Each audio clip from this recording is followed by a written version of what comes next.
from Sanni, Vice-Chancellor, Ponte University, Osogbo. You are welcome.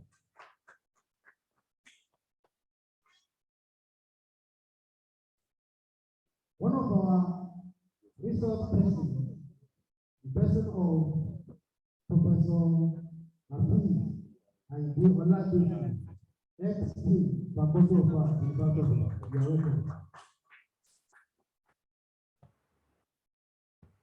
Here we have Mr. Al-Haj, representative of the body. You are welcome.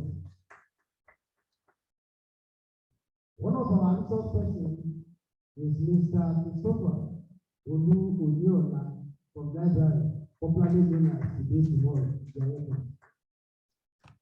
We also have in our midst Dr. Kasim Omofoyewa from the Department of Arabic and Islamic Studies, Department. We have Dr. Ibrahim Dere Amin. Welcome.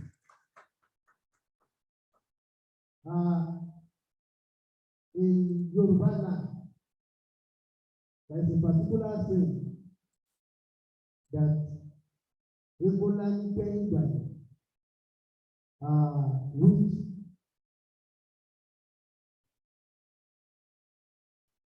which I'm asked to do, but I'm to introduce Senior Advocate of Nigeria. He's a professor with value, a Deputy Vice-Chancellor, Research, Innovation and Strategic Partnership. He is here in our own personality and is also representing the Vice-Chancellor, University of Ibadan. I'm calling Professor JAMB, Bangoche, BPC, RISP. We round of applause for our mother. We also have one of our senior colleagues here, an historian, person of Dr. Ulisa. You are welcome from the Department of History. We also have Alhaja Nafisa Hassan from Library. You are also welcome. Welcome. I also invite Dr. Tayo to come and introduce some of our colleagues here in the Institute of African Studies. The director of IFRA is here. He will be introduced by Dr. Tayo Odutola. Dr. Tayo Odutola is the lecturer of Cultural and Media Studies, Institute of African Studies. We have a applause for her. Can you put your hands together for me?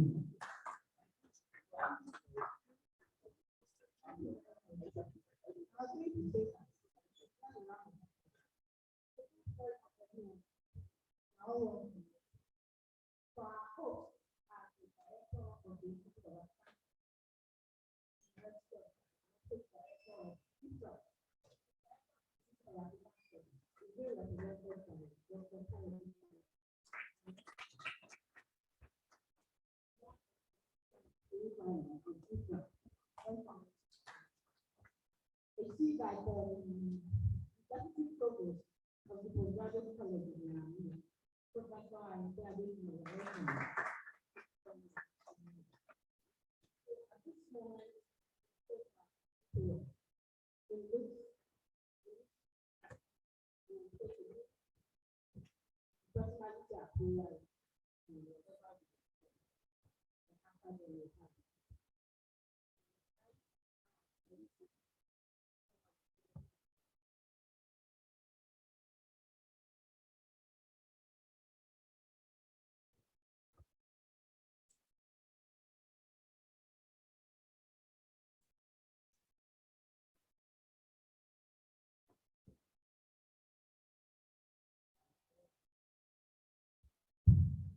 May God Almighty Allah accept our prayer.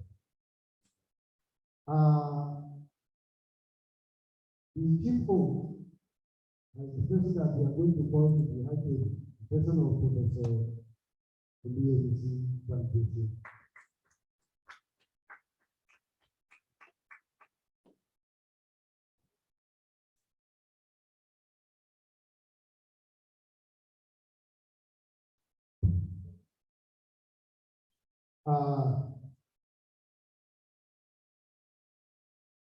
The Chief Executive of Joint Admissions and Matriculation Board, Professor Is-haq, Chairman of the Board.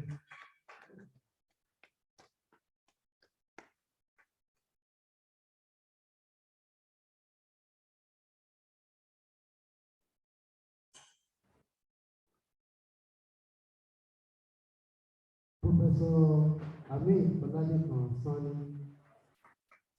Vice-Chancellor of the University.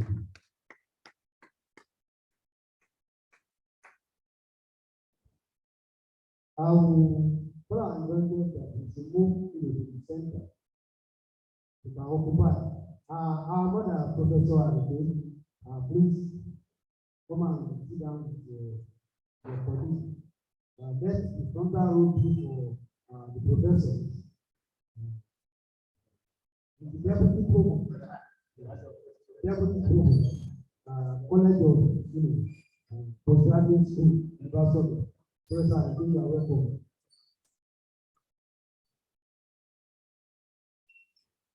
Mr. Christopher Oloyede, please can you, Dr. Disseminate, you can come to the center.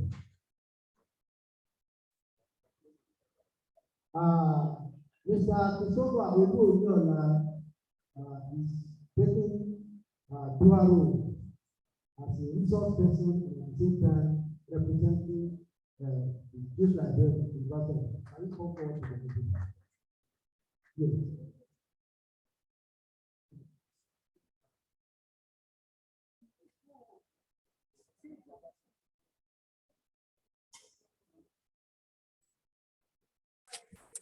Okay. Arabic manuscripts collections of the university. Professor Arabel is also representing the Provost College of Postgraduate School, University. Professor Arabel is standing up to the IFRA. Professor Arabel, I think.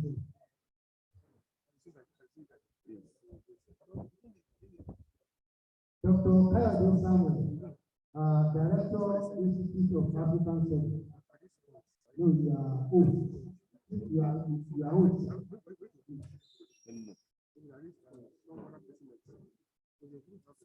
Dr. Vincent, the Director of Vice-Chancellor, and the move to the ICD.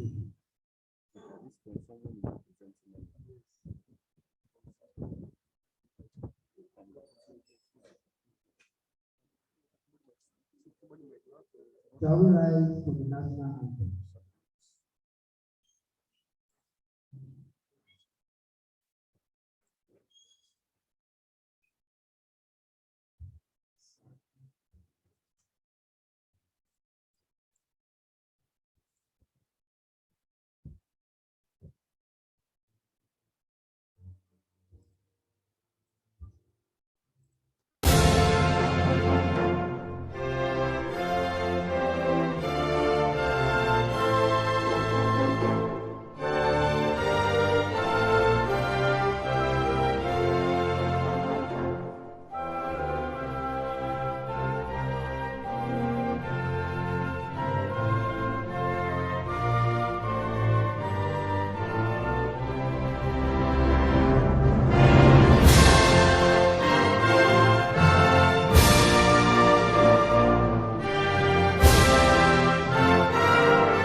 We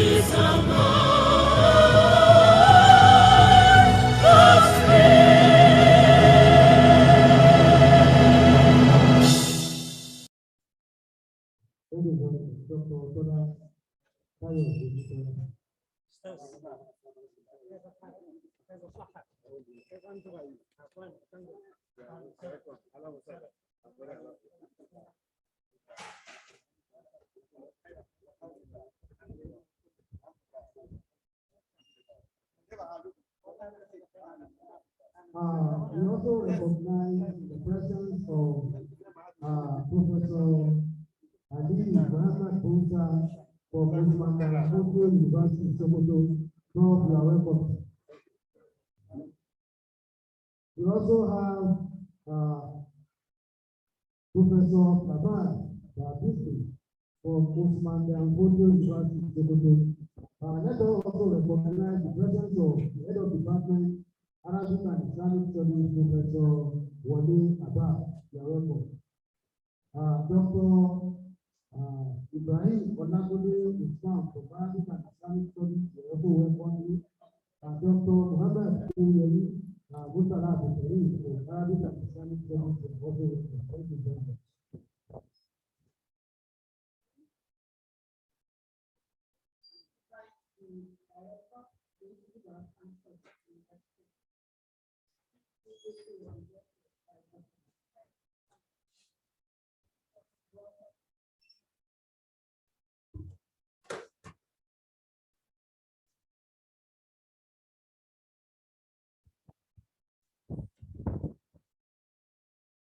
The Vice-Chancellor University of Ibadan, Professor K.O.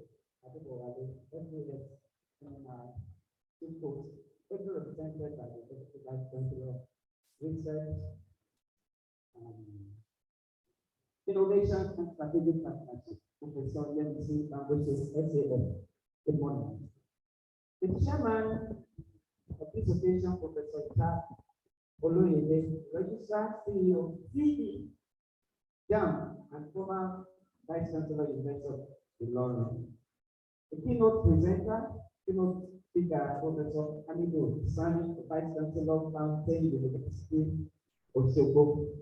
Special guest of honor, Dr. Helen from Amidu, the University of Nigeria, also represented by I want to take the audience to ask that my seats, I want to see it to the acting, the representative of the University of Nigeria. Please, sir. Okay, now, thank you. So please take your seat there. Under the principal officers of the university, the Provost Postgraduate College, University of Ibadan, represented by the Deputy Provost Academic, Professor Amidu.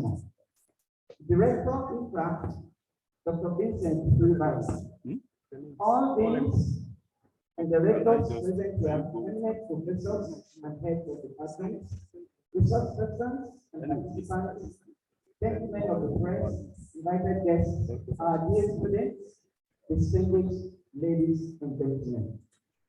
On behalf of the acting director of the Institute of African Studies, Dr. Chinayo S. Olaoluwa, the staff and students of the Institute, I have the pleasure of warmly welcoming you all to the Institute of African Studies, University of Ibadan, ISUI, and especially welcome you to this event, which is a one-day roundtable on Arabic manuscript collections of the University of Ibadan, Nigeria. The meeting is conveyed by the Institute of African Studies through one of our units, the Center for Arabic Documentation, in collaboration with one of our reliable partners, the Institute Français de Research on Africa-Nigeria, IFRA-Nigeria, Ibadan.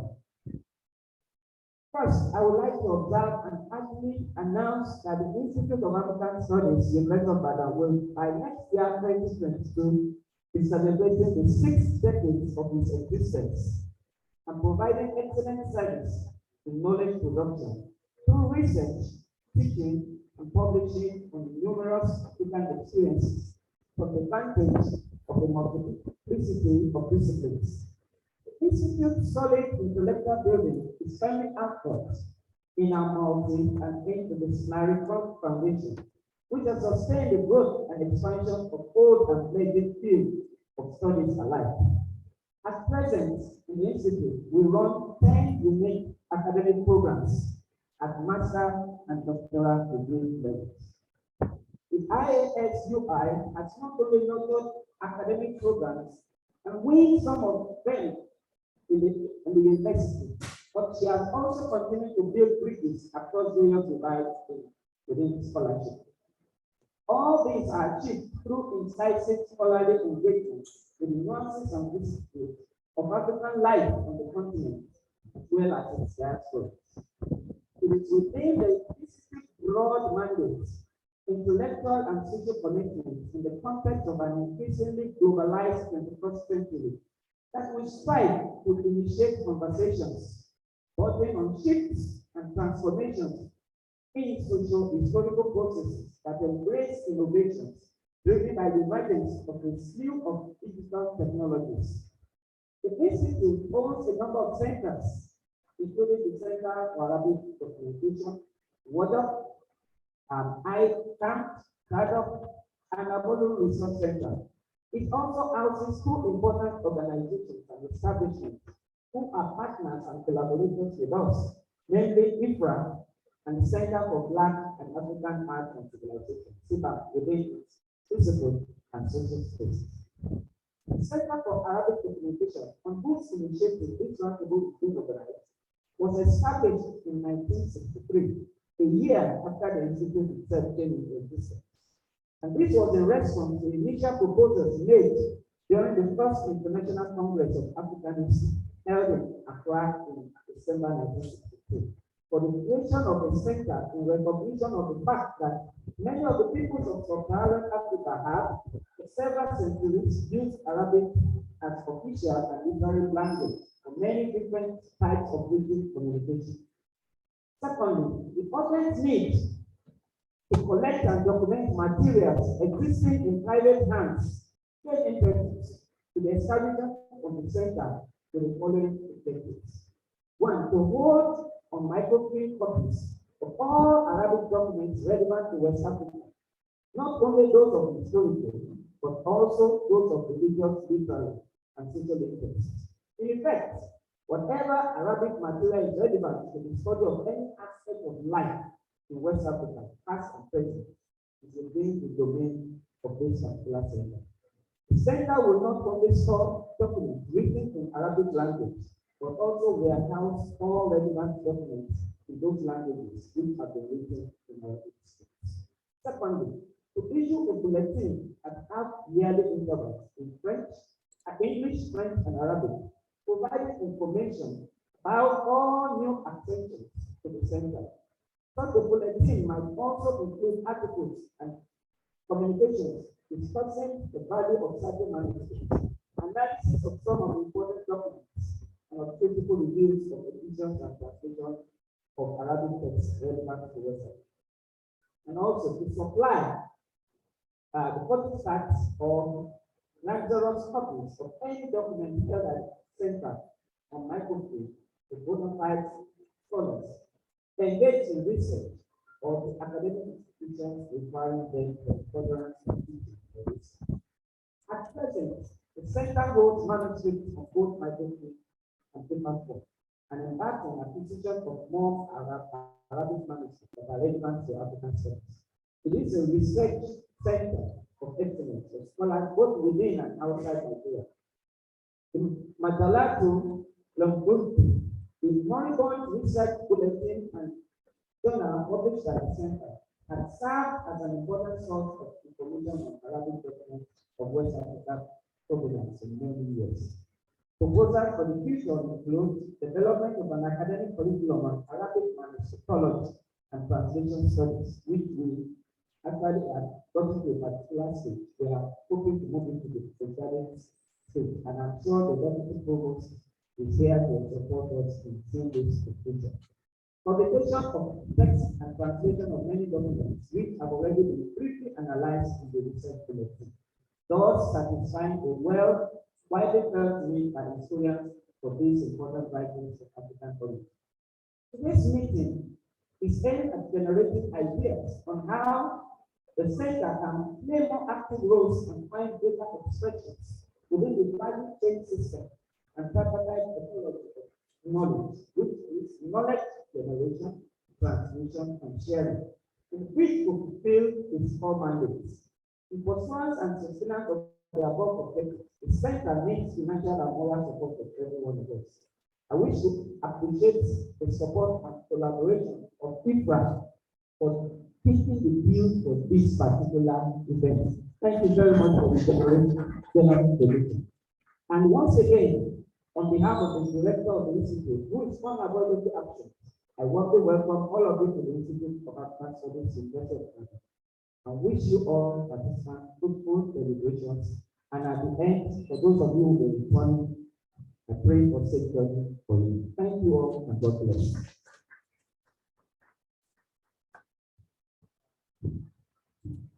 The round of applause once again for the director of the center.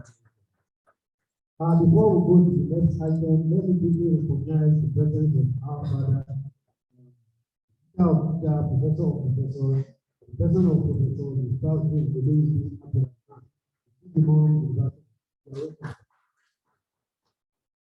Let me also, recognize the presence, online, those who have already joined on Zoom. One is Professor Dr. Seva Raiki from Institute for Oriental and Islamic Studies, University of Prof, JAMB. You are welcome. Professor Marion White is a curator, African Collections, British Library, London, United Kingdom. It's also, online. Next is the welcome address by Dr. Vice-Chancellor, Director of IFRA. Good morning, everyone. Also for being here observer. I'd like to thank you all for being here today present. Also, who are online with us, that's important to thank, especially the African cities for their strong support and for our collaboration throughout the year. Let me tell you a few words why I was very interested in having some table today. Why did it first start my career as a historian of Borno? And I know personally, actually, that there are many private sources of historian involved written in Arabic or written in ajami in North Nigeria. I know how these manuscripts were so important in our own research, whether they located in our house or here in Ibadan. And I know Ibadan was a very, very important place for scholars in general, for those who are interested in manuscripts in the whole of Nigeria, but also in the whole of West Africa. And I think that's why, it's very important to stress the importance of manuscripts. People that, in Africa, there's a history before history, definitely, but also written history in Africa. I really think it's very, very important. So that's why I want this to happen for our director here. And then the second dimension of my work here, which are for personalities, which is also I think we can do a lot of things together, whether the research or the teaching online. And I think it can be a different plan in the future for the usage of these manuscripts. I like the title, that we talked about the whole idea we talked about, idea of making things available to researchers and to the light. And that's why I like the title story of the keynote speech about 3 mentions of the idea. People have been using manuscripts for quite a while, that's what we can make knowledge from the manuscript. That's something to look forward to. So today, maybe we're going to have conversations about training, conversations about making documents available online, or maybe ways of teaching with YouTube online. So I would like to welcome all of you to this roundtable. I would like to thank all of you for your presence here, and I'm looking forward to being on the table. Thank you. Thank you. Dr. Shuhai Shehu is on Zoom. We recognize him. Dr. Sadi Subala from Arewa Center for Research and Historical Documentation, Kaduna. We also recognize the two of you that are from Arewa. Now we go to the welcome address by the Chief of person of Professor Oloyede, the Vice-Chancellor, University of Ibadan, ably represented by Professor Oloyede, BBC, RISP. You are welcome.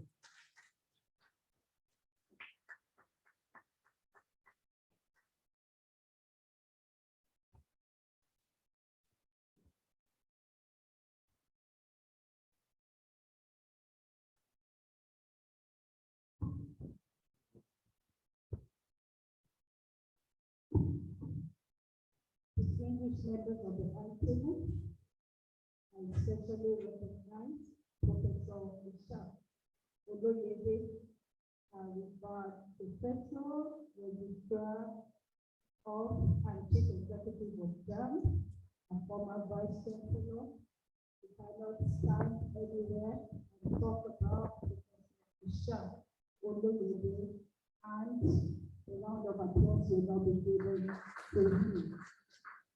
I also recognize the keynote speaker who is here with us, the Vice-Chancellor of our sister university, Fountain University in Osogbo. You are welcome. The principal officers will be represented and recognize the librarian, and I also recognize the professor.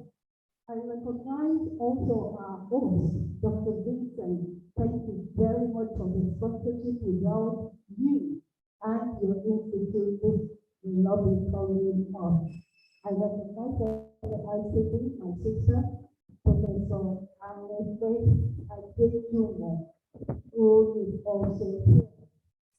I cannot just say all other protocols being observed. I cannot say that.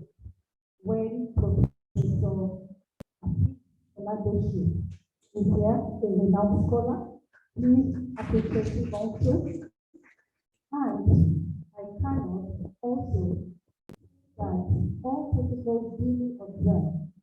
When the chief imam, Professor Abdulrahman, is here, let me say something. I'm wearing two caps. But not two caps today, it's 2 days, because I'm a woman. If I put on cap, some people may look at me. Let me say something about the chief imam. I've known the chief imam for years. He's a man that has a heart of gold. I related with him. Now I'm talking as Professor Bangote, I'm still not talking about as VC now.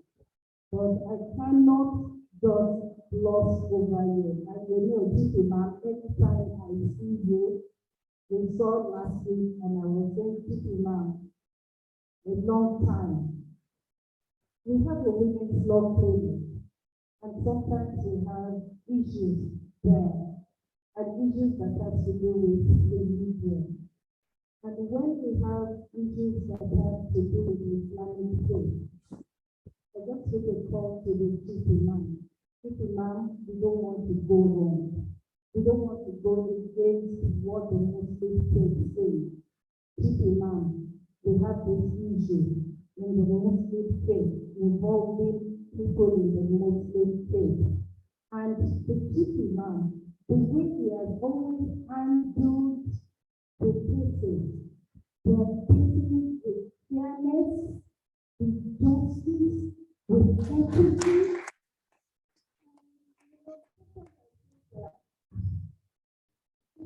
What will come to mind is that if Imam will take to the side of the man.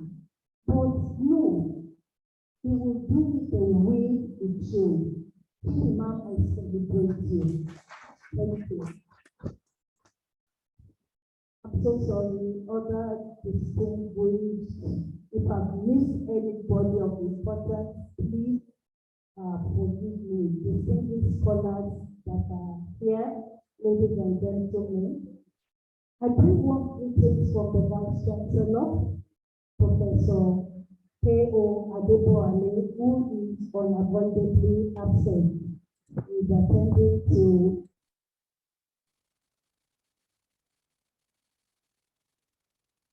not that he does not feel that this program is very important, but the nature of the work makes him to prioritize. And I was there in my own capacity as BBC rate, but I'm also to him. Let's talk about what is happening today by accident. And looking at this topic today, this roundtable about Arabic manuscript collections of the University of Ibadan. Recently, I came to the convocation lecture and was speaking and was talking about the archives. And when you talk about archives in Nigeria, anybody will want to come to the University of Ibadan to the archives, and anything you cannot see in the University of Ibadan is not exist. You agree with me? You agree with me? Those that were here in the past, I belong to the younger generation, but the institutions of the university were here. Anything you don't see in the archives, but those were those days. You do not see things in the archives again, and this must be restored. Now we're talking about Arabic research, Arabic scholarship, and in those days, the way they were stored, we cannot continue to do it the way they are being done, and we cannot continue to lose religious heritage. Because those coming behind us will not forgive us when they cannot make reference, and the students were teaching when they cannot make reference to some of these things. Gradually, we are losing a cultural heritage, but thank God this is being restored, and I'm happy on behalf of the Vice-Chancellor that this roundtable is here to see how we can restore all these repositories, how we can restore them, and in this kind of IT and digitalization, I'm happy that the Librarian is here, and all the things we have to be able to preserve them. And not only preservation, please, the ones we have, we are going to preserve them, but the ones that are yet to come, because new things are coming up.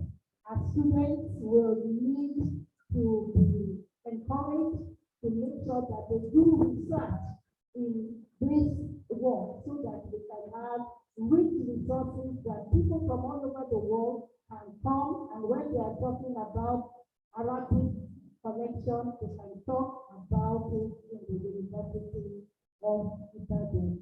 So once again, I don't want to preempt what the speakers are going to say. We have student speakers here to tell us what to do, how to do it, and the best way to do it.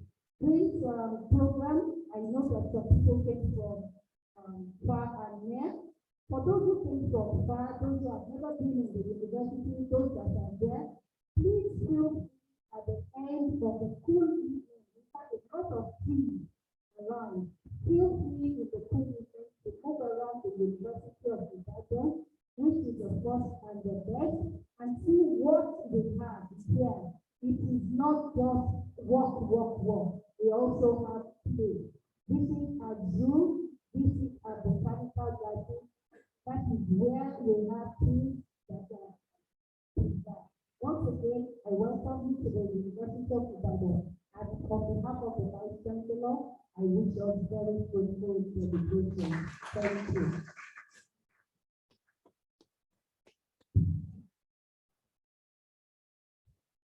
Thank you, Professor Oloyede,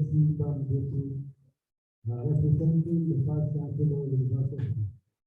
I have a singular honor. Because there is a particular adage that we are taught in Arabic and Islamic faith, which says that if there would be a man,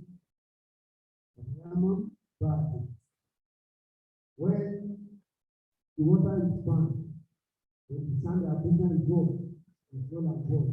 That is the reason why I'm going to hand over the microphone and the chairman of today's occasion, and the president of Professor Is-haq, Oloyede, Chief Executive of Joint Admission and Matriculation for JAMB, Abuja, Nigeria. Prof, you are welcome.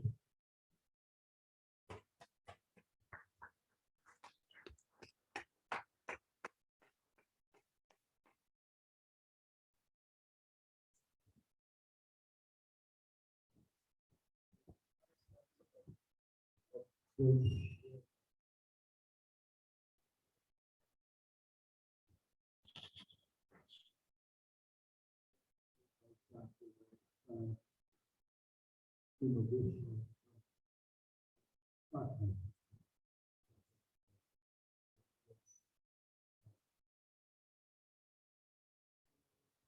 So,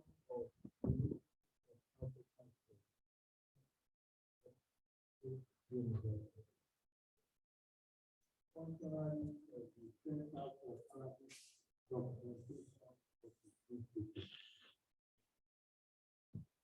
IFRA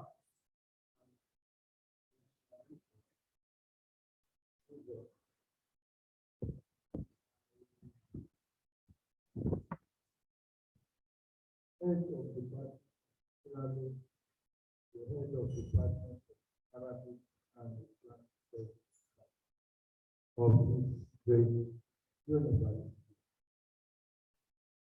Other functionaries of the University of Ibadan. Invited guests,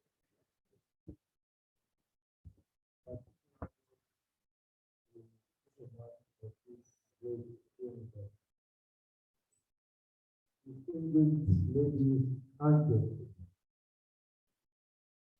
Let me especially welcome the Keynote, my friend,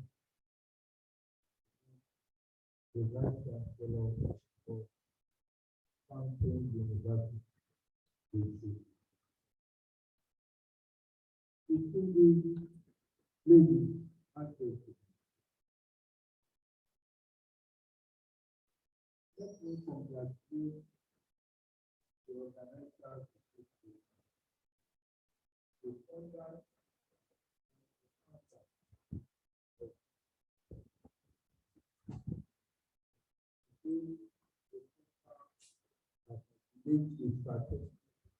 not only to scholarship, but also to the development of our great nation.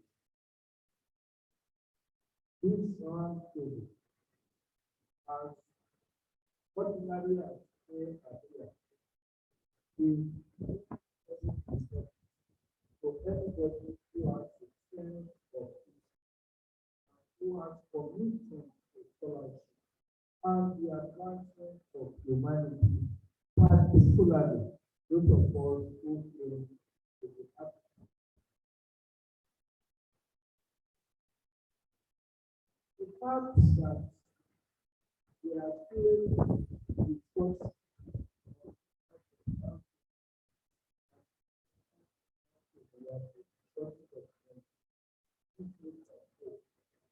because ordinarily they are lost hope. So do anything that will advance the future of this nation.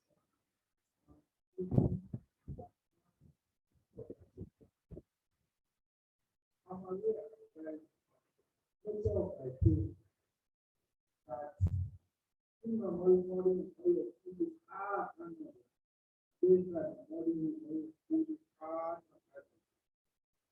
a person is a person. If somebody can do the test and I say I am not somebody who is when it comes to Arabic Center for Arabic Documentation, I think University of Ibadan is just talking about Tan and Adi, that is my father was. not what the University of Ibadan is. I can say that because in 1976, when I entered the fourth floor of the library, fourth floor of the library, I knew person coming from Northern California in Amidu, coming in and seeing the type of documentation that has been done, seeing the collection at the center, I marveled and respected the scholarship of the University of Ibadan. Scholarship that had no bias, scholarship that was not based on any bias, scholarship that was based purely on advancement of humanity. It was marvelous. But usually, I'm not an old person because an old person can tell you that. And when you say how you say you are not only at that time. At least I have 12 examples who are there.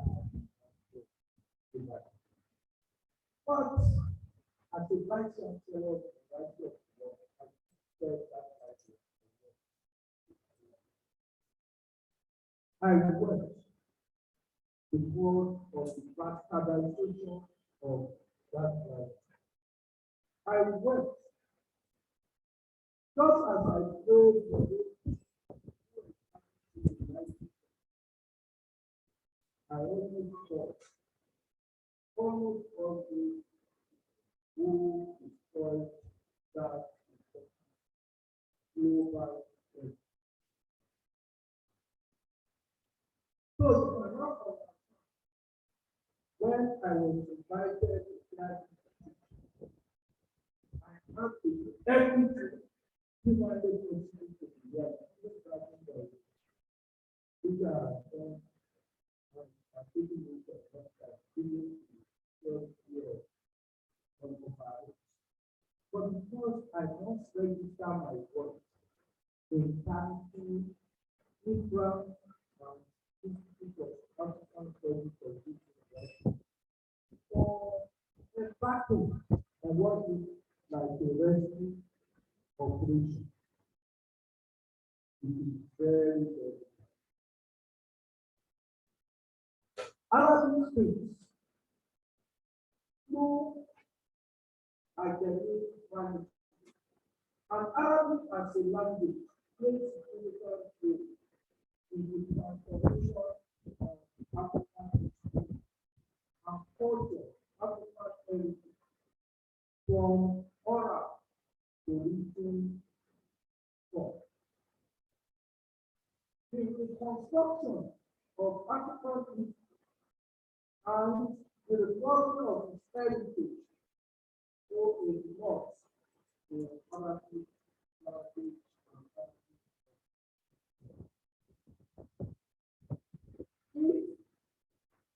If we want to, we will know that the significance of preservation of our scientific study and interpretation of Arabic language in various African countries are very, very important and germane for the development of scholars. If we must say Arabic language plays significant role in development of many indigenous African languages.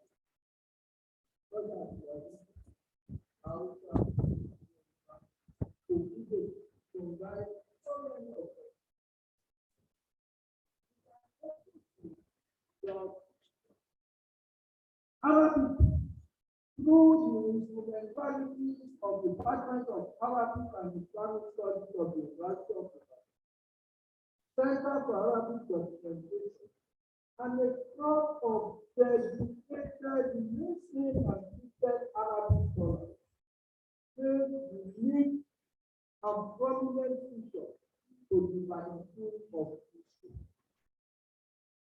But today, when you remember John Paul, for a man who was the first person to take the master degree in 1964, was awarded in history, working on the Osogbo Palace, working on Arabic manuscript, sensitized by the University of Ibadan, particularly the Center for National Degrees of Program, Area, and started to learn Arabic at the University of Ibadan.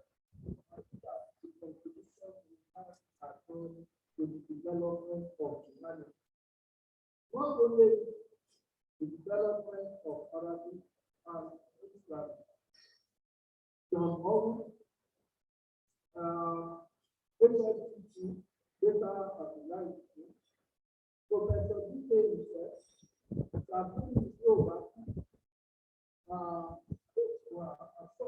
study scholars who are committed, irrespective of faith, to the development and the recovery of African heritage. Even later, as long as we are, Professor Amidu,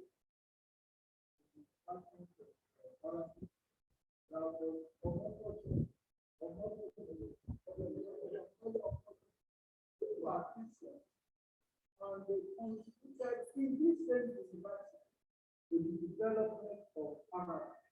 It was an Arabic state significant in development in forming the academic character of the country.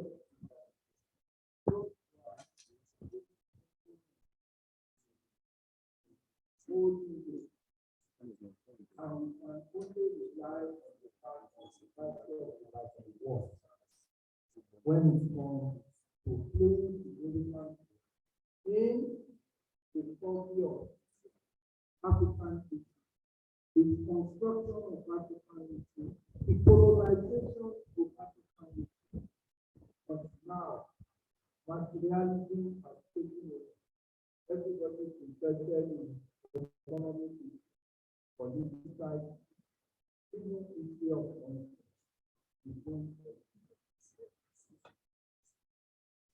there is not what we need to promote and preserve humanity for not only but also. And when we talk about it, there are two sides to it. There is content analysis, the message contained in this manuscript. When the Center for Arabic Documentation was founded, the intention was that we would be able to recover Arabic manuscripts in private house, particularly in Yoruba. Basically, came up with how to recover those of the northern part because of the scholarship of University of Ibadan. University of Ibadan ascended the political barrier to make significant contribution to people the manuscript coming from the northern part of Nigeria. That's why we now the monumental contribution to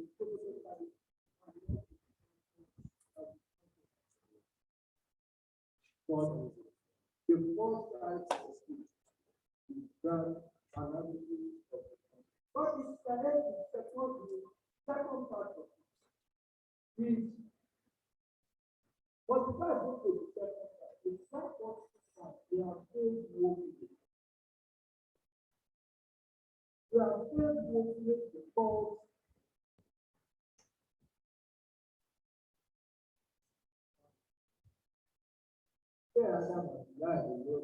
one of the greatest scholars of this land.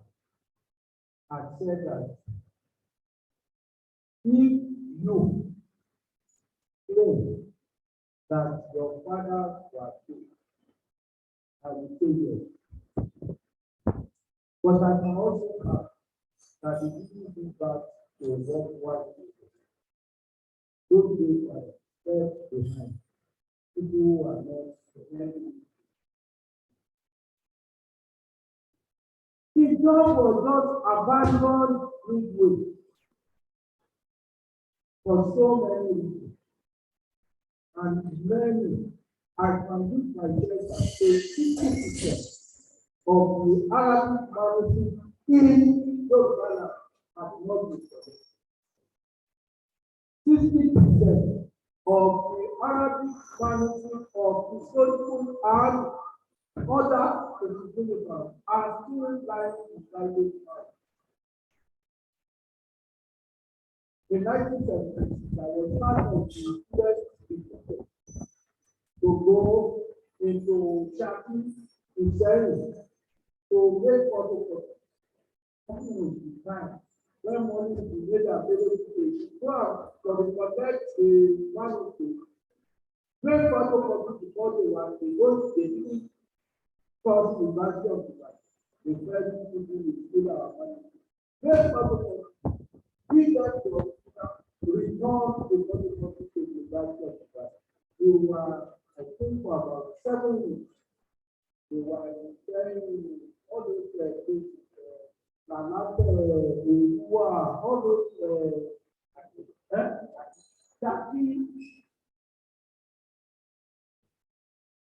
but we don't know about it for so long.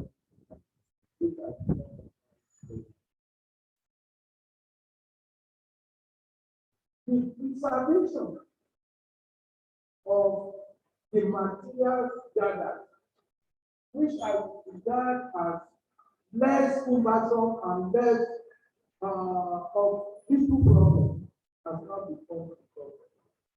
If you see how we are now handling the money that we labor is collected, I can say this because I was part of it in 1973. Even as late as 1979, I was able to, when I was running my PhD program, collect a large number of money, which I did for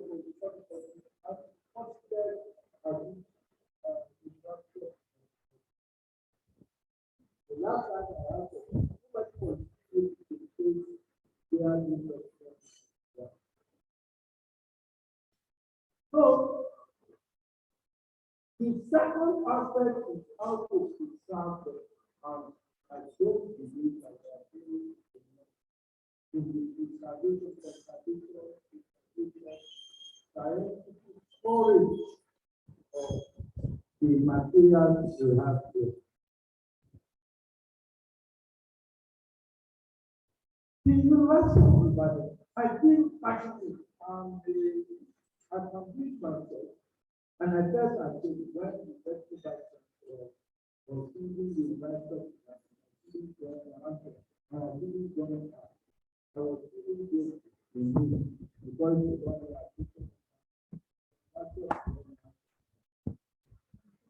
I am when I talk about the University of Ibadan, I talk because that's what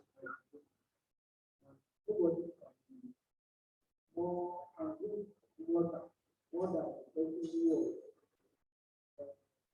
who was down in the University of Ibadan was the source of Christ. For those of us who are not today, University of Ibadan played roles, significant roles in the development of not only Arabic Yoruba, but even Islamic, with the establishment of the Department of Arabic and Islamic Studies and the certificate program. Without that certificate program, we have the Arabic and Islamic Studies in Yoruba today. Most of the actors were not Muslims. They were only committed to what is right. But now, what has happened? The religious We have found the whole people are academics. The type of job to attend will decide the type of position you will hold. So, that's a big process. The position and a state position in world war, but not to say they can say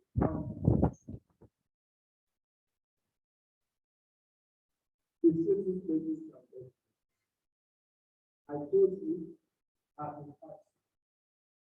am passionate about what you are doing, and that's why I'm focused. It's not convenient for me at all. Because other, the long time we are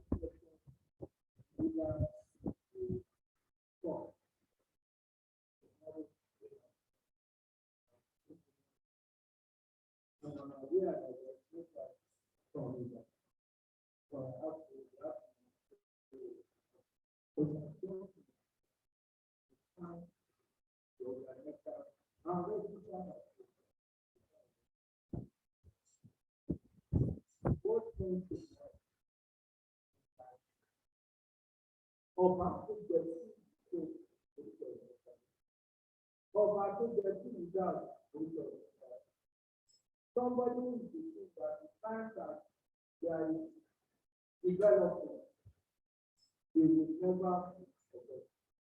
Somebody who decides over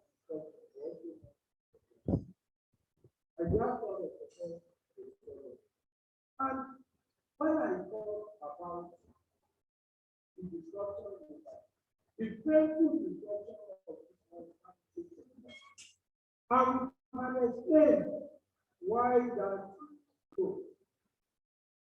What of the ones they are going to be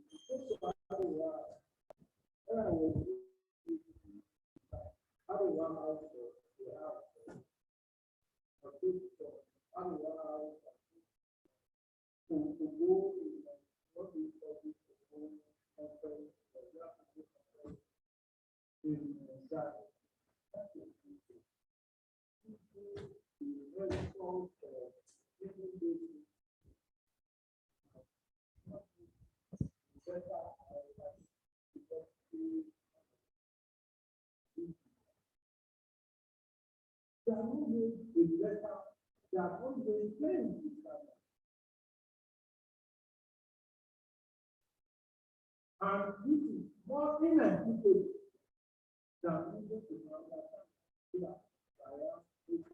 all these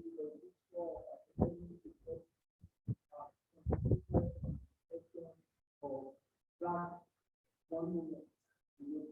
So how do you explain that? What is that?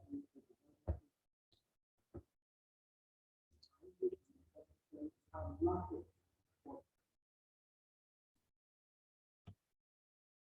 I just want to say that the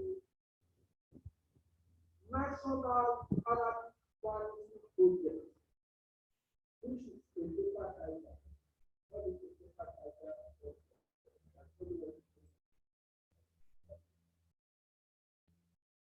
To be made correct on the two countries of which the Arabic Policy gains strength.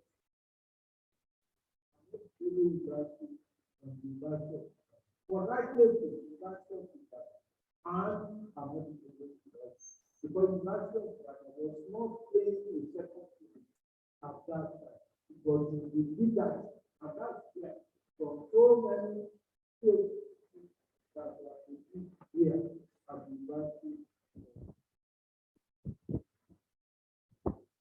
There is a need to also bring in national to see what can be done to rescue us.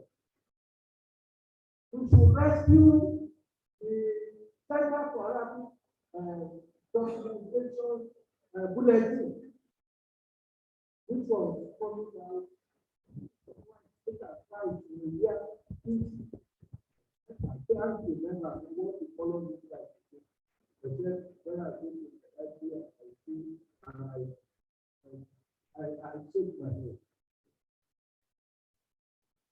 There is the need for the Nigeria Academy of Letters and the Nigerian Academy of Science to collaborate, because what is involved is partly humanity and partly culture.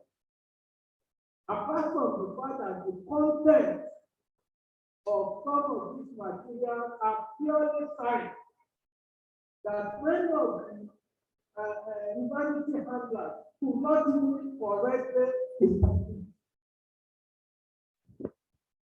They could not correctly interpret the danger due to the restriction of the background. That is just one aspect. The second aspect is what we need science to preserve the material. So, like the Nigerian Academy of Letters, Nigerian Academy of Letters, and the Nigerian Academy of Science, the collaboration in doing this. One thing in whatever capacity that I am, I'm ready to be part of the reactivation.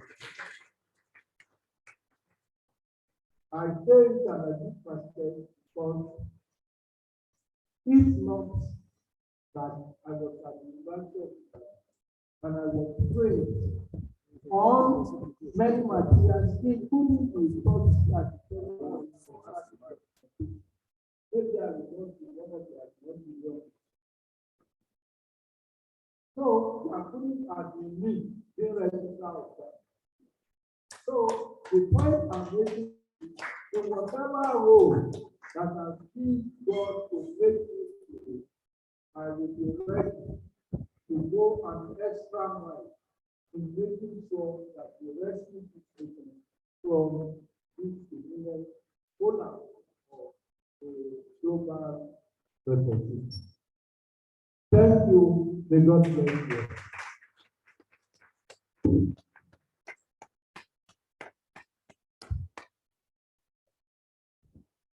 A round of applause for Professor Sanni.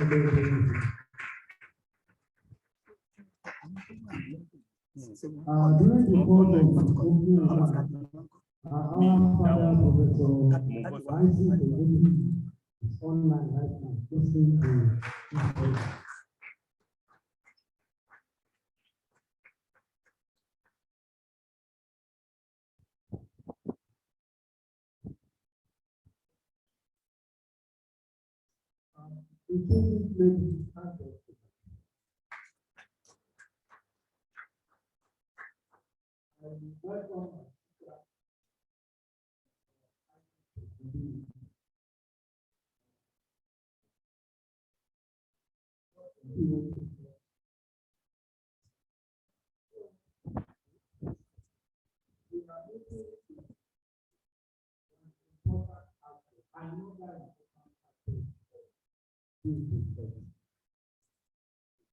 And like I told you, please, if I have to do it, it's not because I'm not concerned. I'm very, very concerned. I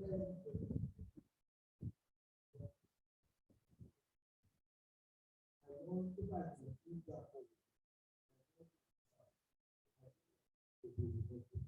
So I know that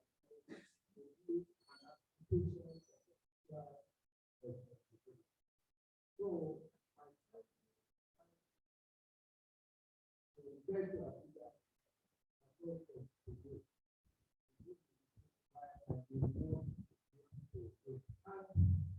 I'm going to appoint the head of the department because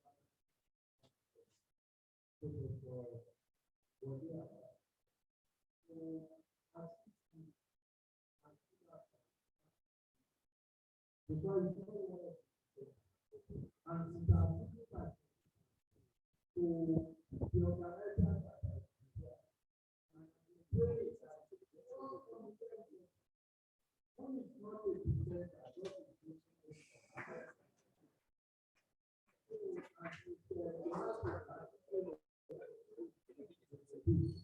But before I say that, let me invite my brother, the Vice-Chancellor,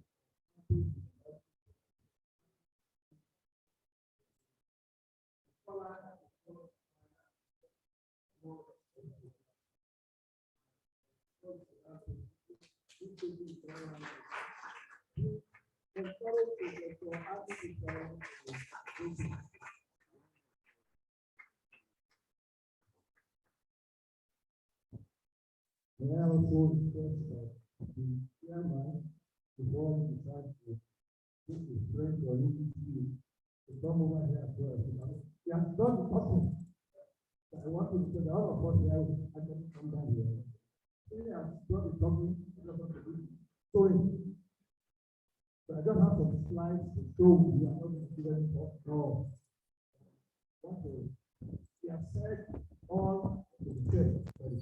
I want to share this reality. And as we are on this particular program, we have participants from all over the world. But the community is not the dynamic is not that. So we have many participants from Middle East, United Kingdom, United States, and all. So they are not able to see that in the recording. Well, we want to thank the Vice-Chancellor here. Professor Osogbo advised those of you from the other part of this country, and you from the north, that take time to go around the UI and go to the zoo. There's some going to tell you that it's not playing with the lion. When you see the lion with you, you keep near there, lion will not be silent, don't die. Well, this small slide I want to share with us. I want to talk about that. So next slide, please.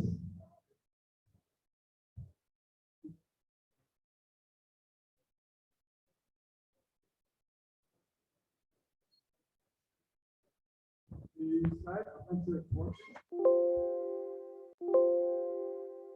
I want to do this. The second chapter, I'm going to report to the next slide, please. I will talk to the next one. Well, initially when I want to confess that Dr. Oloyede is actually that here we are, and where we are supposed to be.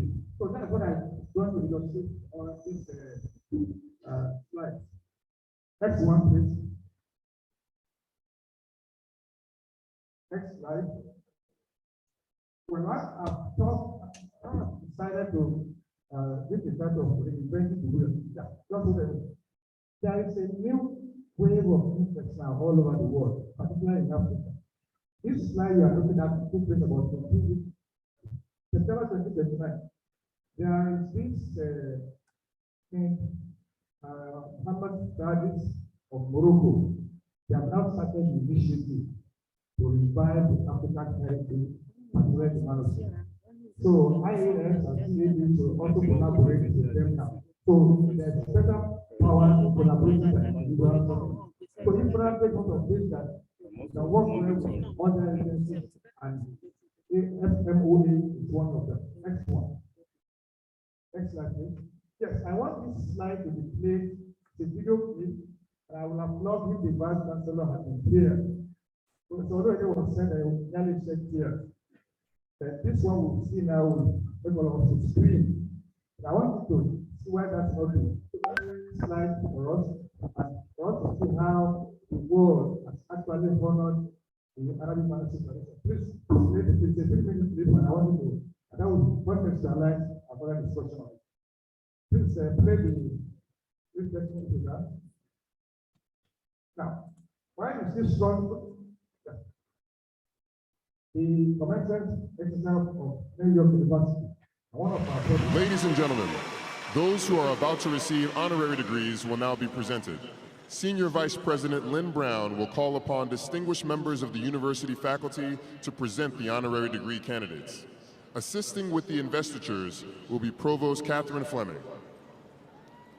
Mr. President, I would like to introduce Michael A. Gomez, Silver Professor, Professor of History and Middle Eastern and Islamic Studies, Faculty of Arts and Science, Director, Center for the Study of Africa and the African Diaspora, who will present the candidate for Doctor of Humane Letters. Will Trustee Rima El Mokarab please escort the candidate to the lectern?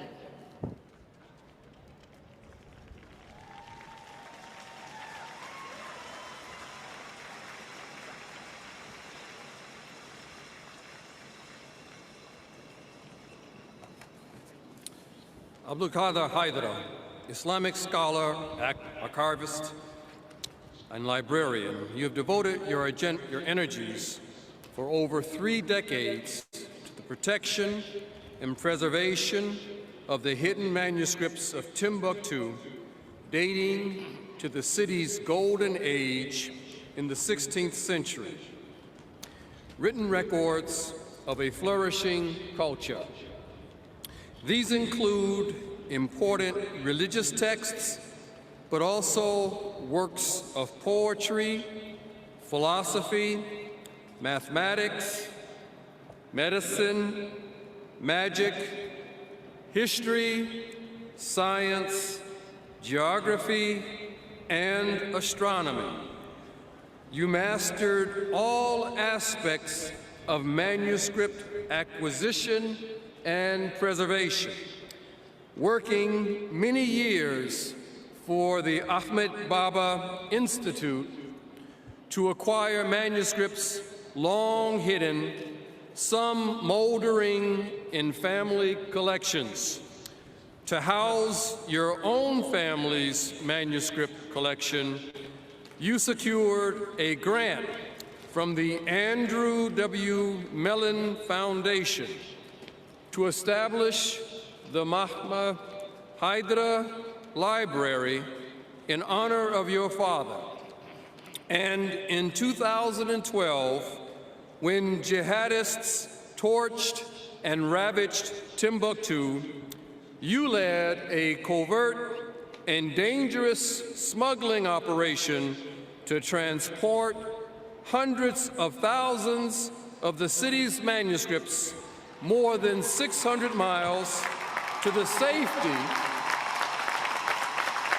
of Mali's capital city of Bamako.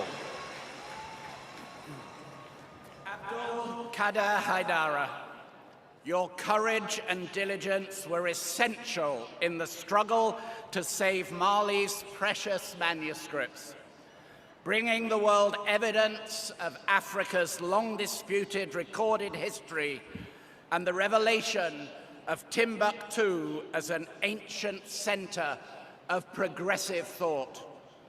By virtue of the authority vested in me, I am pleased to confer upon you the degree of Doctor of Humane Letters, honoris causa.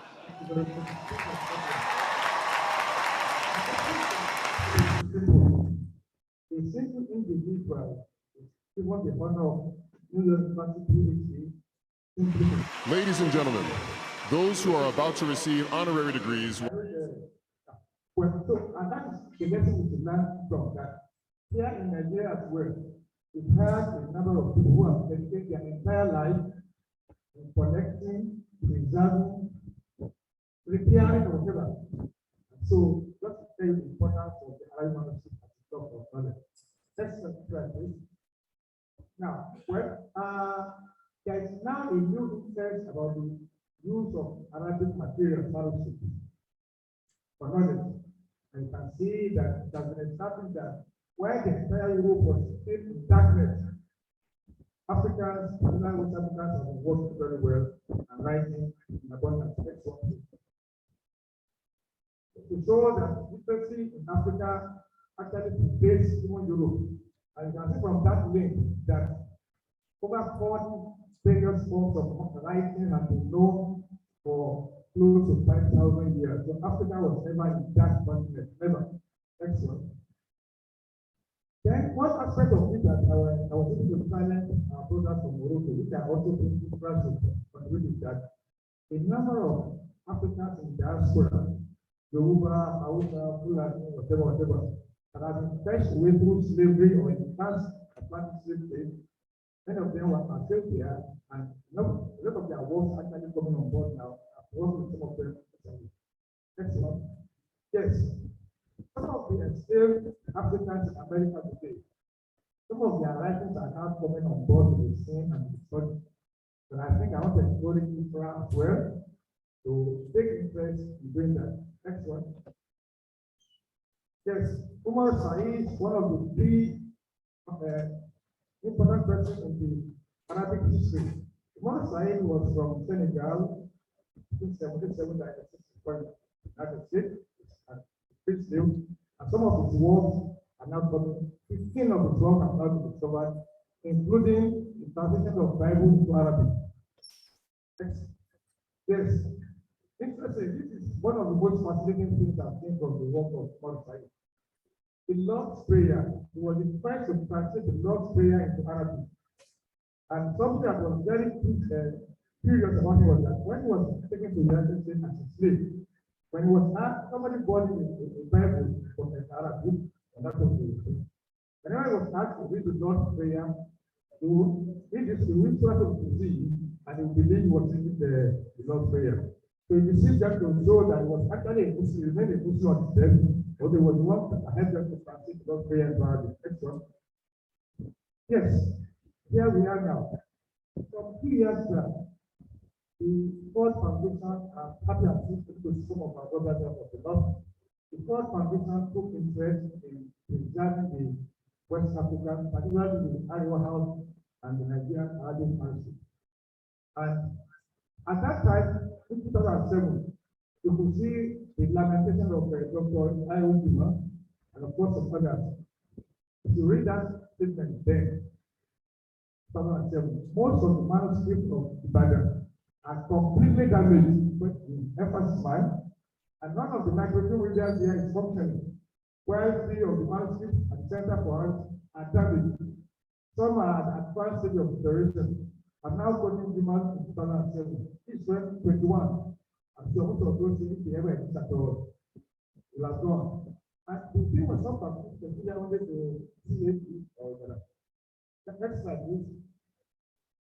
Next, Professor Gwami also had to say about what was going on in the north.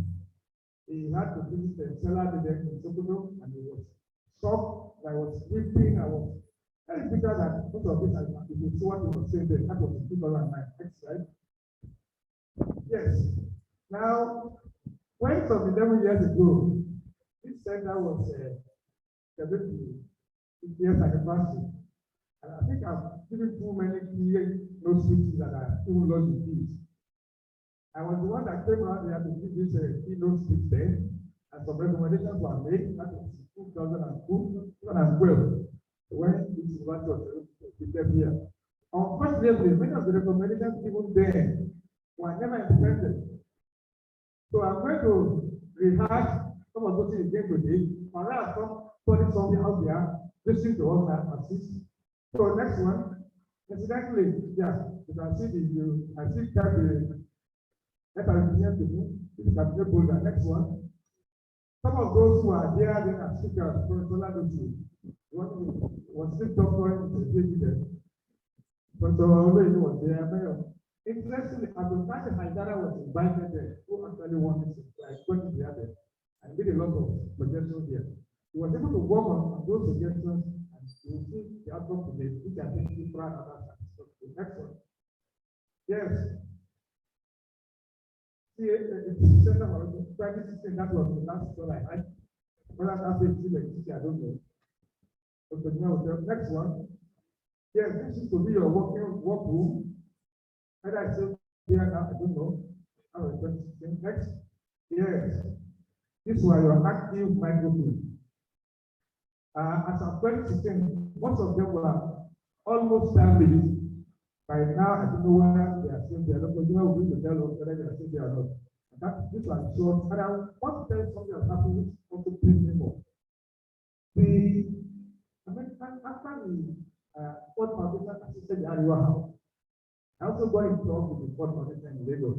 And I was able to bring the Deputy Consul General of the embassy down to the University of Ibadan here.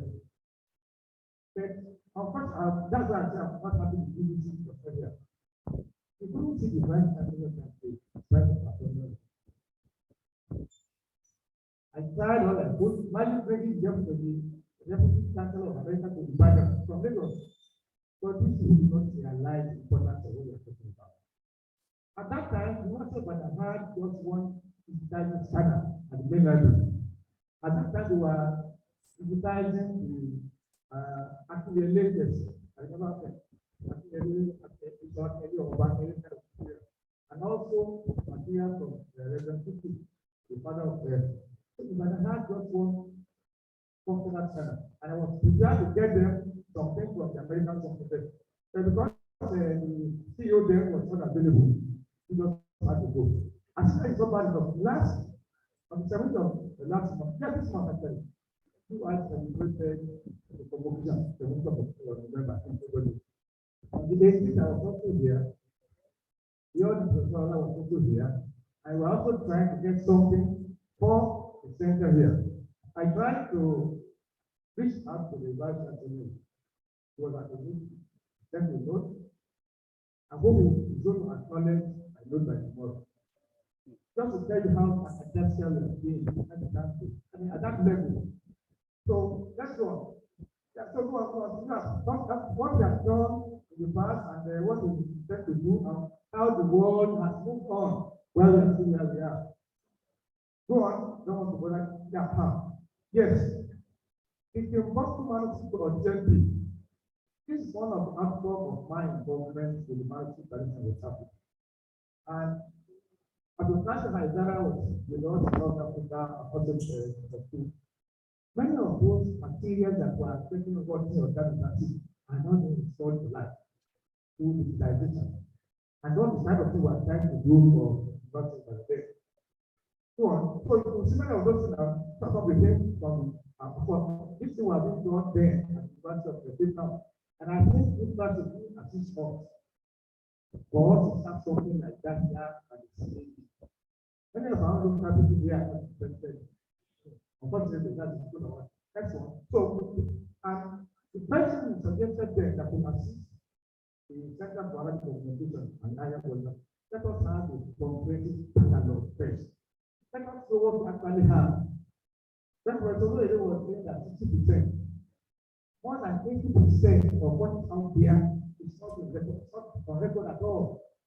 Many of our local alphas or people, the cost of those things, are not willing to release their proposals. And I will tell you why. The man dies today at an alpha with several good deeds. The children might not even know what is inside. And every child will believe it's a baraka or whatever. So they want to keep part of it. So these are fathers and something. Sometimes I think 10 pages, others I think 12, you will be able to get all this. If we can have a project of the retrieval of all those things, digitize them, return the original to donors, and that will be so we wouldn't lose anything at all. And I will show some of those. So let us start with cataloging first. Next one. Yeah, the position of those materials now arising from the government project and going back to life. Some of this now can be shared and can be used to study. And one thing we suggested there was that look, let us encourage children or family members from those houses to use this material to study, either at master's level or any level. The family will prepare to give their material to their own son or their daughters. So they would like to do for extra things. Yeah, if I'm for a particular family, we have this kind of material, more complex. So I use those materials either for PhD or whatever, and then it comes to those and then we want to do. And of course, this thing can be the world, all over the whole world now, interworld. And we can see some of the couple of things that we are doing. Next one, please. Yes. Now, I want to comment particularly on our brother leader, Professor Oloyede, to recommend Dr. Ibadan. It's not for his Nobel Prize, but for his entire effort. I'm trying to follow his effort. Please, a lot of applause for him. I'm trying to follow his effort with Arabic House of Ibadan. And I'm trying to forward that again last year. So it's a solo effort. And it's not out there, it's more than what I think you guys can do. That's about it. It's a work. So IFRA and all those who are this work, as I've come to here, we have a number of organizations from the Middle East, from Saudi Arabia, different around. So I'm also talking to individuals and it's one of this. So let's go next slide. I'm trying to follow his performance and production from 2020 up to 1992. Go on, next one. These are also some of the things Dr. Jima is also doing now, which are called incubatory efforts. And all these are cannot just be alone. So let us think of a way of having a network or a body of scholars or even graduate students who will go to various aspects of this thing and take jobs here. Next one. Yes, I've talked about the unfortunate thing I had the dismissive attitude of some of our people here in Nigeria. The encounter with Dr. Ibadan. Good, Professor Afif is here. What has called the Howey phenomenon? When Professor Howey founded the Center for Arabic Education, which is here. When he died in 2015, his family offered all his collection, all his work, all his books for free to the University of Ibadan. And just not bring money to carry the data to Ibadan. That's what we are doing. Now, the University of Cape Town realizing what the importance of the Holy War offered several thousands of dollars. The wife rejected it and people go to back. The University did not muster that kind of resources and are able or willing to get the things transported in Nigeria. Then, fortunately and unfortunately, I understand the University of Lagos veterans of today to get those things now. University of Lagos, that's not bad. So now, the thing we need to do now, how do we now make those very rare materials? How we can sell this material? It's greatest material African therapy US campus. The materials are there at the University of Lagos. It's now left for us to see what we can take of those materials before they also get protein like the slavery material. Second one, that's one for you. And it was the life that was dedicated to scholarship on Africa, particularly Nigeria. It was not in Nigeria as well. Next one. Another thing that I also want to take note of. Professor I. Balogun. Okay, now his son is here. This is his son. So, and I want something that is very important we should take note of. Professor Balogun died some 2 years back. In his will, all his library collections were willed to Lagos University. Nobody was there to even. The answer was that there was no space to keep it in. Can you imagine? So, about 2 months ago, Alaka Sentinel, the daughter of Prof, called me and said, "Don't worry, I'm coming to take all those things to Osogbo University." And we felt bad, and so Lagos University decided to collect all those things now and take it somewhere. Where they have kept those things, I wouldn't know. And I think we need to do something to ensure that those materials are not also lost forever. That's the best way. Next one. Now, something I want to share with you is that some of my young graduates or graduate students from Ibadan, not Ibadan here, they are working tirelessly now to ensure that the material both indigenous authors and how this property is carried. Very young, for example, Amano Dorotini or Sidna Huda. So some of them are here with us today now, and we want to encourage them to take care of preservation, documentation, editing, and publication of those things. Excellent. Yes, the last aspect of life is education briefing. We've been focusing only about authors, works of Nigerian authorship or Hausa or Bofudia or whatever. The many of kinsmen in Brazil, for example, Brazil, a lot of things are going on there now. And you're surprised. There is one young man in America who was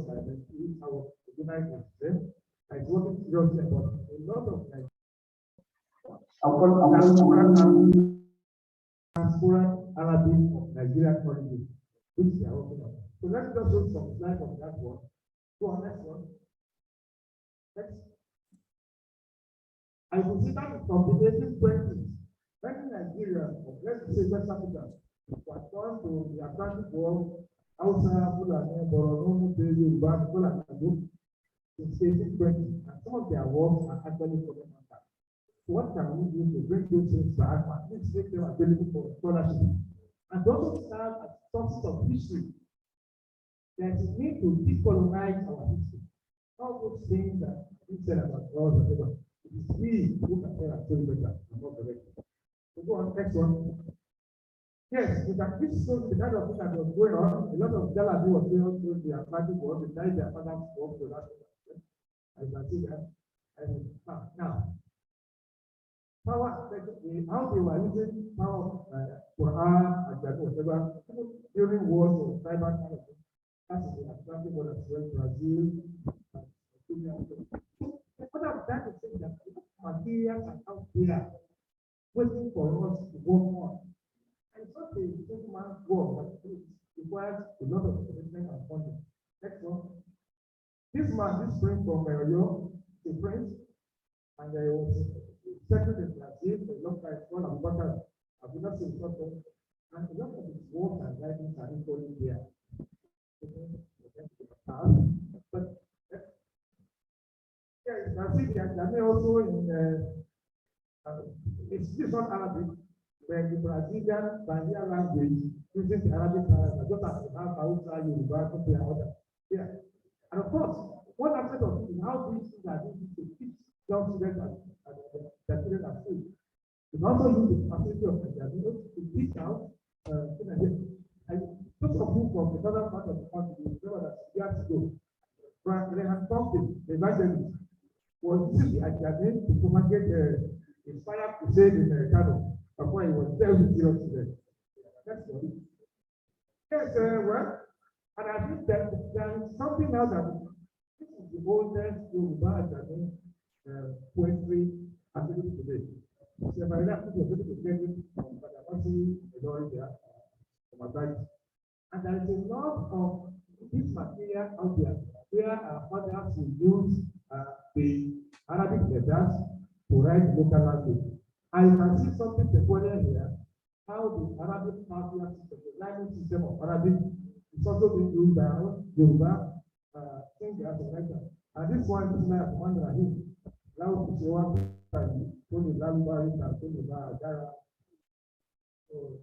And this is Yoruba, right? Together. So let us start. Let's treat all this in. Next one. Next one. Which is like I don't let us do this. This attempt and some of our local scholars, that's who now write in native language using the Arabic language. That's one. So I also see what I've called the atomization of English. We use the Arabic letters to write English language. If you go to Israel today or go to Cairo, you will see the names of streets written Arabic letters, not Arabic. So look at this one and have New Balance. You see that ajami New Balance. There are several things like that also in the world today. Next one. Well, you can also see there's a new trend now whereby ajami is writing short story, writing tafsir, writing several things. And even in writing poems, someone I saw a poem written in ajami on condom. I don't know whether that applies to religious text or satanic text. I don't know. This one you have is something from Chief Ajamati about Adúpẹ́ fún Ọlọ́run tí ó mú ẹ̀kọ́ yìí jáde lásìkò àwọn bàbá wa àti àtòkò. So these are the kind of material which is done for the possible to teach. Next one. Go on, next one. Now, 1894 Hausa Bible in Ajami. There, next one. Go on. Yeah, I was trying to get some of these things. There was some manuscripts gotten from several hundreds, and I tried to bring them down to the table and see they are more serious to do with that. Excellent. Yes, I'm trying to bring together and those of us might be willing to pursue this subject further. Some of the resources and materials we can actually use. And the surprise when how we started this job of having a vision. He was trying to just put together maybe 15 pages of, and the work went on and on and on until the work now got about 4,355 pages, represented in 5 volumes of the Arabic language, ALA, yes, Arabic Literature of Africa. And it's still going on now. So what I would suggest is that you can collaborate with this program. They are trying to translate the word to Arabic, French, or German. It can be accessible to a number of scholars. Next one. Yes, we did something for Howard in the University about his effort. Access what we done for him. We start Africa at course. Next one. So now, finally, he said that we have talked about digitization all along. This proposal was made about 10 years ago. It was never taken up. So those people who have actually taken up this challenge now, alumni of the University of Boston is doing wonderful work. I brought it to Nigeria from 2 years back now. I have been able to attract a lot of funds from the British Library, what they call the Media and Project. And from that 2005 to 2021, you can see the kind of people who have benefited IFRA and CAE and possibility. As you can see from here, from Senegal, majority of people are benefited. One or something of East Africa. Then from Nigeria here, the person that actually worked on Ariwa House project in 2010 was connected to a field, not in Nigeria. At least able to preserve our home.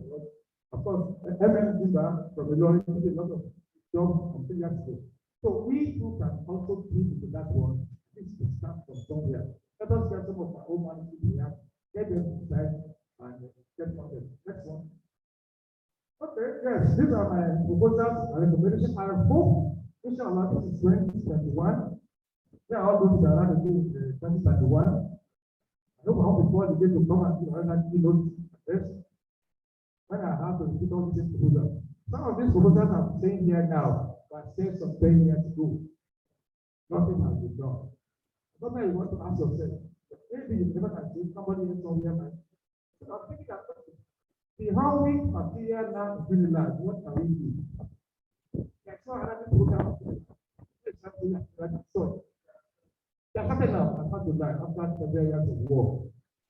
That's good. So let us now, those who want to do their research now on the home legacy, you want actually find a way. I think people can do that. Let us actually know what is there. The potential is very large now. Let us have a voice for about so we can put online, we can actually access it. The same with the Professor Gubi has also joined us now. He also has a lot of manuscript by one of the people who is based at the Bulletin for Central Foundation. But already Bulletin has some more color, so don't waste your time. It's not really something now. So now, and I think something that also something was that this job starts from something, something. Not individuals, like enthusiastic of scholarship.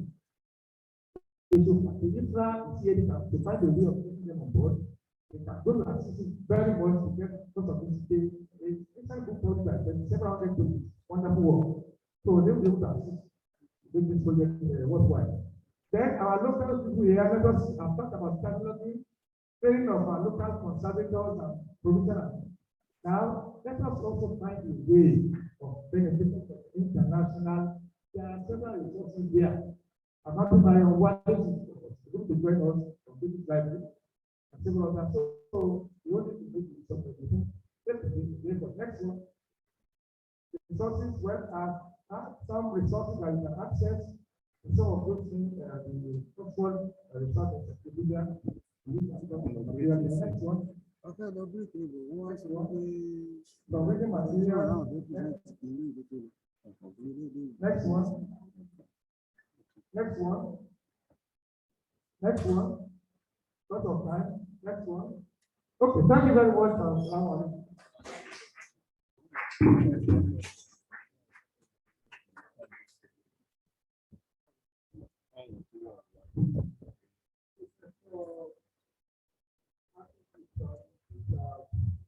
for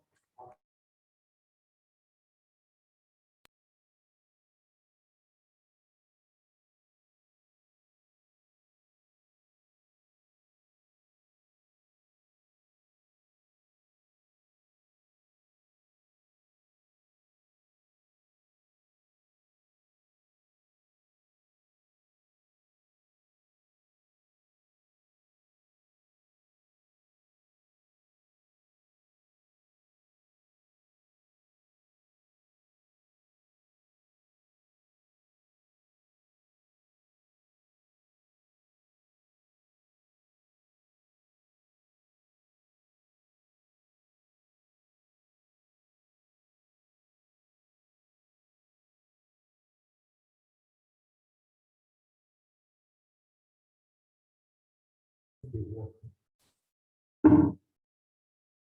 Ordinarily, we need to work.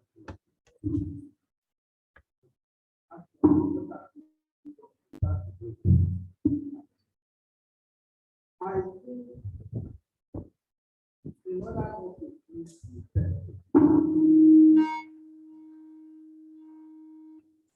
can't we àwọn òfàfin can't we tí wà wà tí wà tẹ́bá ní méjèèjì ní kékeré ẹ̀kọ́ jù sínú wa. because we have all the passion university of life. Living up to expectation. What is it? So perhaps we want to hear from others. So let us take the floor to the next presentation. This ought to be this is to address an overview of Arabic manuscript collection of the Bible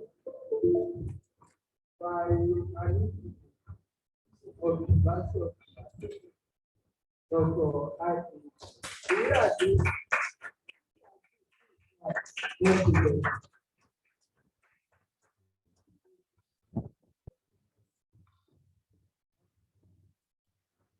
أعوذ بالله من الشيطان الرجيم بسم الله الرحمن الرحيم.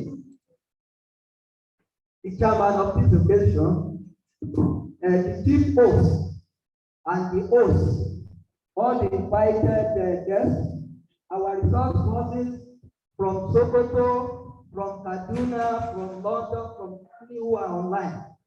We welcome you all and we are grateful. And specifically, I must express my gratitude to IFRA-Nigeria for funding this roundtable. I don't have any paper to present, but as an insider, I will still make some.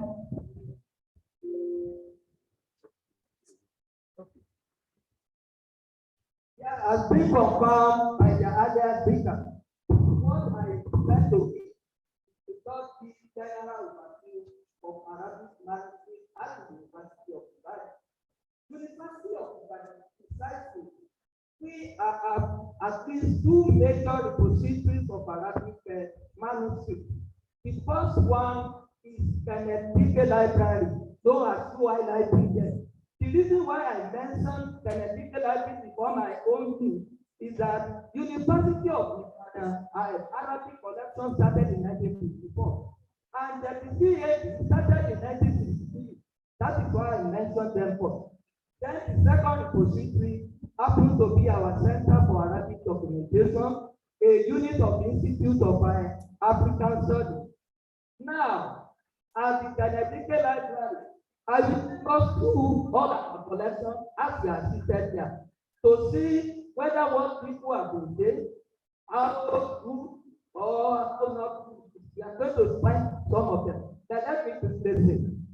The Center for Arabic Documentation, the major collection we have, they are on microfilm. Meaning at the University of Ibadan, we have precisely about 4 forms of Arabic manuscripts.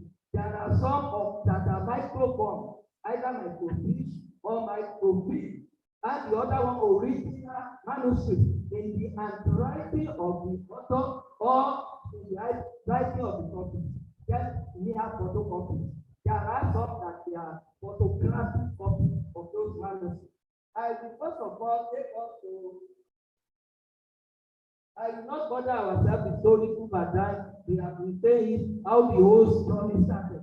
Yes, many contributors, even including almost, including Professor I.A. Ogunbi, J.O. Owiku, and Center for Arabic Documentation.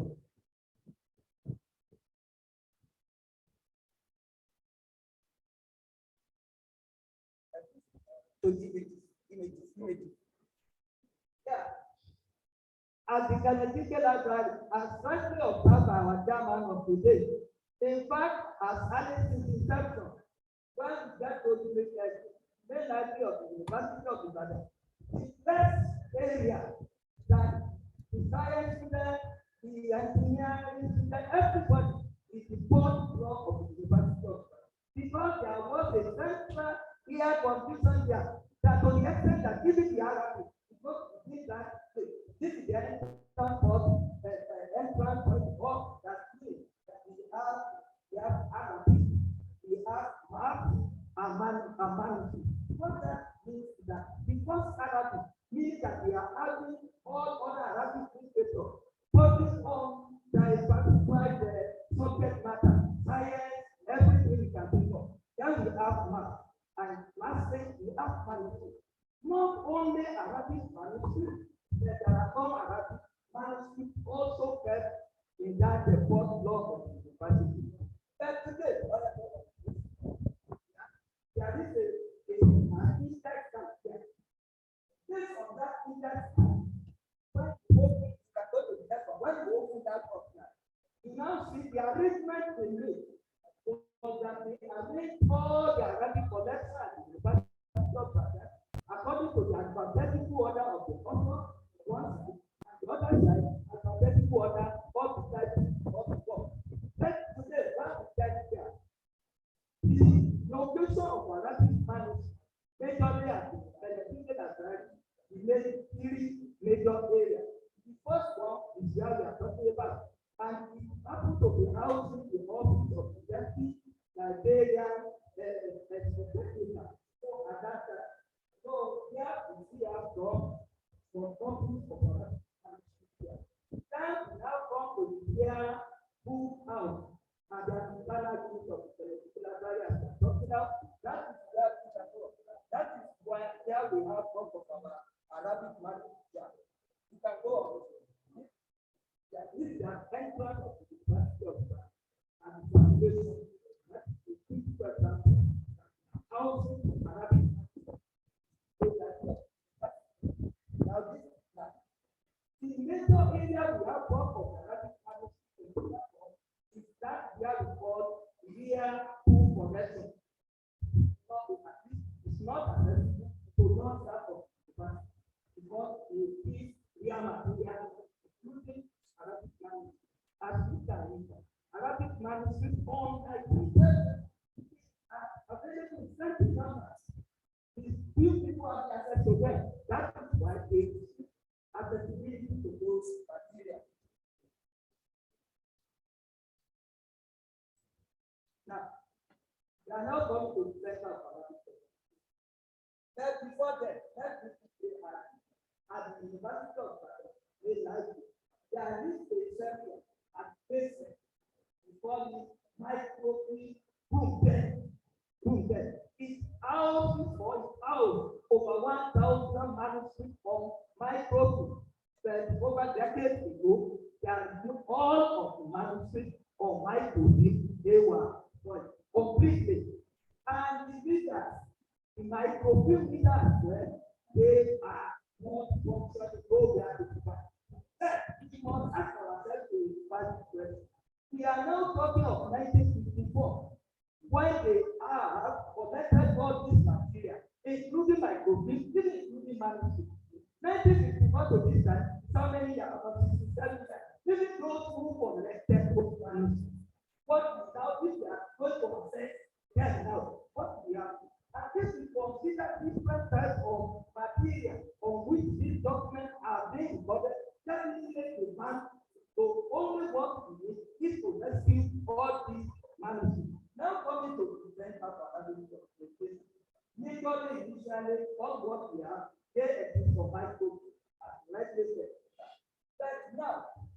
many of these micro they are at various levels of thinking. You can now this is the only microfilm leader that we have, and as we are talking now, invariably it is no more working. It was applied by First Foundation about 20 years ago. It is no longer functional. But in order not just to sit down here, rely on nothing. For the past 10 years ago, we have embarked on acquisition of more Arabic manuscripts. We went out to ask for the copy of that, and you can go on. Hold on. These are examples of what we have. Many of our material that are still intact, what we have seen, they are complete, they are readable, provided we have a reader to read them. We can look at this. We can look at this film of microfilm.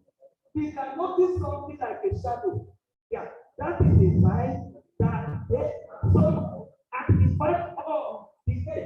You can notice the chemical coming out of that those things. You can see complete damage. We are talking of 58 years ago. You can see go on fast. Hope you are not in the second. Yeah. Okay, now as part of what we are now doing at this of Africa, not the rest of this.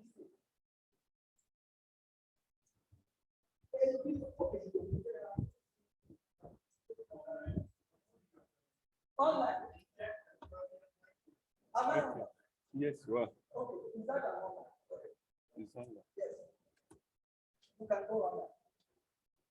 Now, what we are now doing, our key data emphasize that we need a kind of comprehensive catalog of Arabic.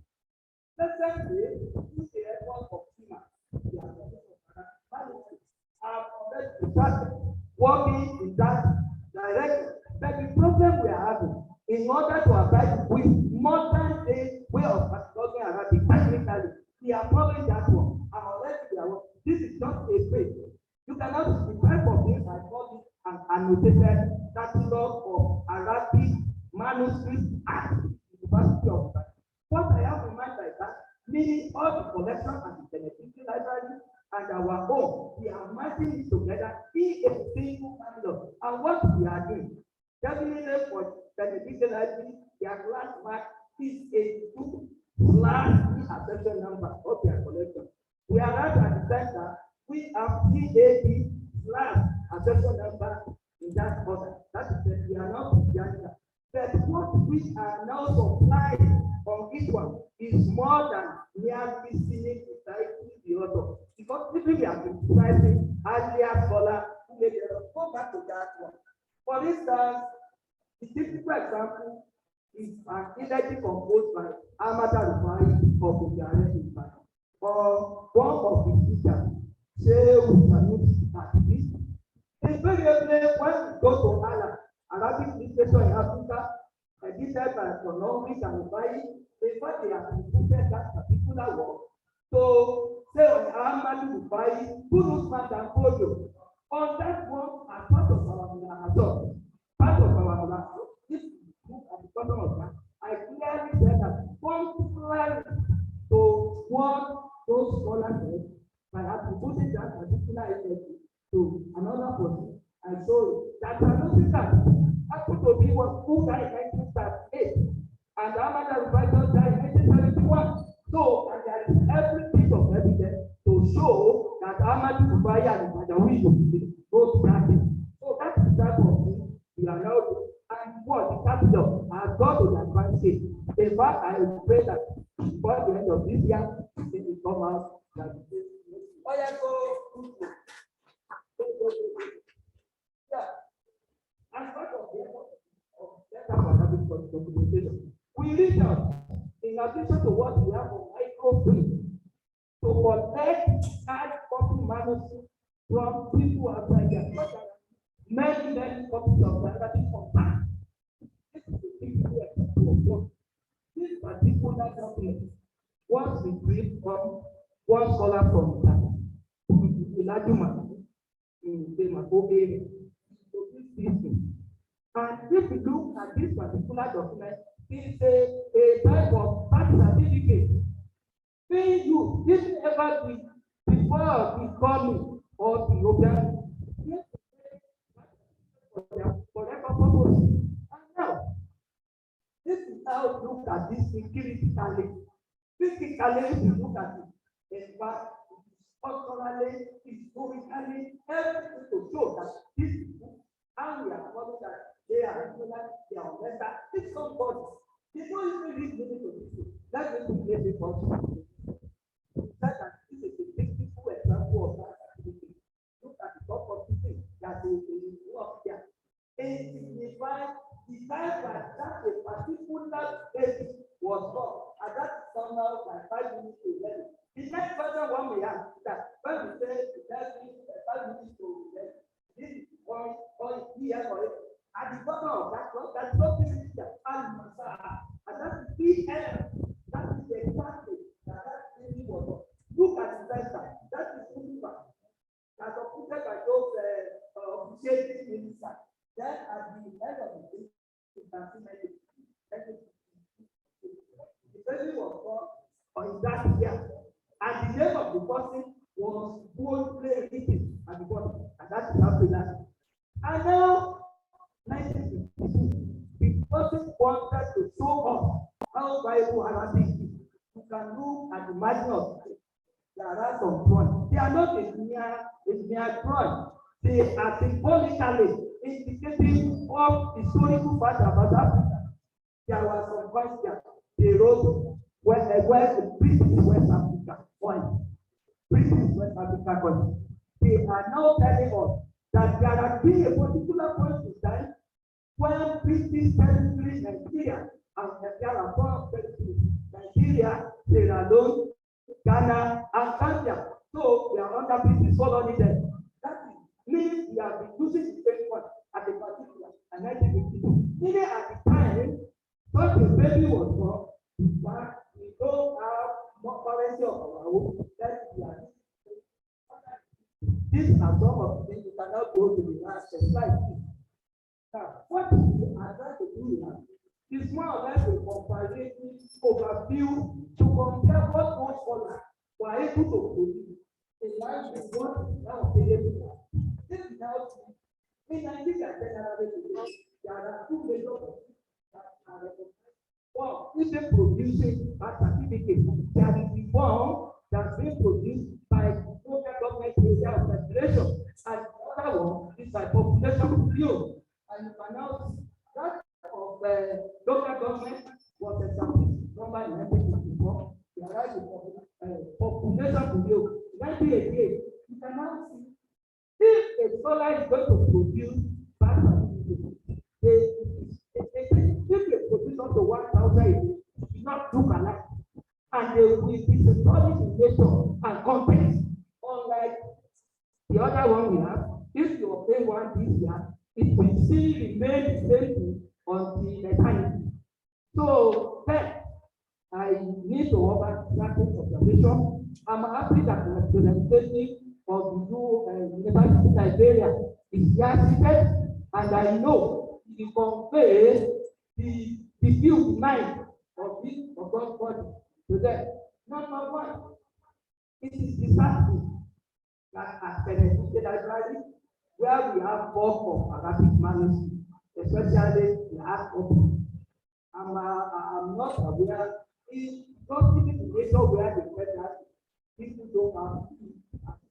And now we are having a whole center for documentation, whereby we have academic staff on board that can monitor it, in line all those connections under one single center or whatever, so that all this we properly get it.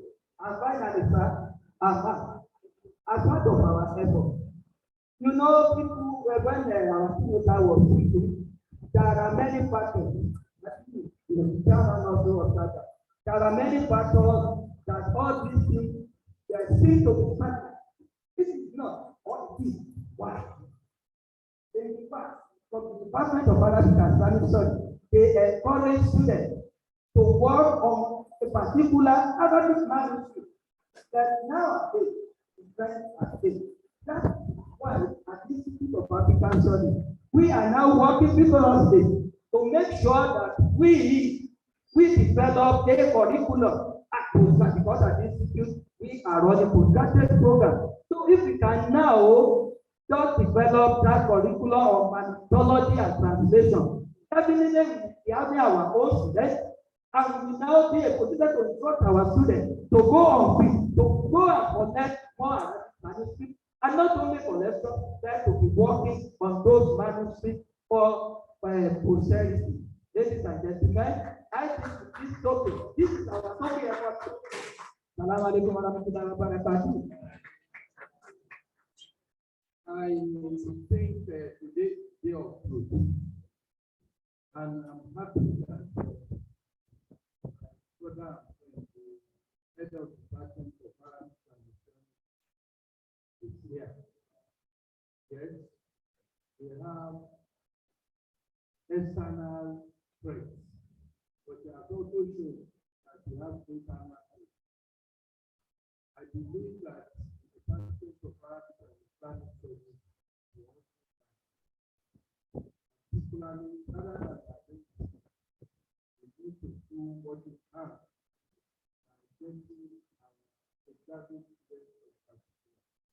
to work on some of these plans. There should be another IT capability in the party. If you know the role of Professor Oloyede for playing on the center for and teaching. But nowadays, we have been compartmentalized into different, what is the division segments and fields. They have been compartmentalized into so many central aspects that we cannot work.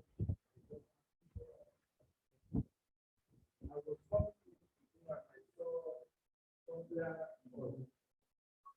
at the University.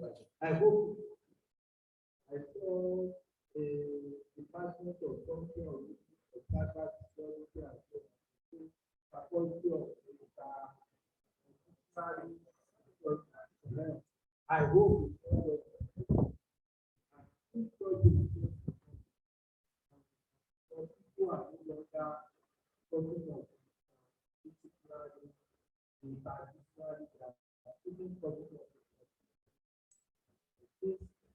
rather than solution like that.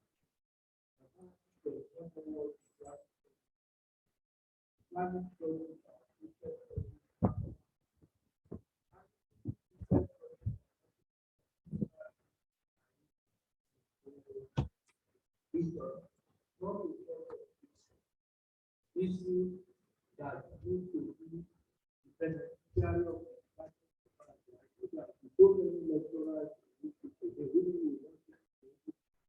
where departments of Arabic, they may not ever know that there are documents that because they are only the new text. So, ladies and gentlemen, we have to ask ourselves what to do. So, I'm happy that we have agreed that I believe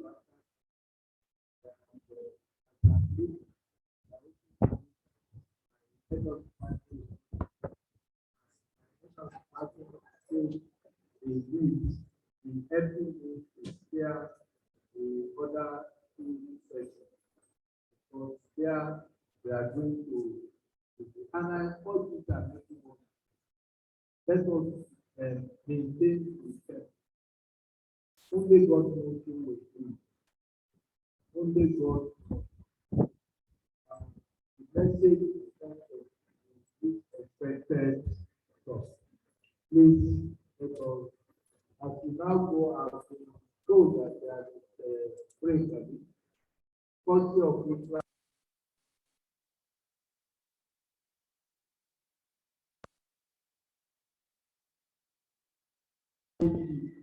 the online participants. Hi, this is Julia. Good afternoon. Salaam alaikum for Professor Isaac Okuli. That would be fantastic. Professor Okuli is a global witness. And in the class, when you will be teaching us, you will be looking at it, that how can this man, but you will see that this is scholar. It has nothing to do with his bike on Sunday and Saturday when he started his bike, going from house to house. And he's a scholar. So I need to floor to our teacher and father, Professor Isaac.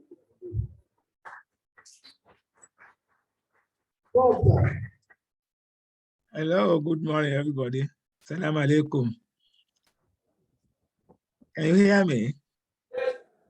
Well, it's a pity the voice quality is not too good from here, but I'm glad to see what's been happening, and I'm glad to be updated about the situation. I regard Arabic as part of our culture, our language. Related to religion, but really it's part of our Nigerianness. So that was the way I accepted it as part of our history, and I studied and I enjoyed it, and I've always enjoyed it. So I'm glad to know the culture, this part of our Nigerianness is being maintained, and I'm glad to be part of this arrangement this morning, despite the fact that my health is not too good, the situation is not good, but at the same time I say, alhamdulillah, that I'm still alive and I need to say this. So the situation, the voice quality is not too good. So I would love to have a recording, if possible, of this get together, and especially the last presentation by my academic son, Ismail Jima, to update me about what is the situation at that center. I hate to regard it as a defunct center of Arabic documentation, but those lines, those cultural relics are still there, recorded not only in Ibadan, but all over the world, especially my teacher, John Honwick's place in Northwestern University when I was there some 20 years ago. He had collections. Professor Stefan also made sure that there are quite a number of these documents which are now lost in the CAD, but are preserved in various centers in Germany. So thank God that although some of these things are lost, were almost lost to us at its home in Ibadan, in Zaria, in Maiduguri, we have them recorded elsewhere. So it will be available to our academic sons and grandsons to access, especially in the light of the modern technology. So thank God that these things are not completely lost. So please keep it up. We are old, we are getting out of the line, but all the same, even if we are off, there's one person that has not been mentioned really, Ibrahim Mukoshi. I don't know. I don't know where he is now. My generation, most of us are actually gone, but Ibrahim Mukoshi deserves a great mention in the CAD, because after John and I did some holiday work with him in the center, because of his bilingualism, very good in Fulani language and Hausa, in fact, 3 languages and Arabic. He was very, very instrumental in ensuring that some of those things were analyzed, and copies of the CAD magazine that were publishing at that time are still available. I mean, in collections, in library. Some of us have copies that we have passed on to your generation. Please go through them. You're going to be able, even though those documents are lost, you are going to be able to find the contents of them in those CAD analysis of those contents of the materials, as well as articles that we have had published in one place or the other. So the things are there for you. It's a question of searching for them. And your generation is lucky and fortunate in that those things that are not available to us, the gadgets, the technology that were not available to our generation, are available to you now to access either, well, I don't know, I mean, we are old school and we're not conversant with some of these things, but we're glad that you have them. So please use them to advantage so that those things that are lost to you locally, you can access them from the US, from Europe, Germany, and of course, even France here in London has some collection. So you can always get through to them. Interlibrary loan from publications. Just go through the materials and you're going to be able to find. So they are not lost. They can be found. They're just hiding. In fact, your generation has this belief over this concept of things in the cloud. Yes, they are in the cloud. You can access them. You can get to them. It's a question. Unfortunately, you need to really get your generation, younger ones, to acquire this love for work, for efforts. Unfortunately, they look for the easiest way out, money and all the rest of them, which unfortunately our generation didn't have too much of it, but we had enough to play. So congratulations to you. This system, this thing, we'll be able to have some records of it. So keep it up. God with you. Ma'asalam. Thank you very much, sir. Thank you very much. I think that's very inspiring. One concluding remark I want to make. When recently applied to be a member of people, many people are lamenting, and I was not lamenting, quietly lamenting the they were just talking about geography, not different and people with pleasure. They of course everyone but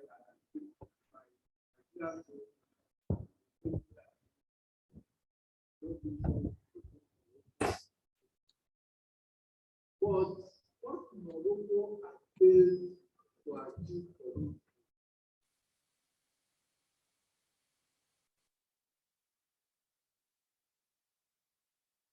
to become member of everyone.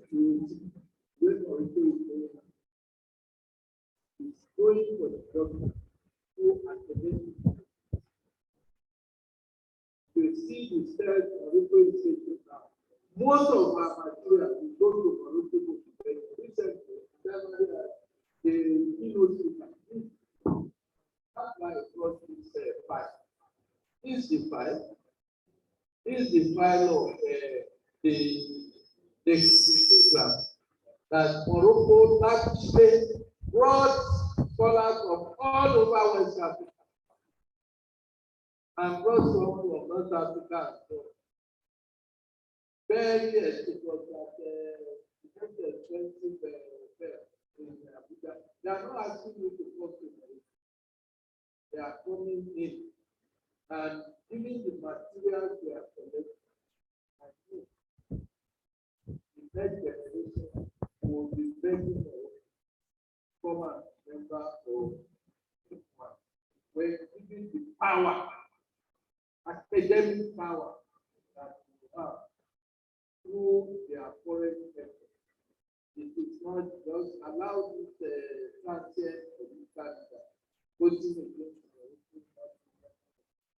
we will go out to begging for my joint ECOWAS. Thank you very much.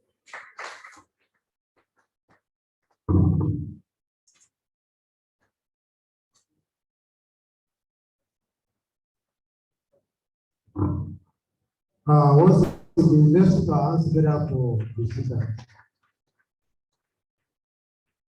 Now we file out 14 days and 24 papers. So we'll come back in 20 minutes. Thank you very much. Photograph book, yes. Good photograph book.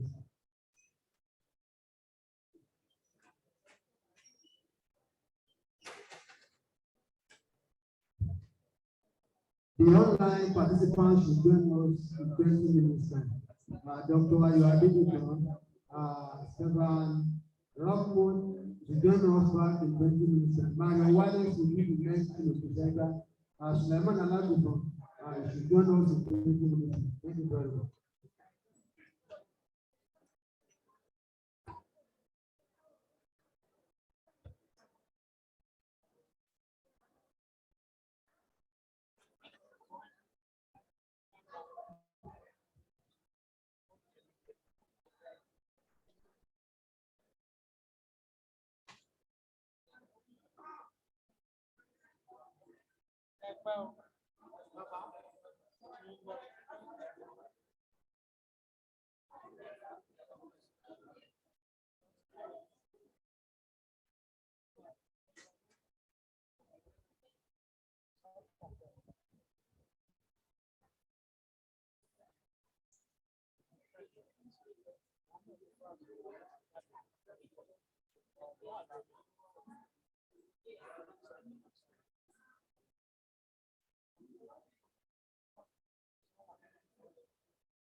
Very well. Yeah. Is there a way to keep the sound?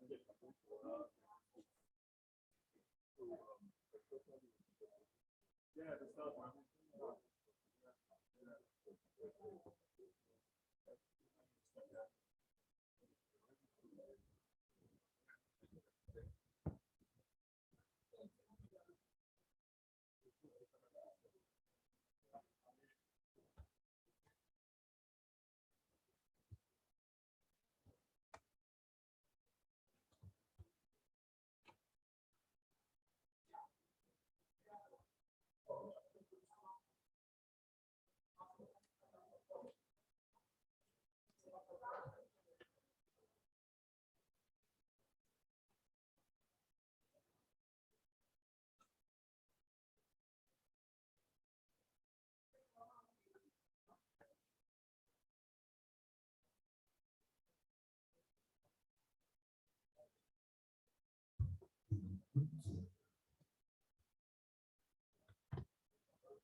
Yes, sir.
Hello.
Hello. Hello.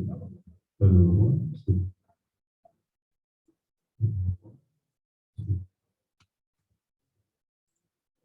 1, 2.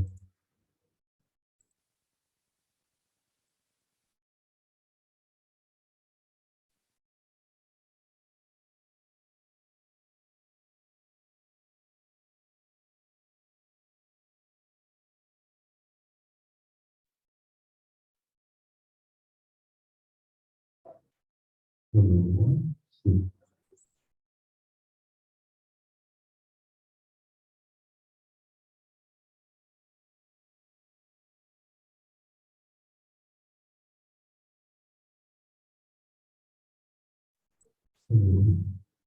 1, 2.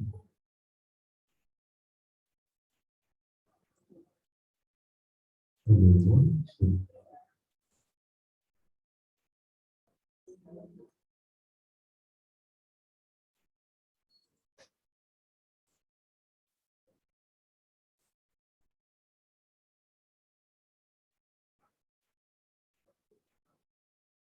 Hello. 1, 2.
Hello? Hello, 1, 2.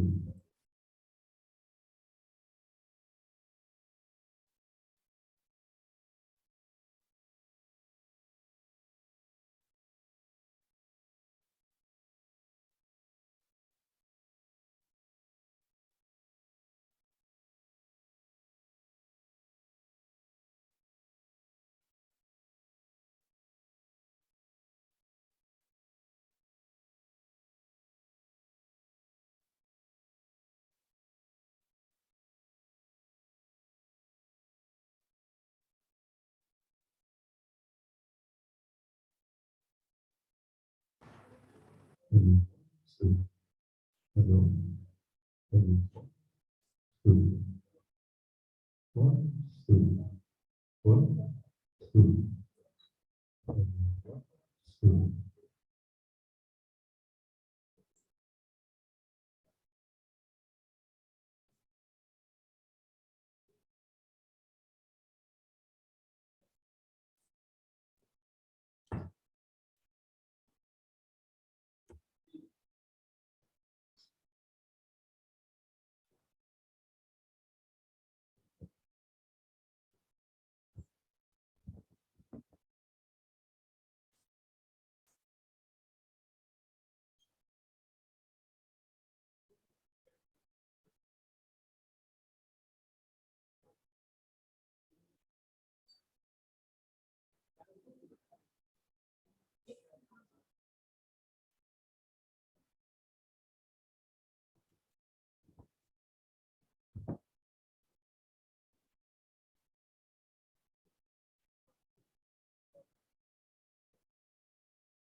He's coming. He wants to take his charger.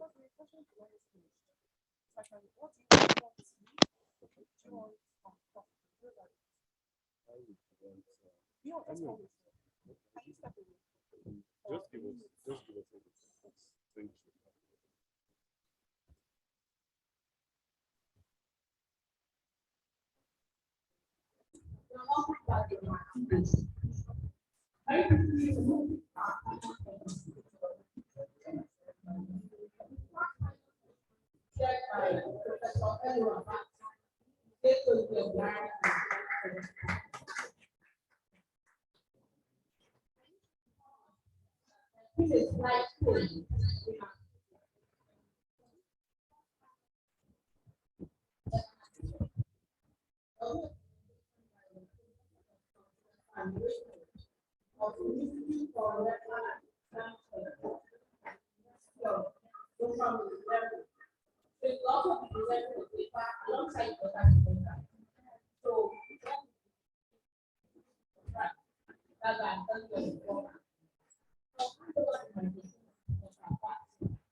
Welcome to this session of Start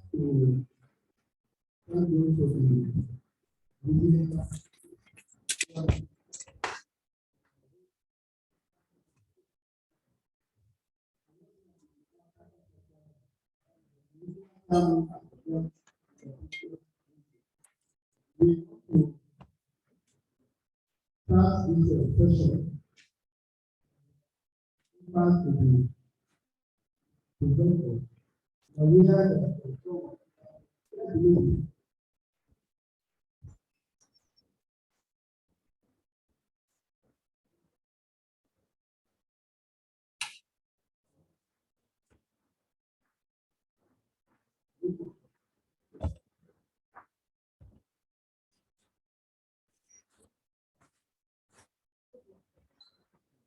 What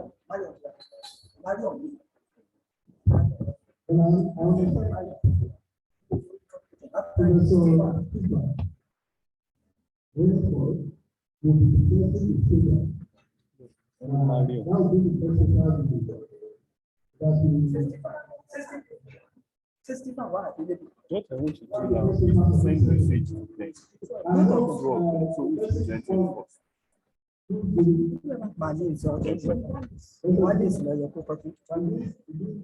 first?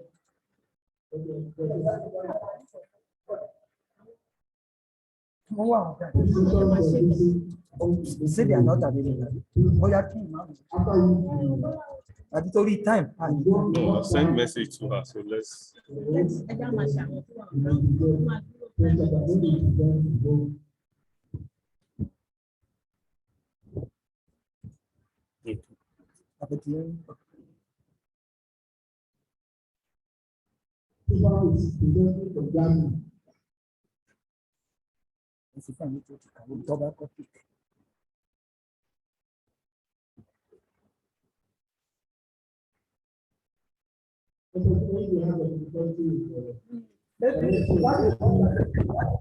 Hello, can you hear me?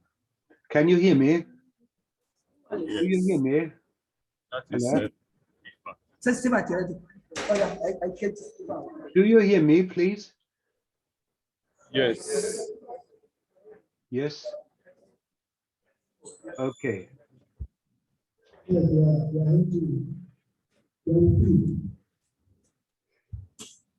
You can hear me now. Hello? Hello? We can hear you. Please, you can start your presentation. Okay. Okay, it's yeah. Dear Chairman, dear all, thank you very much for this invitation to this very interesting conference about a topic and about collections which have accompanied me throughout my research life since the 1980s. And I'm very glad that something is in the pipe now to be done about the marvelous collections which University of Ibadan has been hosting since the days of the 1960s and 1970s due to the activities largely of Jan Hanwig and his group, which he had established during that time. Professor Is-haq belonged to those, and he already mentioned that, and Professor Sanni also talked about it. The miserable state of these marvelous collections has been described since the 1990s at least, and it's gratifying that something is being planned to be done to do about it. And what can I do in this to help you about this, or to just to illustrate what could be done? Well, I thought I can just give a report on what the collection meant to me, what I was could do with it for my own research, in a quite a number of fields, and what is it that gives this collection its special value? There are several aspects to this. It has to do with the with the southernmost collection of northern Nigerian jihad manuscripts, which was collected already since the 1960s. So this is one important aspect. It has to do with jihadi manuscripts from Illorin, which were filmed and which are in the Kenneth Dyke Library now, and many other things which make it a very diverse collection. But let me just start to tell you how I moved into it and what kind of work did develop out of this. But one point perhaps before which occurred to me, I think it is to start collecting manuscripts, cataloging them and digitalizing them is very well and fine. But I think there must be more research purpose on that. And without clear research projects and research purposes, such a collection will tend to peter out of lack of specific and specialist interest. And I think without this specialist interest, which I see represented with several of you, of course, but without an organized and focused research interest, such a collection doesn't live and doesn't perhaps live on. And that was its problem since the 1990s. And for whatever reasons, this research interest somehow became weakened in Nigeria, in the southern Nigeria at least itself. Might be for political reasons, for political tensions, who knows. But this would be just one point which I would like to make beforehand.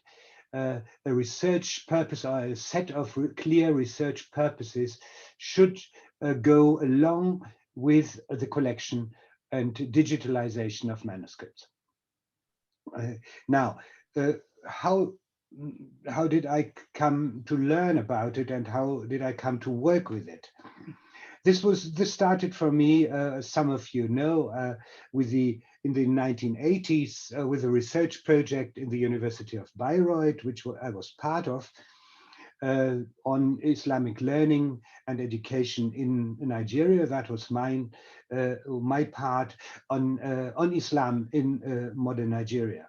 We were traveling around together with Professor Jamil Abu Nasser, who had been staff of the University of Ibadan for a long time in the 60s and early 70s, and we came back for this research project.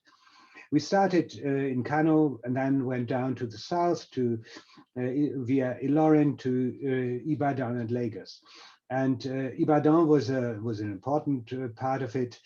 And that's how I was introduced to the collections and to the university. I did start my work on the text and manuscript collections in the next year. That was 85.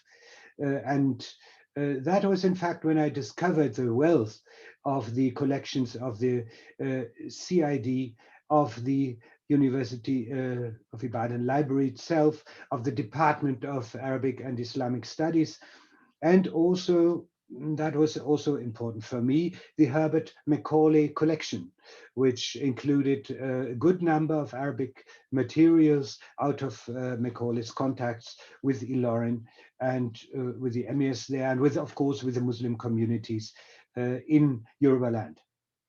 Now, this is how I came into it, and the films of the CID became important to me as I dug myself into the sources for Illorin history, which was my field, my main major research at that time.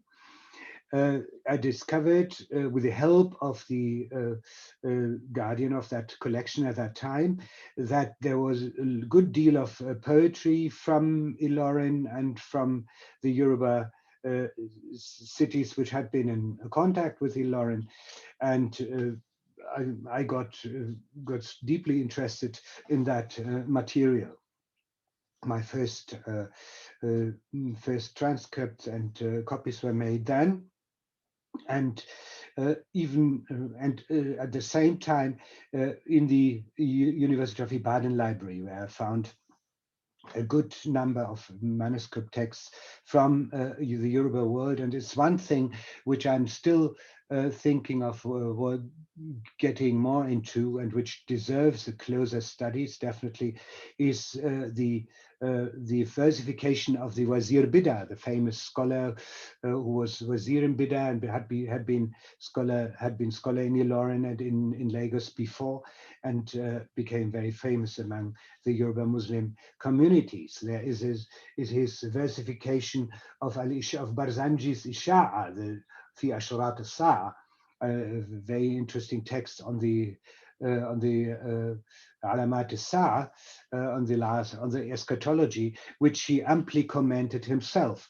So it seems to be an autograph, and it was written at the time of the First World War.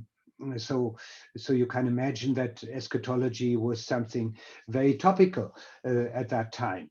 So this text still deserves to be closer looked at, as I find, and it's part of the UIL library collection. So this was one of my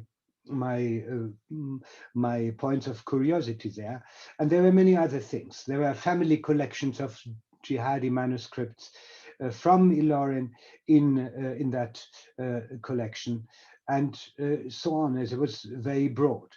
There were many manuscripts, microfilms rather than manuscripts, of the local history of Illorin by Ahmed Omaikokoro, and these will make a critical edition of that text very easy. This is something, or this is also a task ahead. There are many other stuff. There's many other stuff which goes to local Islamic literature. It's poetry, as has been described already. The elegies on the deceased imams and on the prominent scholars of Ibadan, which Is-haq and Amidu have been working with for so long time. And the school of Ibadan emerges from this material very closely. Osogbo comes in, and many other places with local materials. You see in these collections, and this is one thing, you see the Arabic literature as it was arising and emerging in the colonial period in Western Nigeria. This is certainly something very unique about both CID, UIL, and the other and the Macaulay collection itself. There are stories in the CID, and there are preaching stories in Arabic prose, which are very interesting. And there was this collection of documents from the Olubadan, from Abbas al-Shinloye of the 1930s, who was trying to hold its own against his rebellious chiefs in Ibadan, who was with the support of the British, was finally able to succeed in this. And this is a very interesting story, which I was able to publish at least part of it, together with Is-haq Ogumbi when he was in our place. So this is a very Yoruba kind of Arabic, which you find there, but you find an early stage of Yoruba storytelling transferred into Arabic. So you see different stages of the development of Arabic in Yoruba land in this collection, and I think this is unique. I think perhaps even for the literary history of Arabic as a whole, because you never and nowhere, as to my knowledge, you see an Arabic literature from arising and emerging from the scratch. And from its very beginnings, you can document it in these documents from the Ibadan materials. So this is something which I find quite a remarkable discovery for me. Is-haq has then continued with the collection of scholarly papers, and this is again something quite unique for Nigeria. I mean, library collections like those of Umar Falke, which have been were acquired by via John Payden by Northwestern University, have been well known, but to have a personal collection of personal papers of one scholar together with his own correspondences with his publishers and with his grammatical and lexicographical notes and his works in different phases of his career. I mean, this is also something unique for Nigeria and elsewhere as far as I see. And this was then edited and analyzed by Is-haq again, once more in our cooperation. This is, by the way, one of the films who has a very a microfilm which is spoiled, has been, to my knowledge, was spoiled in CID itself. There was a copy of it in the UIL library, and I was able at that time to get a copy from the library itself, which is now in, I think it's in Bochum or in Bayreuth, in one of those collections which we were able to gather. So these materials show you that that there is some very interesting insight to be gained from them beyond those great texts of the Northern Jihadi authors and of the Fodiawa and others. But they are there with the good copies as well. This shouldn't be underestimated. And there are Qurans and many other things which would be worth collecting. But this goes then into private collections, which are still another field which we couldn't, which I touched in Illorin itself with photographing, and these are materials which I am now going back to and trying to get them published in cooperation with the Manuscript Culture Center in Hamburg. But I continued my my research in 85, 86, 87 largely, coming back 89 again. So this is was really a great experience, and I would still say, although decay was the financial problems of Nigeria were increasing, and you saw the decay and the loss of capabilities to maintain all that, but still you saw it had been a very well established center, and it was still working to the extent that I can say it was a golden age for my own work, or at least a silver one. And I wonder whether this wasn't the case for people, for some people after that.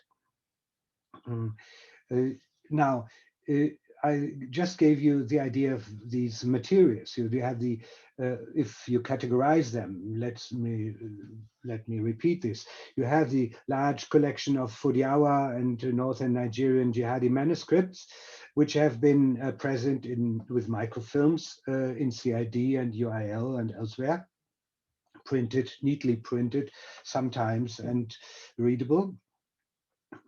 You have the works of Yoruba and Nupe scholars and poets, unique, I think, for Ibadan and perhaps for some other collections like Jos and other places in Yoruba land and southeastern Nigeria, I don't know. Then you have local histories, quite a number. The Illorin Ta'lif, Akhbar al-Qurun is there with many different manuscript copies, also not manuscript itself, but film copies. And you have this preaching sermon material, the prose story writing used by preachers. And this is for me quite a remarkable situation. Apart from all these legal and religious material, which is sort of standard West African standard, which you find here. Now, what were we able to make out of all of this? First of all, I was able to publish my article on the Ansar-Din Society, and I think I wouldn't have been able to do that without access to the Herbert Macaulay collection, because he had some gathered some very interesting stuff on the early Ansar-Din, on the old Ansar-Din Society, for example, and then on the atmosphere of Lagos in the at the beginning of the 20th century, the early decades. That was unique.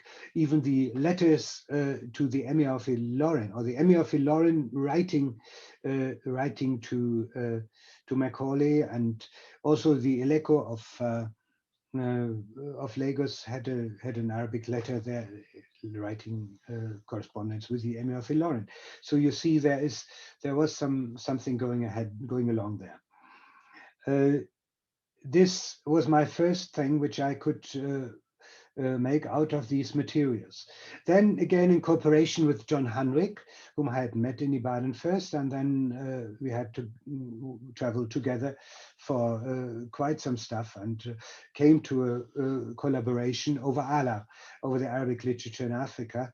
And for this volume on Central Sudanic Africa, we were able to cover with Professor Razak, Jeremy Abu Bakri.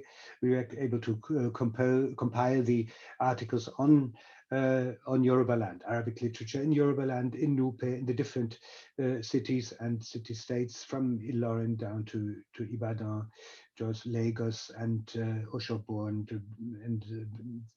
and Auchi, and many other places where people had come to write some Arabic within the Muslim community. So the ALA was a product, this material was a product of these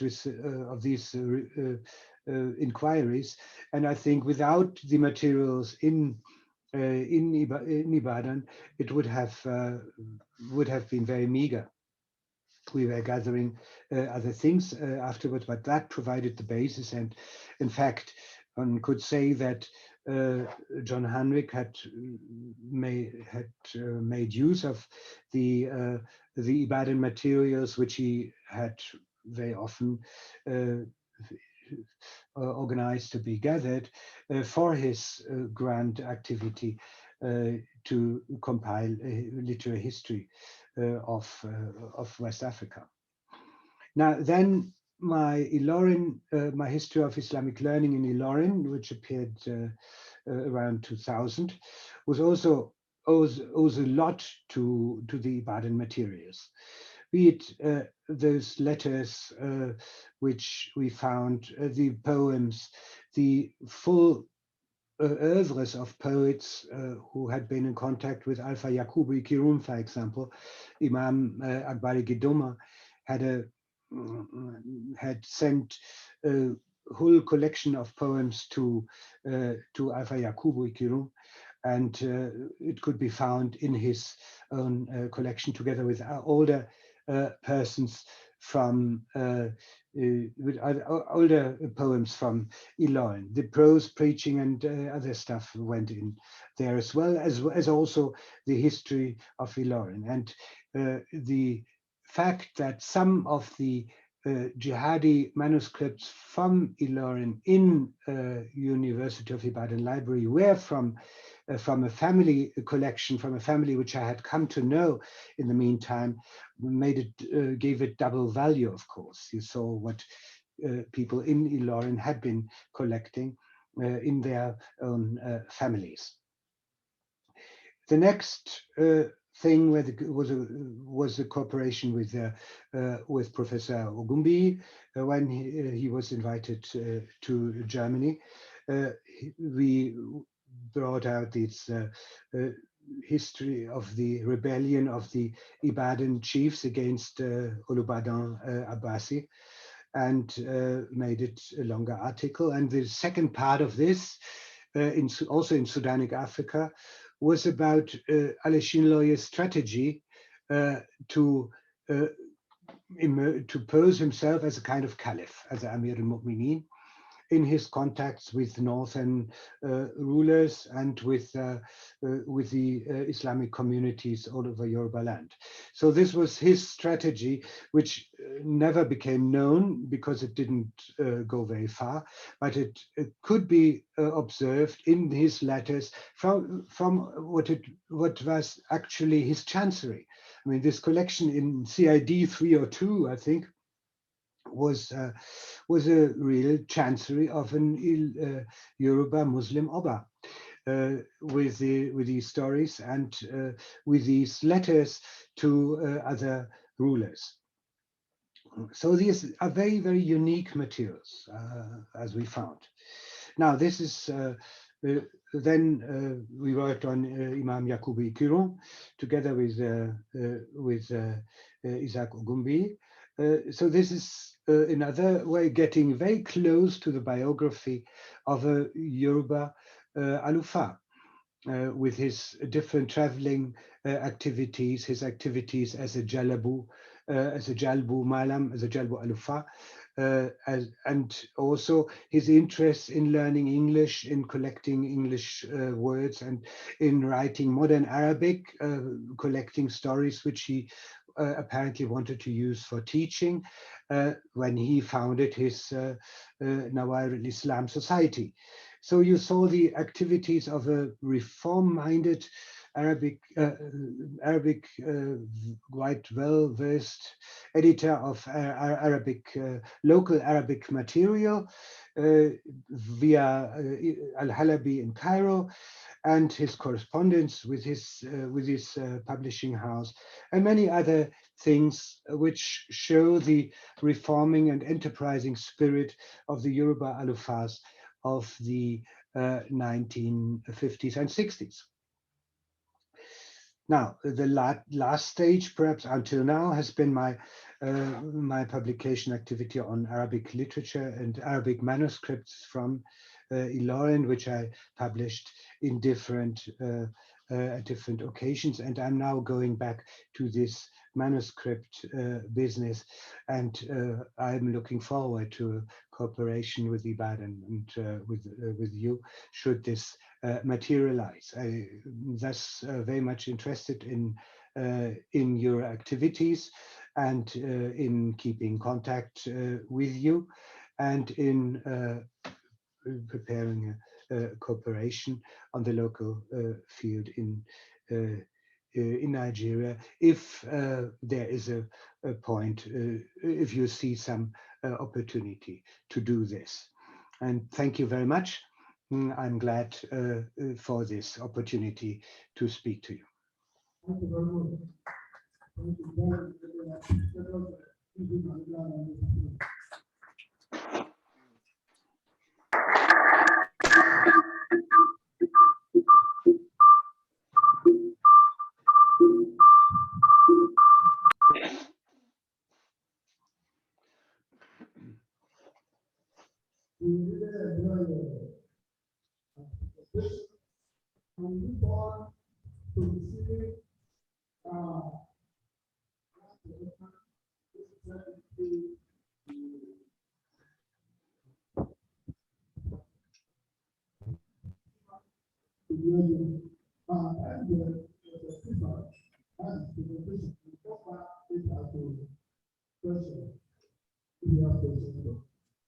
Now we want to listen to the presentation of Professor Eko Abdulrahman, Typology and Dynamics of Arabic Literature of Yoruba.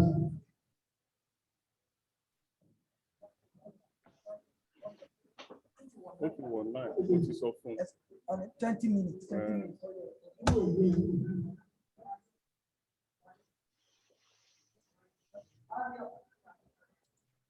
Okay. Hello. Is it my turn to speak? Sorry, I really can't hear. Please give me a thumbs up if it's my turn to speak, because I can't hear. I think it's you now. Yeah, okay, thanks. Good morning or good afternoon, everyone. Thanks very much for inviting me. It's a pleasure to be here. I'm sorry I missed the. And I've told her. Is it okay? Am I okay? I've done it. Please, can someone please message me on the chat to tell me whether you want me to speak or not?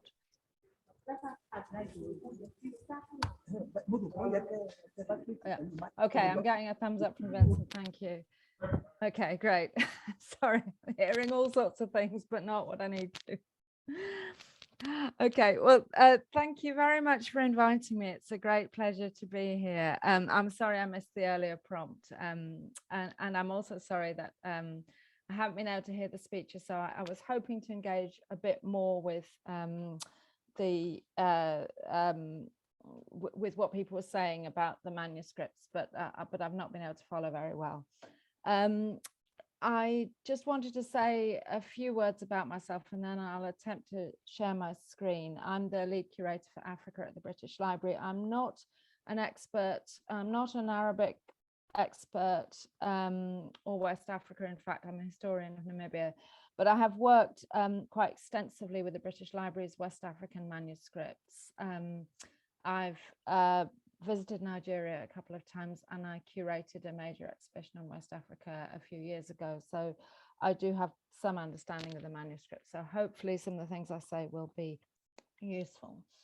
And now I'm going to attempt to share my screen here.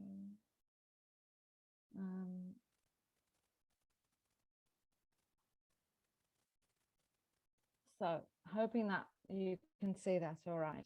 And I have 20 minutes, so I'm going to hopefully quite quickly scooch through these various subjects that I want to talk about today. So just a quick introduction to the British Library's collections. We have collections on and from Africa in all kinds of formats as detailed here. This is a quick summary of the manuscripts and archives we have. So not a huge collection of original manuscripts, with digital images of archives held elsewhere under the Endangered Archives Programme umbrella, actually much more extensive. So our West African manuscripts that we actually hold physically, we have 14 volumes, but I counted recently, I estimate that comes to 239 individual manuscripts, because 5 of the volumes are composite. And for that understanding, we have Paul Naylor to thank. He did the cataloguing a few years ago when he was doing his PhD. And 6, and then 3 other items, as you can see on the slide. All except one, which was acquired more recently and now available online through our digitized manuscripts portal. I do have a version of this presentation with all the links on it, with just the links on it basically, which I can circulate separately.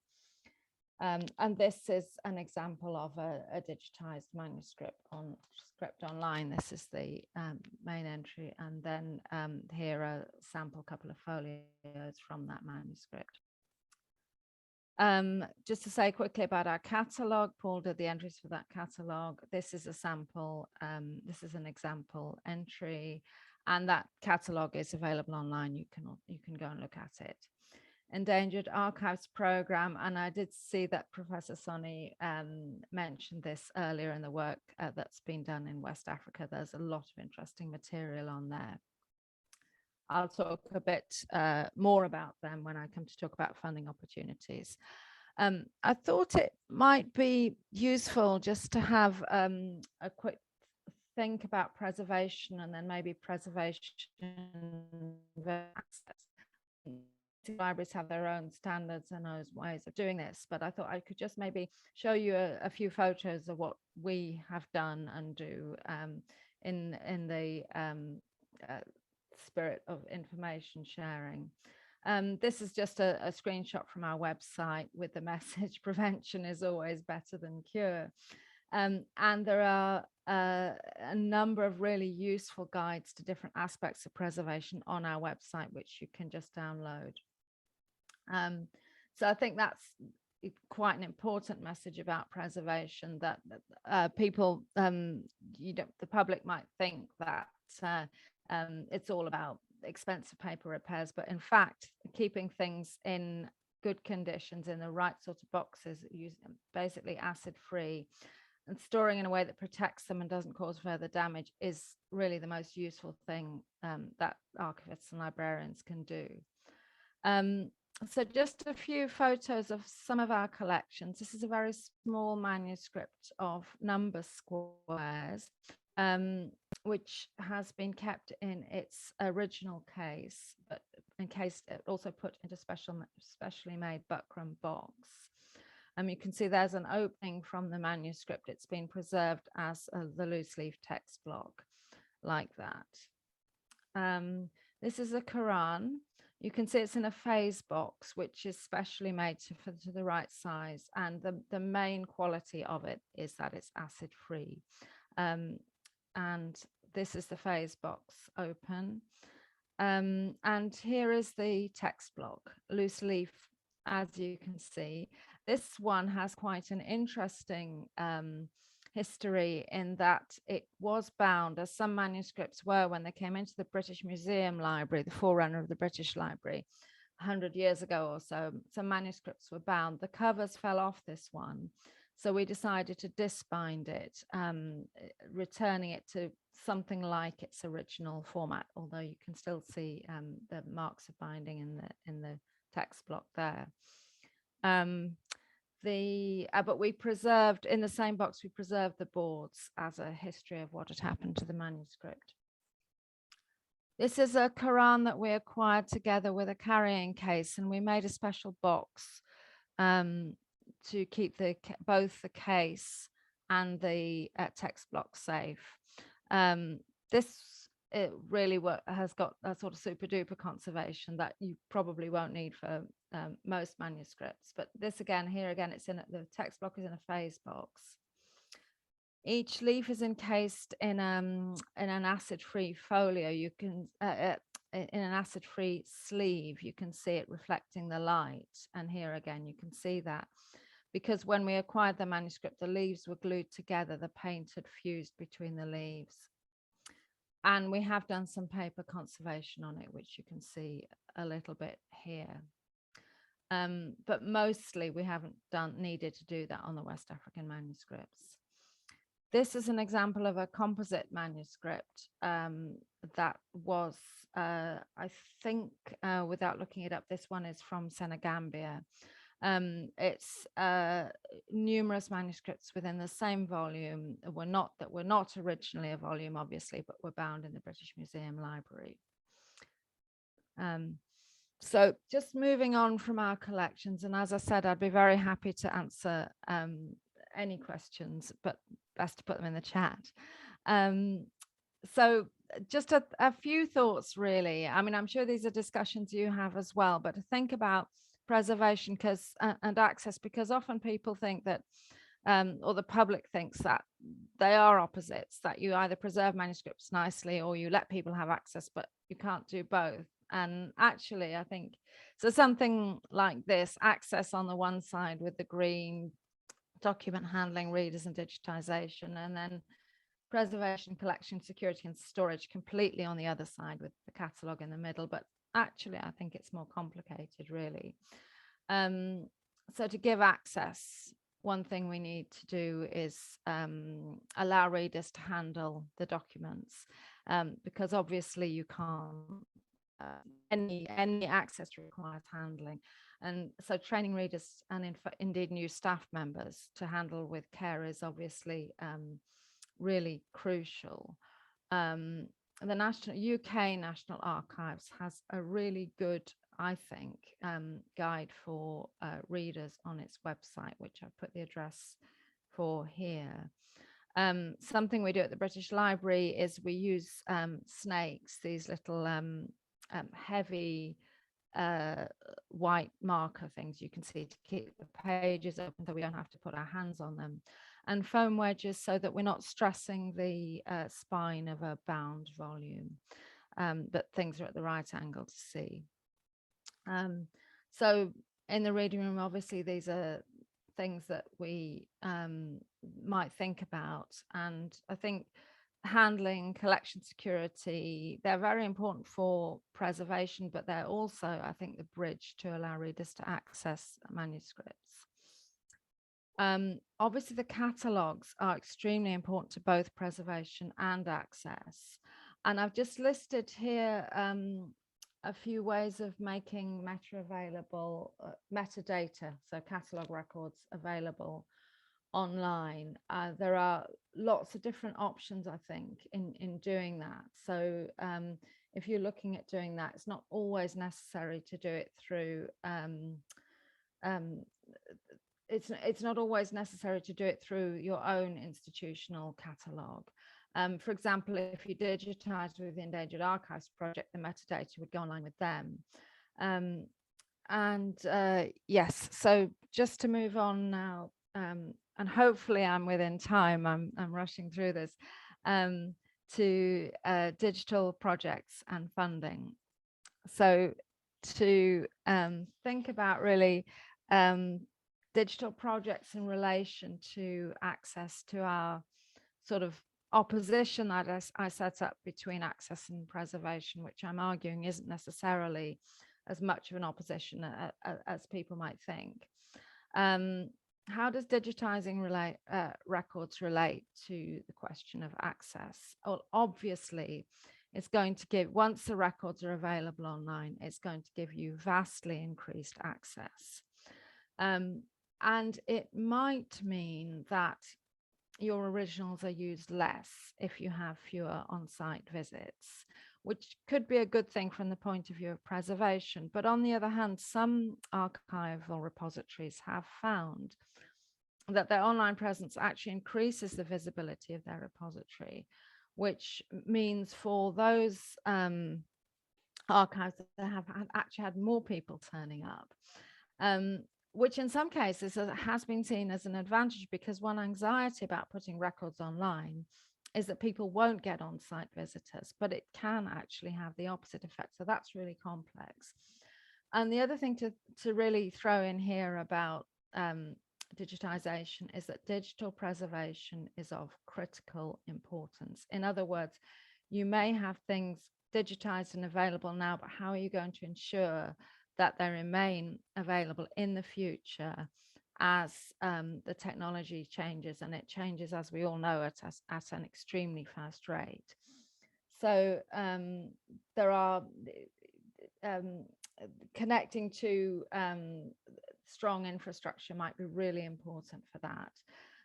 There's a famous tale of the BBC in the British TV did a research project on the whole of the country. They called it a new doomsday book, I think, on the whole of the UK, and it was in the early days of computing, and they recorded it all on old-fashioned floppy disks of some kind, and then it became obsolete. They actually, at one point, they realized they could no longer read it because the machines to make this were not being made anymore. The machines to read it were not being made anymore. So things can become out of date so quickly in digital format. That's worth thinking about.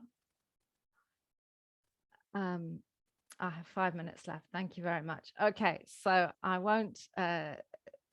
This is our original argument about preservation versus access. I think actually it probably looks more like this. Things like collection security, document handling are bridges between the two sides. So quickly to talk about digital projects and funding, which I know people are interested in.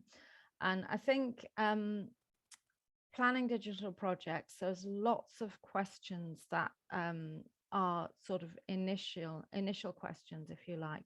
I was on the board of the Endangered Archives program for several years, so I've had a lot of experience reading applications and thinking about why people write, you know, what makes a good application and what doesn't.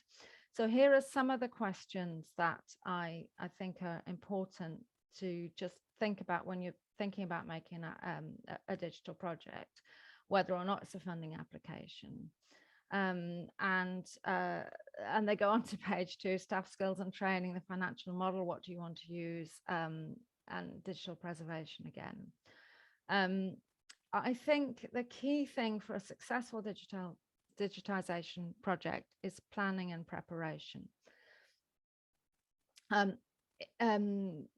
Is the material of interest to researchers and the public? Is it worth digitizing? Have you got good organization and workflow? Have you got a committed team, good technical knowledge, but also expert knowledge of the content? Because you can't do it without knowing what you're digitizing. Good metadata, good catalog records, absolutely essential. Strong infrastructure and good partnerships, very critical. And then planning and preparation again. This remote capture is the Endangered Archives Program handbook for planning digitization programs, projects. And I think it's available for free download on the internet, and it's a really essential guide to planning these sorts of projects. I've got a list there of a few funding bodies that may be worth considering. I'm just going to speak in slightly more detail about the Endangered Archives Programme, which is based at the British Library. If you're thinking of applying to EAP, the material must be endangered, often for environmental reasons. It must be of research value, and it must be able to go online with free access, which is sometimes a stumbling block. And it must date from before the middle of the 20th century. If it's more modern material, there is the Modern Endangered Archives Programme at UCLA. And I just wanted to sort of contribute some of the things that in my experience are important when you're applying for funding. So the grant criteria and guidelines are extremely important, because that's how your application will be judged, and the funders will not, on the whole, make an exception for you. Check you're eligible and check the funders' conditions and whether you can comply with them. So if you're trying to digitize a lot of material that you can't put freely accessible online, then EAP, for example, wouldn't fund that. Make sure you include all the information, enough information for the people who make the decision to make a judgment. Value for money in the budget, and you can usually make a formal and informal inquiry beforehand, as long as you leave enough time. A few other key international bodies that you probably know about already. And just to recap, the resources, remote capture, and the preservation guides that are on our website. And finally, thank you for listening. I hope I'm within time. I hope that made sense. And if you do have questions, I'm very happy to answer them. Thank you.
I thank the organizer for giving me this platform to say something about the Arabic manuscript collection of the university. Before I go into what I have, let me just acknowledge the contribution of Professor Silva. I thank him for developing interest in Arabic manuscript of the university. When he came to the early 80s, together doing our business.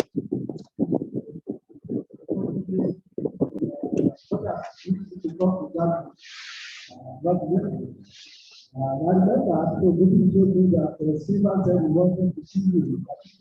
People always said your way, but we want to see Abraham himself. The unfortunate Silva, they are moving to the first line. I don't think they will reach. All the time I think that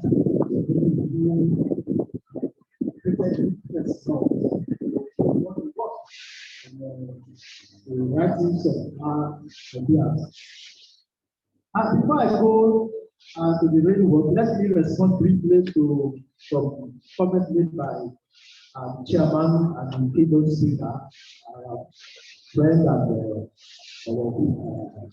Keynote presenter, Professor Sanni, about the efforts we are taking. The Department of Arabic and Islamic Studies to sustain the collection and then also to increase more in the efforts of our copiers in academics. Actually, departments, did try at many periods levels to see that those collections are successful. But unfortunately, the interest that our copiers had that helped them to succeed appears no more, no more there for us to laugh upon. So I did not talk much about that because it's a serious issue for our campus today. And I doubt shall be able to in the nearest future for what is happening to us on campus. It's unfortunate today, but we'll try, we'll keep on trying. The hope is not lost. Again, the second one about the Hungry Library. I think I was the acting head when Professor Hungry passed on, and his library was willed to the department. The department at that, I think the university at that time had been subsumed into a treasury single account something, whereby the department had no private money to spend on its own. You've got to rely on the Vice-Chancellor's office through the DPC academic to do anything. And unfortunately, those at the helm of affairs were not so interested, and there was little we could do as a department. Actually, we ran around to see if we could generate funds to ship and warehouse the material, but it was beyond us. And that's how we lost that heritage to the inland, as we have been informed by Mr. Sanni. For your information of recent, Professor Gubi himself will his own library to both LASU and UI. About 2 days ago, my head of department was in his private home to collect the materials. So we have material with us, and we are making effort to create a space for that material to show you that we still have interest in developing this aspect of our academic material. Now, I happen to be one of those who had the privilege of using the microfilm room of the University of Ibadan Library, where the bulk of this manuscript is stored. I had that privilege, and I was able to peruse and read many of those manuscripts. And that gave me the insight so as to classify the type of manuscript you have from Yoruba authorship. Because many of the researchers, when they come, they would think that they were coming to meet the type of material they have about northern Nigeria. That is not the case when it comes to Yoruba land. The northern Nigeria had the fortune to have literate leadership, political leadership. And because of that, I mean literate in Arabic. So because of that, they had people who recorded the events, political, religious, and social around them. But in Yoruba land, contrary is the case. The leadership around about the same time in Yoruba land was not literate in Arabic. Very few scholars, scribes, who had association with Yoruba leaders. help us to document a few material we have today. I remember Professor Stephen was talking about the chancery writing of Oloyede. I want to inform him, I believe he's still listening to me, that I've also recovered another one again. That people that predated Oloyede Abbas. The account of how Baale of Padere was dethroned in 1905. So it was documented by a scholar. And in actual fact, I was reacting to the account given by Bishop I.B. Akele about the dethronement of Baale of Padere, because Akele in his book, The Way to Ibadan, accused the second in command, who happened to be a Muslim, that he was the one who engineered the riot against the Baale, and that Apapa was in the habit of buying over the chiefs and people. And because of that, they love him more than they love the Baale. And I said, no, from the account of an eyewitness who happened to be a Muslim and a literate scholar, he documented the fact that Ibadan was not at peace during the reign of Padere, and that thievery, burglary were rampant. That was documented.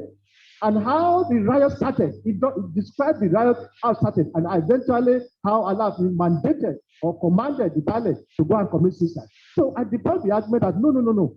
Papa was not instrumental to the position of Padere. All I'm trying to say here is that we have very few of that class of material they have in the north.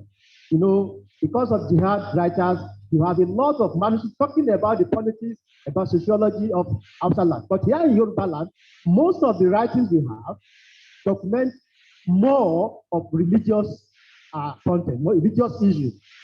And also, we do have those that, teach about religion and about the language. Again, we do have two of those writings that talk about history of the people briefly. In fact, I got to know, but I'm not sure if that manuscript will be available. I'm now asking for Sanni because it's always out there. Somebody said that at the time Baale of Padere gifted the Muslim community the first site to build their mosque, the first central mosque, that one of the followers of Basuno wrote something to appreciate Padere. So, Opiagbe, how do you pronounce it? Opiagbe. So that somebody wrote something to appreciate Baale of Opiagbe for that gesture. But I've never seen it. Yeah, perhaps it will locate. But I doubt if that manuscript is still available. So those are the types. But that we do not have many of the texts in Yoruba documented, I believe, was simply because our scholars in Yoruba land derived joy in composing in verse, and not many of them had the ability to write in verse. And until and unless you write in verse, it appears you are not reckoned with. That is the belief among the Yoruba scholars about the time we're talking about. And I believe because of that, not many of them actually wrote down something.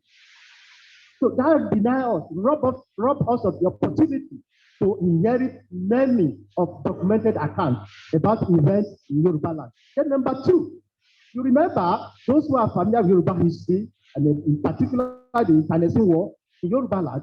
So most of those scholars, even those who will be able to write, even in verse, were also part of the Yoruba army.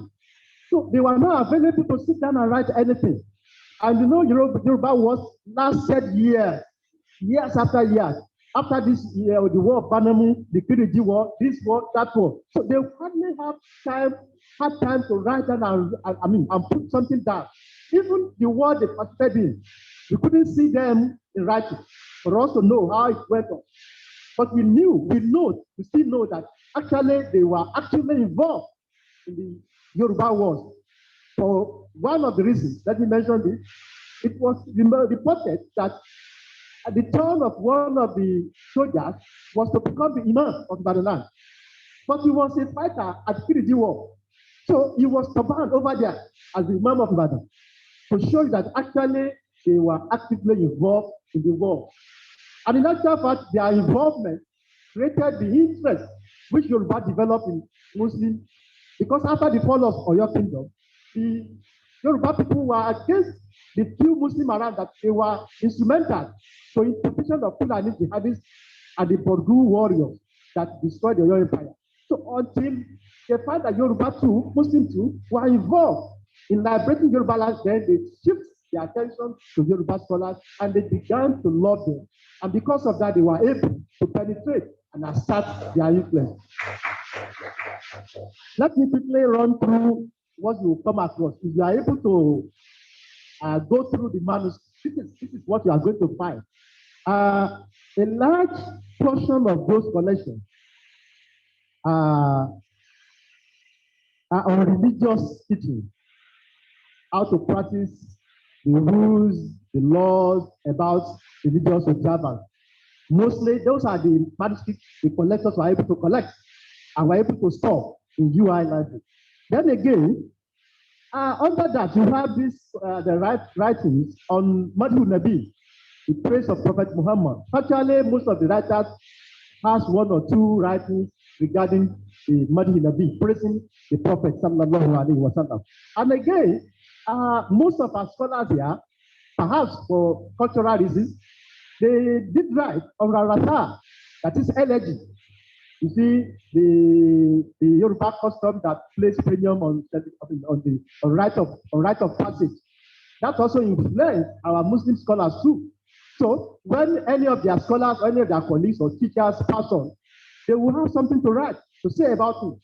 But when you analyze the writing, you will see that this is beyond the Rasa, the standard Rasa, because you have so many themes compounded in that same piece. They say they are writing Rasa, at the same time they are reading the praise of the person and some other people, and at the same time they may even tap into criticism. Again, so you have what they call Rasa as a conglomerate of so many themes. So those are part of the things you will find in the collection. And again, we do have few falsifications, because in this part of the world, and I believe this part of the country too, you falsify many prose works to make it easy for learners to imbibe. So you do have such also in the collection. And again, some of the collections also were of spiritual healing, the Nakalis. So the collectors, we must thank them for preserving even this aspect of writings too. You do have them there. And I know some also are, from the Sokoto writers too. And I remember one of the work upon by Oloyede, that one was prescribing healing for hemorrhoid. Was written by, I'm not so sure, either Sheikh Damsode himself or his brother, but one of the Sokoto writers wrote that particular prescribing the treatment for hemorrhoid. I can't remember the person who analyzed that work. And thank you very much. Was the writer, Jazakallah Khairan. I remember I come across it and somebody worked on it to show you what you are good for. About the healing and spiritual wanting, you have a lot from Yoruba land there. And again, few political issues are documented from what I've just mentioned. And one of it is what Stephen mentioned about Abbas and Oloyede. That particular was so important because that work responded to a political scientist. I think he left this university some decades ago. The fellow in his work, Ibadan, politics of something, he was castigating the Muslims while talking about Adelabu, that Adelabu had the support of illiterate Muslims. He was castigating Muslims. Unfortunately, the episode he was posting about in his work was documented by the secretary to Abbas and Oloyede. And in my inaugural lecture, I call attention to that product. Look, when you say, the lecturer was entitled of illiterate scholars, you call them illiterate. And I quote that man, how he castigated the Muslims that they were illiterate and this and that. And I said, the same illiterate he was talking about. Discuss the issue, he was talking, address the issue. He was talking about more succinctly. So, and I mentioned the aspect of that book by one Salahuddin. I can't remember Salahuddin work, but he happened to be the private secretary of Olubadan Abbas and Oloyede. to show you that we do have few of these catalog, the manuscripts of political issues. Not take our time. I want to appeal to the Center for Arabic Documentation to go to the next level, the dynamics. Some issues are evolving now because of what do you call it? A globalization of ICT. So many of the scholars who write nowadays do publish their work, and that is giving less credit to manuscript collection. You have many of our younger ones who are into Arabic literature writing on issues, but before you know, they are publishing either 10 pages, 12 pages, 30 pages. So most of these things, you may have to focus your searchlights on those areas too and see what people are saying because of the future for those coming behind us. Those before us are cataloged, preserved the manuscript. We could also collect those that have to do with our environment. For those who are coming behind us, their time may not need the manuscript. If they will need it, they will need more of those printed materials. So that is my appeal to Center for Arabic Documentation. Thank you for the opportunity.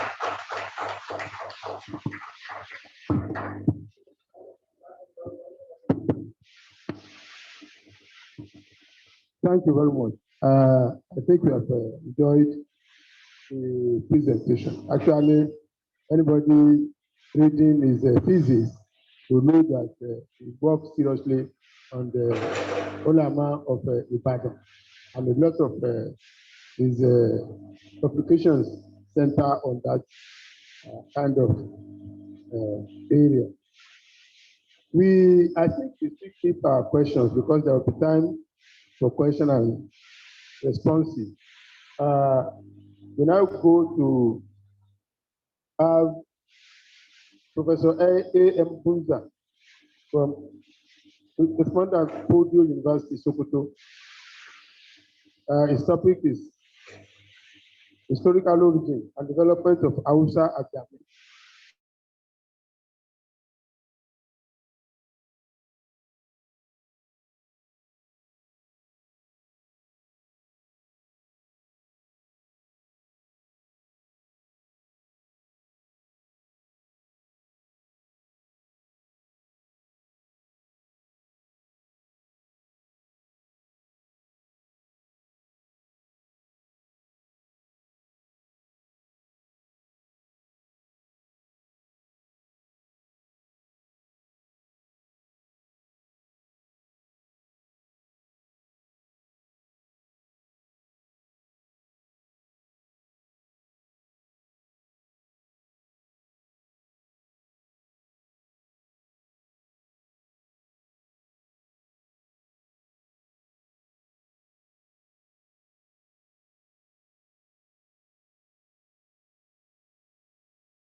Of etymology and Arabic grammatical analysis.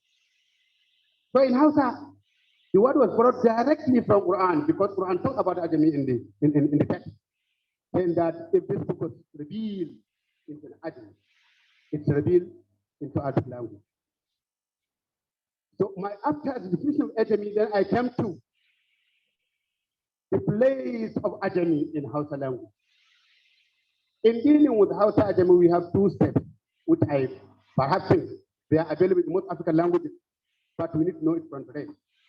In Hausa, we have what you call verb al-ajami and written. The verb al-ajami started by naming the sounds of the Holy Quran, giving them the appropriate name in Hausa. Now we start with vowel. We have upper one, fatha, wasal and bisa, kasara, wasal and asa, dhamma, rufu'a, shadda, and we have falling tone, which we call pardon wasalla, and in, un, and we have madda, which we call jamba. So you have to understand wasal and asa, wasal and sama, jamba, for you to know how you can use the Arabic letters and put appropriate vowels to each and every consonant so that you can speak properly. After naming the vowels in Hausa language came to naming the Arabic letters in Hausa. The most popular we have two. Alfun, which is called Alubaki and Aluja. Alfun is named Alubaki because when Islam first came into the Hausa land, the first Quran was probably that reached Hausa, not by the Bab, which was 96 something. The first Quran can be dated far back to 10th century. It was from Morocco, most probably from Tunis. And that's his writing. The Al, the initial is in black ink, while the Alif and Madda are all in red ink. So that is Alif Waki and Aluja. Aluja is always at top, while Alubaki is at middle, at initial, just like Al-Marfa, and or the definite article in English, the Al-Kitab, the book. So after naming the consonant, the vowel, then we come to the letter. What I discovered from Hausa Ajami that most of these letters come from Ashanti, from Ghana, some from Wangarawa, the Malian, some from the Moroccan invasion in Western Sudan. And so when you gather all this together, you name that in Hausa language, each and every letter has its equivalent Hausa name in Arabic. When you say Kafun, Hausa will tell you Kaulasa. It's Kaulasa. Parallel, different from Arabic, Kaulasa. When in Arabic language, we have many that are very similar, like Amikam, that we have the in Arabic, Zalika. We have the in Arabic, Zakat. We have the in Arabic, Falini, isn't it? But in Hausa, we have only one the. So when you say Zalika Hudan, when you say Az-Zalim, when you say Az-Zakat, in Hausa, all this political order are not there. We only have one the.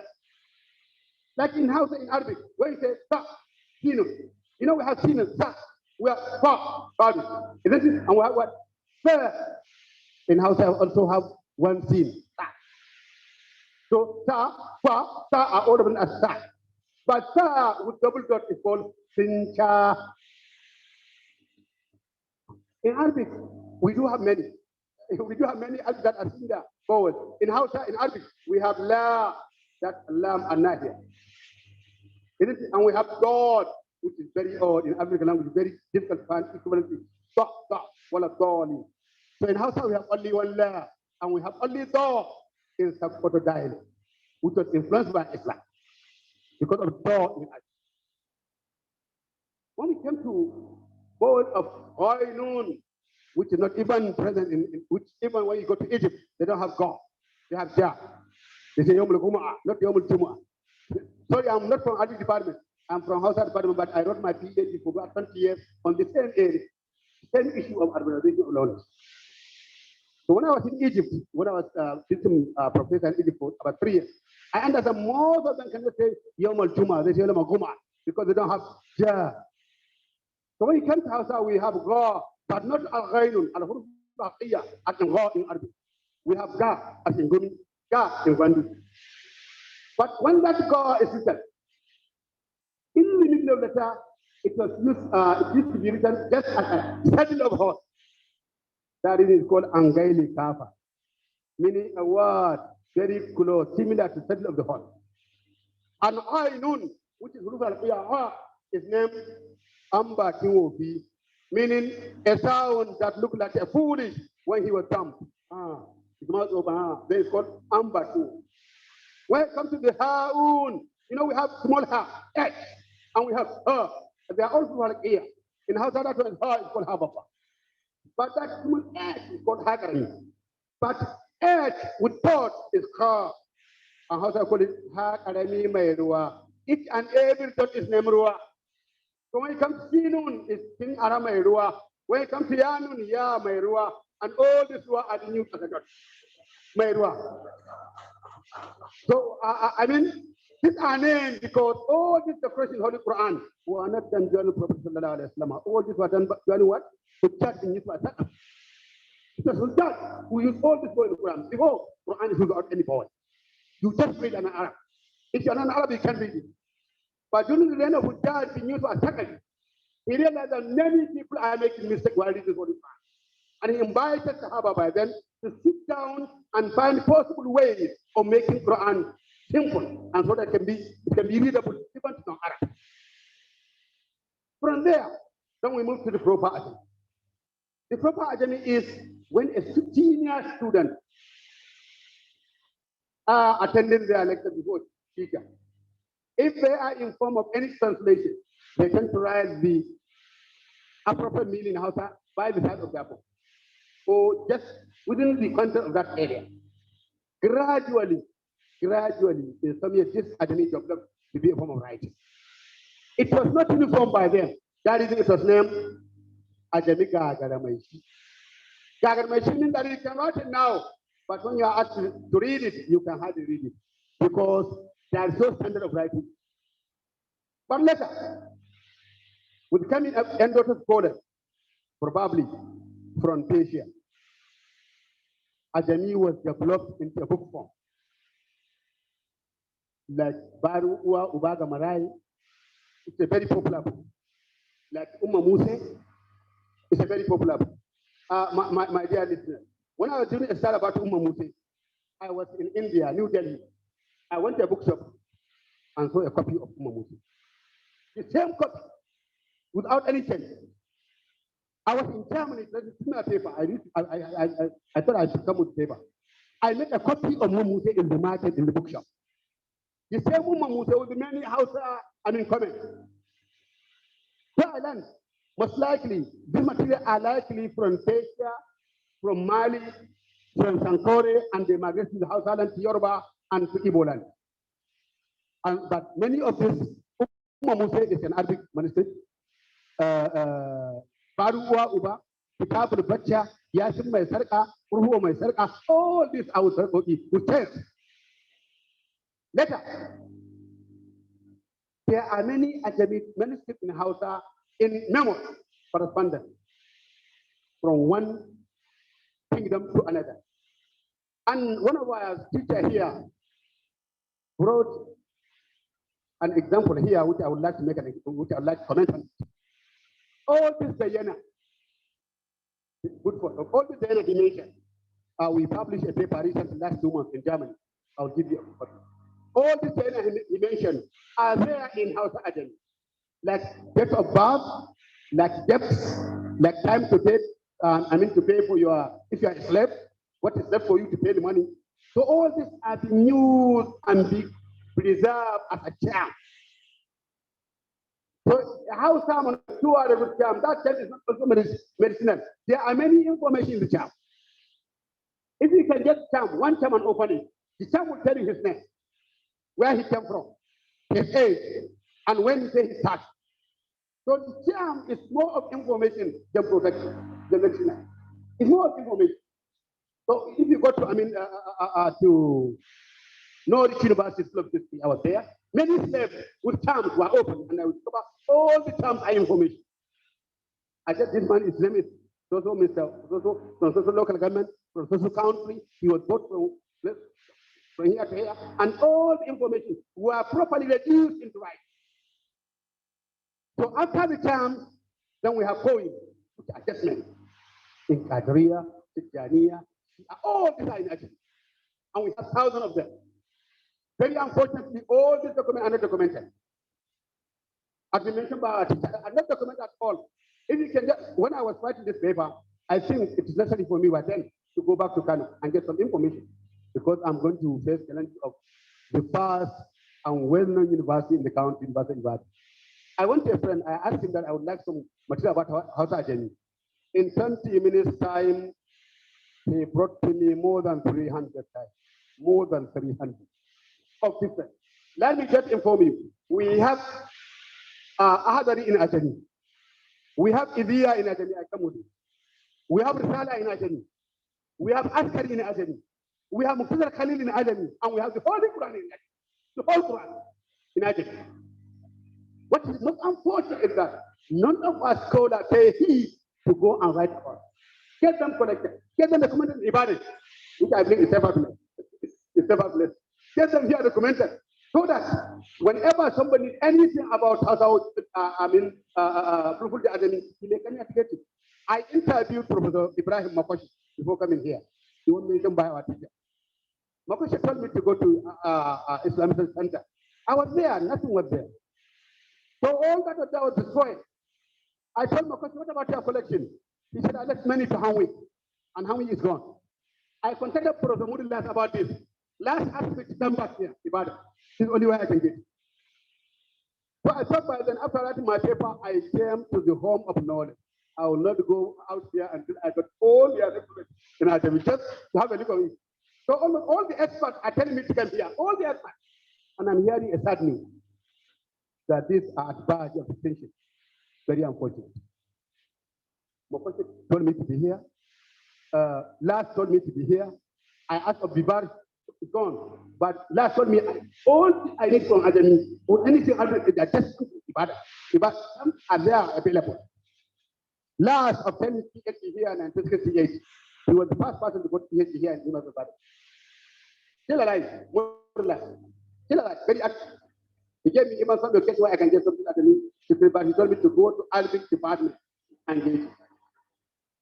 So nowadays, in Ajami, when it was developed, of all the sick info are translated in Ajami, and we do have one Ajami newspaper named Al-Fijr in Sanni. While coming to Ibadan, I asked a friend, is there any newspaper again? He told me yes. Recently, they have one newspaper in Ajami. Not more than 3 months ago. He gave me about 5 copies and I come with it. Outside paper in Ajami. So now they are reactivating Ajami, but awaiting scholars to go and document it. We have about 5 copies of the paper in Ajami. Let me inform my colleagues that all the Hausa poets from early period to 98, they wrote their poems in Ajami. Very few poets of now are writing in Arabic in focus. All the poems are in Ajami. In Sokoto, I was in history and culture. All the court proceedings for more than 100 years are in Ajami. They are there. Court proceedings, very clear, in a very good handwriting. In Ajami, the prosecution, the judgment, the appeal, all are there. So with this development, I can say, the University of Ibadan, Usman Namfode University and Edu Zaria have a lot to do. We have to get where, and we have to inform IFRA. There must be something to bring this document. I mean, into the quality of academic learning, or else it may perish. Our hope. Only a minute. Thank you. I'm through. Our hope is, as now, we have a course titled Ajami Usman Namfode University in my department, in Nigerian language department. That's called Ajami, called Ajami. UG1, UG2, it's only called Ajami, and you have to. We have same course, Ahmadu Bello University area. And when I was at SOAS, we were about to miss the course. And I come back to Usman Namfode in SOAS, University of London. It was about to introduce the course Ajami. But to my knowledge, University of Cairo, we have a course called Ajami. But that admits in African language. In any language, I mean in Tuareg, I mean in Yoruba, in Igbo, and whatever you do. But in some of our college of education, we do have course in Ajami. So Ajami is gradually introduced into the curriculum of our learning. But unfortunately, it's at badge of attention. Because of what? Because it's not officially recognized. Not officially, we cannot write anything on Ajami now. You can, because you cannot write anything for government official writing in Ajami. So our prayer is, University of Ibadan, with all the wisdom you have to get a time to introduce Ajami in Yoruba, into undergraduate course. Ajami in Yoruba, into JAMB. Ajami in Yoruba, into a PhD. So that you can have Arabic in, no Arabic is just a course, you have Arabic course, but you must have Ajami in Yoruba. So to preserve all your values and like norms into, it's not Islamization. Ajami has nothing to do with Islam. It has nothing, because the first Bible translated into Ajami was what Muhammad Bello at the 18th century. The first Bible. And many of the Christian material were published in Ajami. Many of them, like Al-Masih Nahan Yohana, Muzoga Bapancheto, Keto is coming to you. All these were in Ajami, only to allow it to be readable to those who are literate in Arabic, but they don't know things. So Ajami cannot be found with anything like Islam. It's a purely education, it's a purely knowledge that needs to be introduced into our writing. La Trisa. the first to write in Boko secret, around 237 years now. He was a missionary and he wrote all in ajami, about 337 pages, all in ajami Hausa, all in ajami. So the early slaves that were taken to UK, to France, and to the United Kingdom were taught in ajami. Because that's the only language they can be, taught English. They are taught English in ajami. When you say go, they were like, gown, wound, go, meaning go. The simple issue for knowledge is you to understand and comprehend it. If you can't comprehend it, it's no longer a knowledge, but a waste of time. Thank you very much.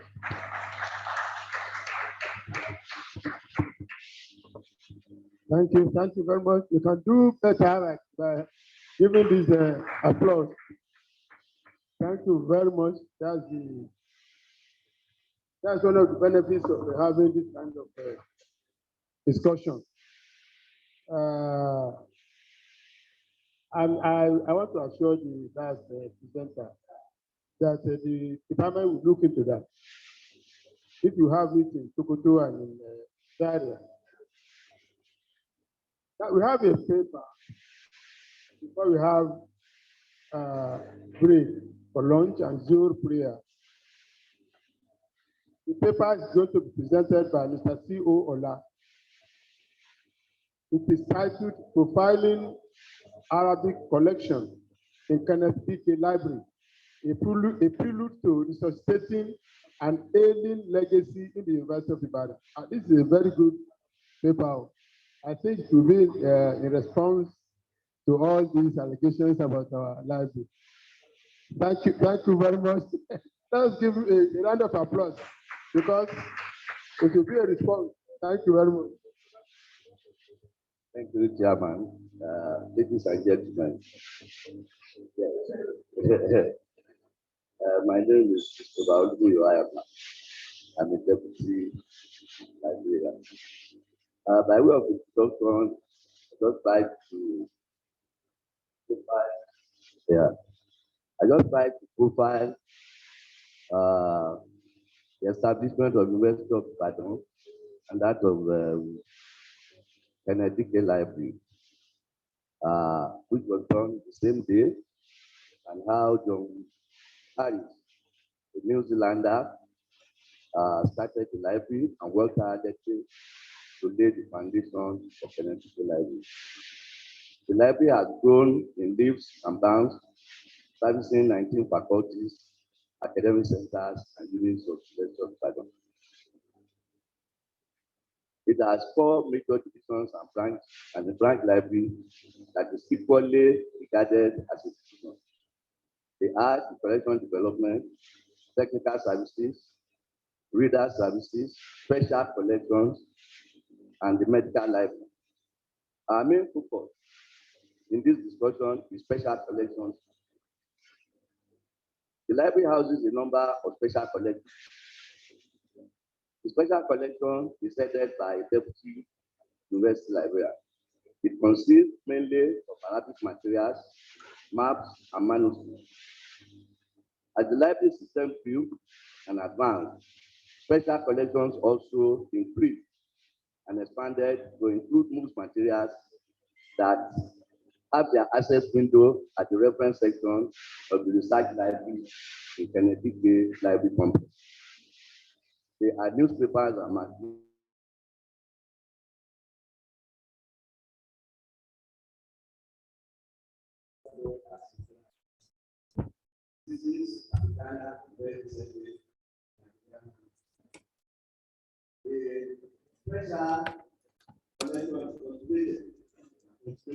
Based on solid philosophy that is valuable, desirable, and sought after. But what important is a piece of source primary information to receive, and therefore, I need to go out. I don't see it like that. So that collection is the one that is visible, sought after. For you by students, researchers, scholars, and the general public. One cannot transform information to knowledge when the information has not been processed for access, or when people do not know about its existence. Arabic manuscript collection is an everyday life. The gathering and arrangement, that is acquisition and bibliographic rendition of Arabic manuscripts were done very early in the library of the University of Ibadan by librarians who had perspective about what they wanted and how what they wanted to transform into monumental benefits to the library and the university as a whole. No wonder the Arabic manuscript was one of the famous collections that brought the University of Ibadan to global reckoning in the 1950s and 1960s. Second only to the unequaled Africana collection, which was the toast of the intellectual community at the time. The founding university librarian, John Harris, had a strong determination to develop the Arabic manuscript collection, being fully aware of the potentials of such materials for research and scholarship. He deliberately appointed Mr. W.E.N. Kensdale, an Arabic enthusiast, in 1953 to be the deputy librarian with a mandate to go in search of rare Arabic manuscripts. His journey and exploits made him to travel extensively in northern Nigeria, collecting Arabic works. The manuscripts he collected included letters, diaries, creative works, and documents on the history, religion, politics, and literary aspects of northern Nigeria. Some publications were also acquired from Arabic presses in Ibadan and Ijebu-Ode in the early 50s. In 1955, a list of the collected materials were published. After Mr. Kendall disengaged, Mr. Khalid Mahmoud, who eventually became an active librarian, was appointed in the early 60s, and he continued the acquisition drive of the Arabic manuscripts of the University of Ibadan. The scholar also mentioned that contacts were even made there with Beirut, Baghdad, and Cairo to facilitate the acquisition of Arabic books. The library was able to collect up to 250 indigenous manuscripts in Arabic. Now, we want to talk about the networking between NNDK Library and Center for Arabic Documentation. The first review of research directive of the Center of Arabic Documentation, that's volume 1, number 1, was published in 1964. In the forward, the Secretary of the Center, stated, and I quote, in cooperation with Mr. Ali and with the permission of the librarian, Mr. D.W. Harris, the Center will also assist in the publication of a new and up-to-date catalog of the Arabic manuscript code of the University of Ibadan. This statement disposes us to some suppositions that 1, the university library had Arabic manuscript coding. 2, the holding was growing to warrant the catalog being updated. And 3, there was a strong cooperation between university library and CAD for the second to mention the possibility of working with Mr. Mahmoud, deputy librarian. Now, what do we have? We need to strengthen the bond beside the system. The challenges of the Arabic manuscript in NNDK Library. After the exit of Mr. Mahmoud, Mr. S.S.A. Odularu, another Islamic and Arabic scholar, headed the special collection institution of life. Incidentally, the late Mr. Odularu was the last prominent expert that handled the Arabic manuscript collection. Since he exited the system in 2004, the library has not been able to engage any expert to take care of the collection. The effort made to get experts and scholars in the area did not give much success. Even when the library got an academic librarian with relevant background in Islamic and Arabic studies, it could not be retained for more than a few years. This was very difficult. I think we are aware of Dr. Adebori. It is instructive to note that the special collection institution gradually started shrinking until it is now a unit under the reader services. So from the creation of the institution, it's now a small unit under reader services. This is the result of several years of unpremeditated neglect, occasioned by lack of funds in the library, loss of due perspective, lack of local policy direction, ignorance, and proper prioritization. A lot of ignorance, because people just, yeah. The implication is that the collection were kept under unconducive environment and they are in decrepit state, needing attention and rescue. What we should do now is to conserve them in other electronic formats by digitizing them and preserving the original materials under highly sensitive atmosphere. We need to digitize Arabic manuscript collection. Digitalization will help to ease the accessibility of the material. Organization of collection will be enhanced, speed of finding materials and productivity in terms of research will be increased. The collection will acquire more prestige, but if a collection is unique or nationally and internationally important, but only available to a limited number of researchers, digitalization can bring popularity to it and make it world famous. The institution will also acquire enhanced visibility, because the tendency is that people are managers, sorry to say, the people at the head of affairs, they don't know the implication or they don't know the importance of this collection. So digitalization is one of the newest conceptions in librarianship. Optical character recognition, scanning, and photocopying are activities that aid librarianship. Thus, having been familiar with this, digitalization is just an advanced stage of that. An interface that makes the materials being copied, editable, and textual. The more we embrace this new technology, the more we prospect in our desire and mandate to satisfy our players. In conclusion, digitalization will help to show the world the type of Arabic manuscript information available. This will enable the library to export information to users outside the country at a faster rate, since it will be made available online.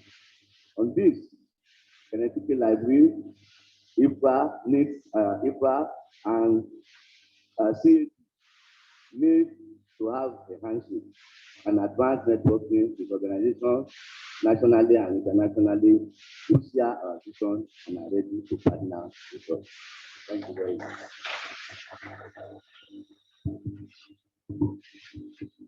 Thank you so much. I think I want to urge the last presenter not to go, because there could be questions and questions for you. Thank you. I'm afraid if you leave for a break now.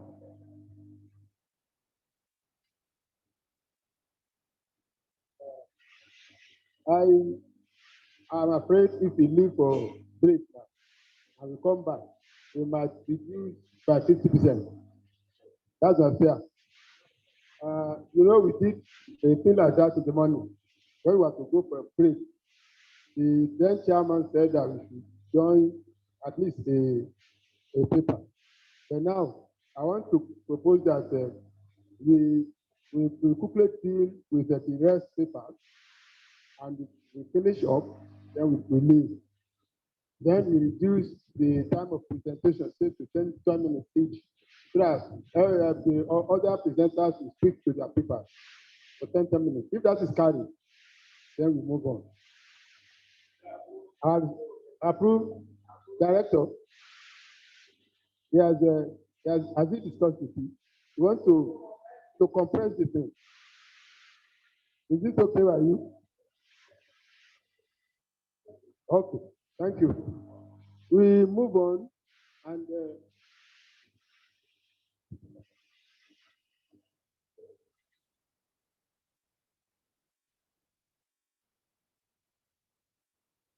We move to Dr. Shuaibu Sheu's paper.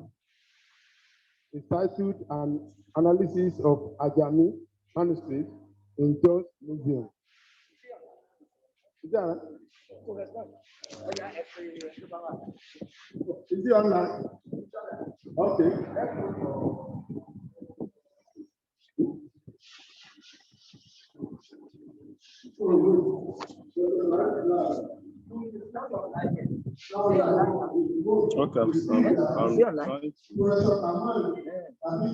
Okay, okay, Professor Shaib is now online. Professor Shaib is now online.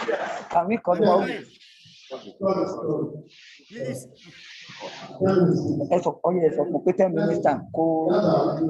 Okay, I'm ready.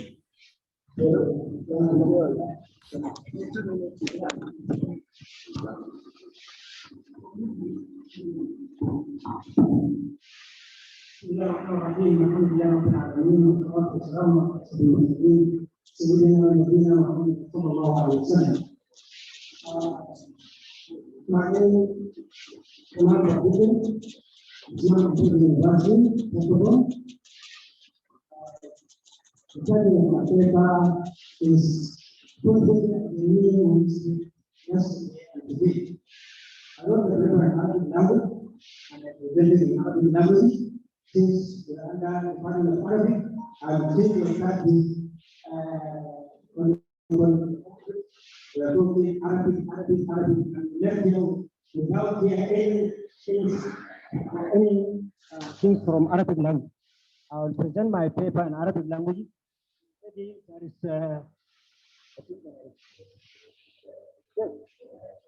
There is abstract in English for those who maybe you can hear the Arabic language. I think there is abstract there, and there is the paper there.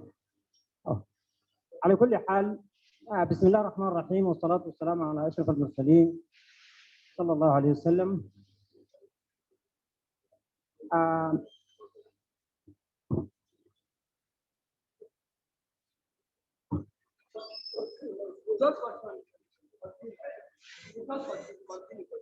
اوكي كما ذكرنا هناك مقدمة، ثم هذه المقدمة بدأت بآية قرآنية. أخيرا نستنتج أن القرآن يكون مكتوبا أو مخطوطا باليد، وكل ما كتب باليد فهو ماذا؟ هو مخطوط. فأتيت وتحدثت عن التعريف بالمخطوط، ثم نبذة تاريخية عن الفلاني، ثم كتابة اللغة الفلانية بالحرف العربي في الماضي، ثم كتابة اللغة الفلانية بالحرف العربي في الحاضر، وأخيرا الخاتمة والتي أتيت بها بعض النتائج. فالحديث عن المخطوطات العربية، المخطوط الفلاني الذي كتب بالحرف العربي فهو تراثنا العربي وتراثنا الناجي. وهناك دول كونت في غانا، السنغال، مالي، كلها امبراطوريات انشاها الفلاني. هذه الامبراطوريات التي نشأت ومنها ولاية سقطة الشيخ عثمان بن فوديو، كلهم قاموا بإنشاء دول إسلامية من أجل نشر الإسلام. فالحمد لله بعد ما حدث كل هذا كانوا يكتبون الأعمال الحكومية، يكتبونها بماذا؟ باللغة العربية. فكل جماعة كانوا أيضا يحاولوا كتابة لغتهم المحلية بالحرف العربي الذي يسمى العجمي. فالهوسة يكتبونها بالحرف العجمي، فلاني يكتبون بالحرف العجمي. والحمد لله هناك من قاموا بجمع هذه المخطوطات، منها نانا أسماء التي جمعت لها نسخ كثيرة وأشعار كتبت باللغة الفلانية. وأيضا هنا في بلاد اليوروبا هناك أيضا كتبت اللغة اليوروبية أو اللغة اليوروبا أيضا كتبت بالحرف العجمي. فنحن في نيجيريا قبل أن يأتي الإنجليز وقبل أن يأتي الفرنسيين، هذا بمعنى فرنسا أو إنجلند، قبل أن يأتوا إلى نيجيريا نحن نكتب نقرأ. نكتب اليوروبا بالحرف العجمي، نكتب الهوسة بالحرف العجمي، نكتب الفلفل أو الفلاني بالحرف العجمي. فنحن أمة اقرأ، أمة اقرأ، نقرأ ونكتب الحمد لله. فعلى كل حال هذا كل ما كان بخصوص اللغة الحرف العجمي. من قبل كانت تكتب الفلاني بالحرف العربي، ولكن الآن بعد أن جاء الإنجليز أو بعد أن جاء الفرنسيين الآن الحرف العربي اللغات المحلية تكتب بالحرف اللاتيني. من قبل فلفل يكتب هكذا، فلفل وينداد بحرف عربي، هذا بالحرف الإنجليزي. ولكن الآن يكتب ماذا؟ يكتب في الحروف الإنجليزية بدل أن كانت بالحروف العربية. وللأسف الآن اليوروبا والهوسة وفلان وكانوري ونوفي كلهم يكتبون لغتهم بالحرف اللاتيني، أي اللاتينيك الفابيت، الحرف اللاتيني. من قبل كانوا يكتبون بماذا؟ كانوا يكتبون بالحرف العربي، وهذا هو تاريخنا، وهذا هو الذي يسمى بالإنجليزية history، وهذا هو الذي يسمى destroy of history أو مثلا تحطيم التاريخ. فهذا أمر مؤسف. على كل حال نحن أتينا بنتائج الخاتمة resolution. نعم النتائج. فالحمد لله إنشاء مراكز مدارس خاصة للمخطوطات كمثل الذي أنشأت في إبادان هنا، ثم إضافة مادة في المدارس والمعاهد تدرس اليوروبا والفلفل والهوسة بالحرف العجمي، ففلاني يوروبا نوفي كانوري وغير ذلك. وأقف هنا تم الوقت، فإلى الآن ما وجدتم الورق، وأقول لكم مع السلامة. شكرا للخير ما قدمته. اوكي.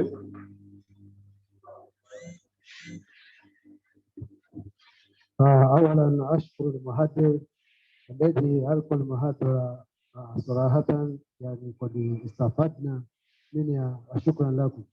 Thank you very much. Let me quickly summarize what the speaker has done in Arabic language. The topic of the article is Fufude, Ajami manuscript yesterday and today by Professor Kamal Badikri. The paper focuses on the following. The first thing he did was to introduce the manuscript. What do you mean by manuscript? Which is, writing the information with Arabic language, with different language.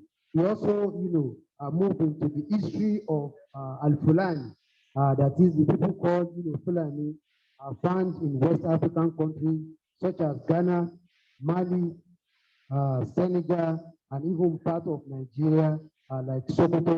And he made mention that during that particular period, some of them who were scholars and they were very good in Arabic language, they documented the information with, their ajami, which is, the indigenous languages such as Lobe, Fufude for Fulani, in Hausa language, and even including Yoruba language. Then he discussed the writing of Fufude with Arabic letters in the past and with Arabic letters at the present. Then he concluded that, there should be an establishment of special centers and management for these so-called manuscripts. And he also added that subjects, like ajami, they also be organized in schools, institutes, universities, and so on. Then he also mentioned that the experts, that is, we should find, those who are very good, that is, who are experts in the field, to teach, ajami.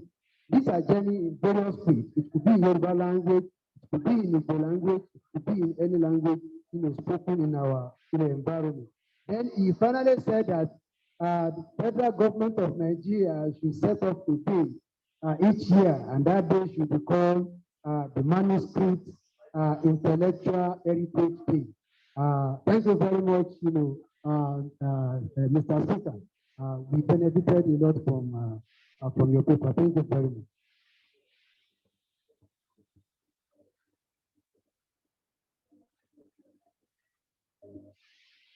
Shall we have applause for our brother? Thank you very much for that.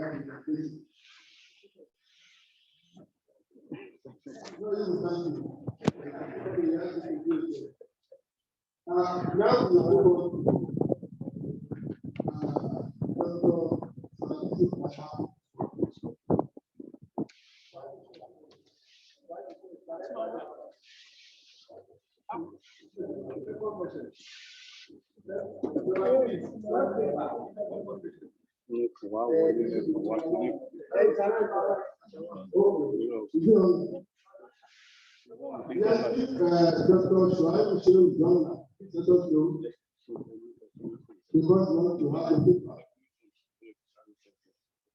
an analysis of ajami manuscript is just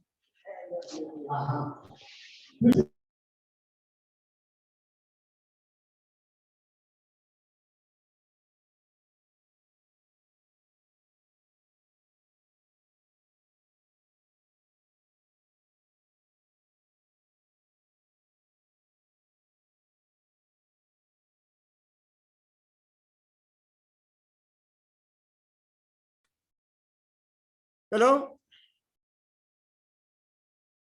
Hello, good afternoon. Good afternoon. Afternoon. Are you hearing me? Yes. Okay. Thank you very much. Thank you very much, Mr. Chairman. All participants, I want to apologize. Actually, we missed our flight yesterday. We are in the airport since morning up to evening. Eventually, the airline canceled the flight. That's why we're not able to participate physically. But nonetheless, I have, since there was already provision for presentation all virtually, we felt that there is a need to present our paper. I want to share, I have share the screen,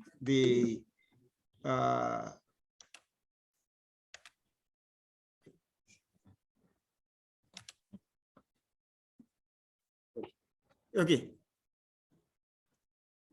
Mr. Chairman, Area House, as you have known, are you hearing me clearly? Yes, go ahead. Clearly. Okay, my name is Shuaib Shehu Aliyu from Area House, Ahmed Bello University, Kaduna. Area House is a research center that has been established to focus on the issue of preservation of our cultural heritage. And I am now presenting one of our activities, issue of the, hello? Okay. We are focused on trying to preserve the famous museum, National Museum Jos Arabic collection. And indeed, there is some argument that the museum collection is one of the oldest, while others are saying that Ibadan collection is one of the oldest. Are you hearing me?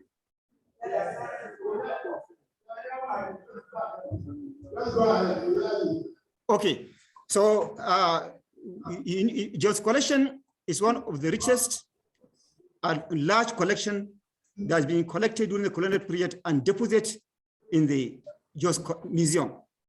And Area House, viewing that collection is deteriorating, therefore we make an effort to partner with the National Museum to come and transfer the manuscript from Jos to Kaduna, and we're able to develop the catalog, conserve it, rebox the collection, and make some certain analysis on that particular collection.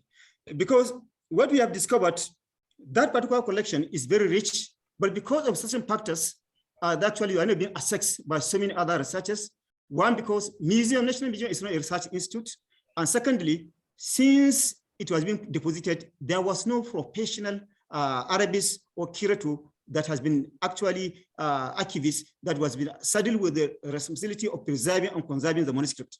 Therefore, we partner with National Museum and we're able to actually transfer the collections from Jos to Kaduna. And we have now developed a catalog. We have also conserved it because Ali House is one of the centers that has only language lab conservation laboratory in the entire West Africa. Indeed, effort has been made by Trans-Saharan Studies to also acquire a conservation laboratory. But nonetheless, Ali House is the first setter that actually established a conservation laboratory. Therefore, in this paper, we try to give you the actual analysis of the entire collection of the Jos Museum. And also, we have some certain sample of the nature of the manuscript we have been discovered. You can see from the screen. We have also looked at the challenges and the problem which has with the collection. And we have also tried to give you a graphic picture of the entire the language contained in the manuscript, the content of the manuscript.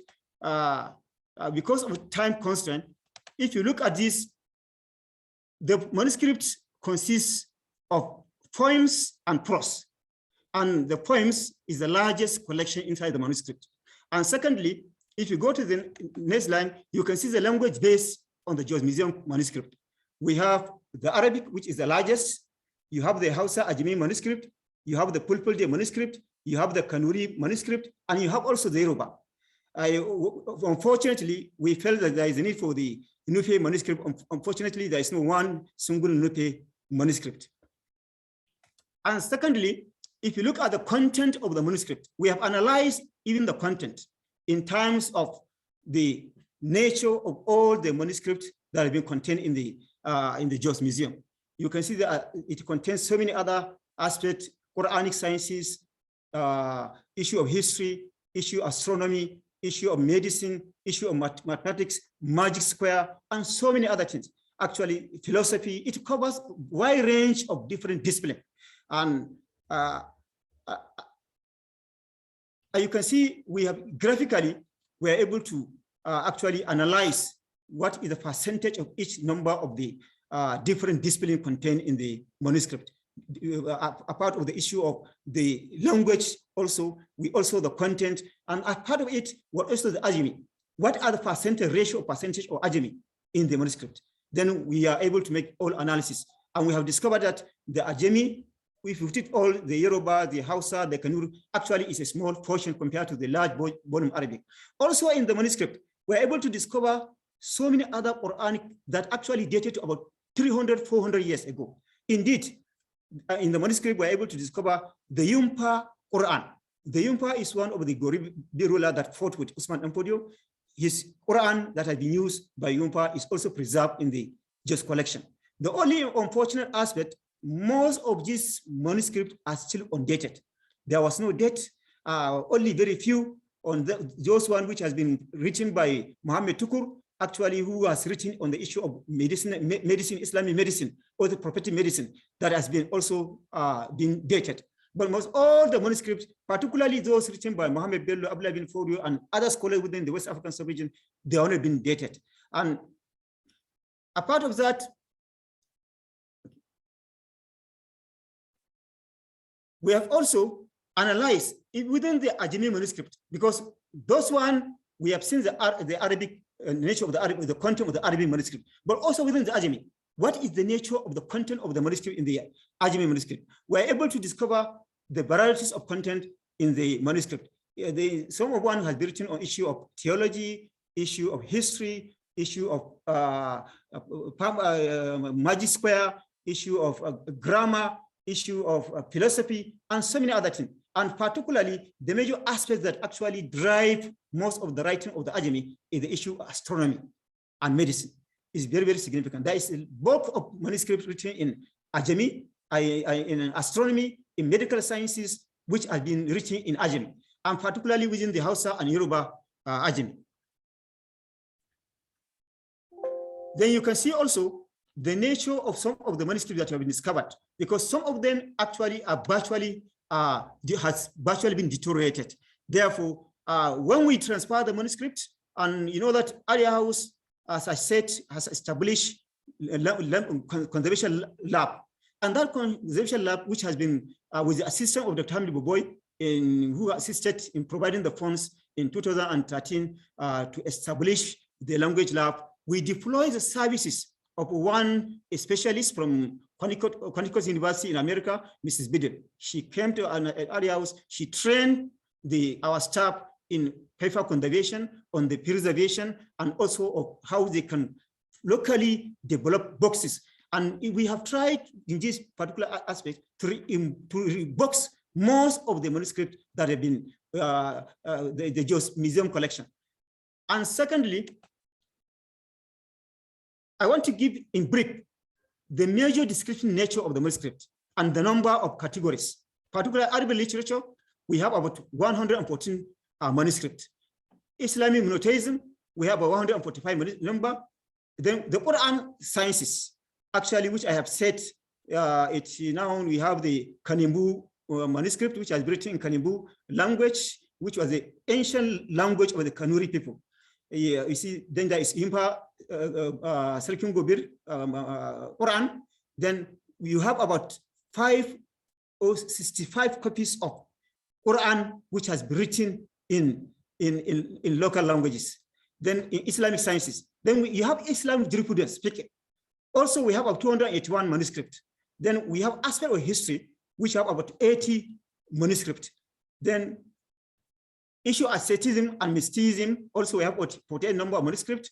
Then we have issue of philosophy, astrology, astronomy, we have about 76 manuscripts. We have ethics, Islam commandment, phrases, and preaching have about 219 copies. Then there is also hadith, science of hadith. There we have about 23 copies of the manuscript. Different copies of correspondences, letters from various emirates constitute about 24 number of manuscripts. Then you have manuscripts that contain mathematics, education, economics, medicine, pharmacology. There is about 52 copies in these categories. Therefore, in conclusion, a recommendation, Ali House, I have said, it has the first language conservation lab laboratory. Therefore, I think we can offer that assistance. We can collaborate and partner with the University of Ibadan to assist particularly in the conservation and cataloging of the entire Ibadan manuscript. And secondly, also the issue of inboxing. Our staff have been trained, particularly on the development of how they can improvise boxes that are actually acidic prey. Recently, on the issue of just manuscript, we are able to, we have to make attempt to import corrugated boxes from US, but because corrugated boxes are part of those banned by custom to import it in Nigeria. So we're able to transport those corrugated boxes into Nigeria so that we can facilitate re-unboxing the Jewish museum. But since already Mr. Biddle was able to train our staff on how to provide locally boxes that are largely acidic free and which can also enhance the conservation of the manuscript actually, and this is what our people are virtually not doing. So I think we can also partner with University of Ibadan to see how we can offer technical assistance in terms of to ensure conservation and digitization of the Ibadan collection. And secondly, on the issue of digitization is another significant area in which Area House also has accessed fund from ECOWAS, and our staff have been trained on that particular aspect. We are now have already engaged on trying to conserve our own collection and the JOS collection and even National Archives collection on time, because if you look at the National Archive collection, is another very huge collection which we are left unattended to. They are not being catalogued, they are not being conserved, they are not being preserved. Therefore, we have also partnered with National Archive Area House so that it can see how it can conserve, catalog, and preserve, and also digitize the huge collection of the National Archive. Because National Archive is one of the largest collection in Nigeria, but many people doesn't know that that collection up to now is deteriorating because of lack of conservation and preservation. But actually, we are now coming to rescue those important manuscripts, and therefore we feel that Area House can also offer similar assistance on that particular aspect. And another important aspect is the issue of researches into this manuscript. One important aspect you can now realize, most of this manuscript, there was no researches on it, and also there are a lot of manuscripts that have been translated into either Hausa or Yoruba or English, so that it can be it can be extended to so many other areas uses. But virtually, Ali House is also trying to develop a project on how it can now engage significantly, despite the fact that I know that Professor Ahmad Sanni, his own presentation, he has mentioned the effort Ario has done in the past in 2007 with collaboration of American Embassy, with Ford Foundation, to ensure that this manuscript, ancient heritage, has been translated into English and so many other languages. But eventually the project collapsed along the process. But we are making effort to activate, to revitalize that project, to ensure that most of these manuscripts have been translated into different languages, so that actually we can broaden the knowledge, to extend the knowledge to so many other areas. Therefore, I think it's an important area in which we can also partner with University of Ibadan to ensure that we have undertake all these projects of translation of this manuscript into different languages. Thank you very much.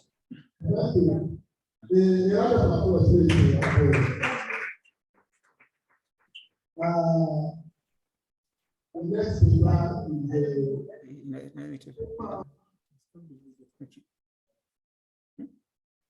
I hope Dr. Sanni is online. Okay. You have 10 minutes to present the paper. Can I start? Can you hear me? Yes. Good afternoon, everyone. My name is. Let me begin by introducing myself.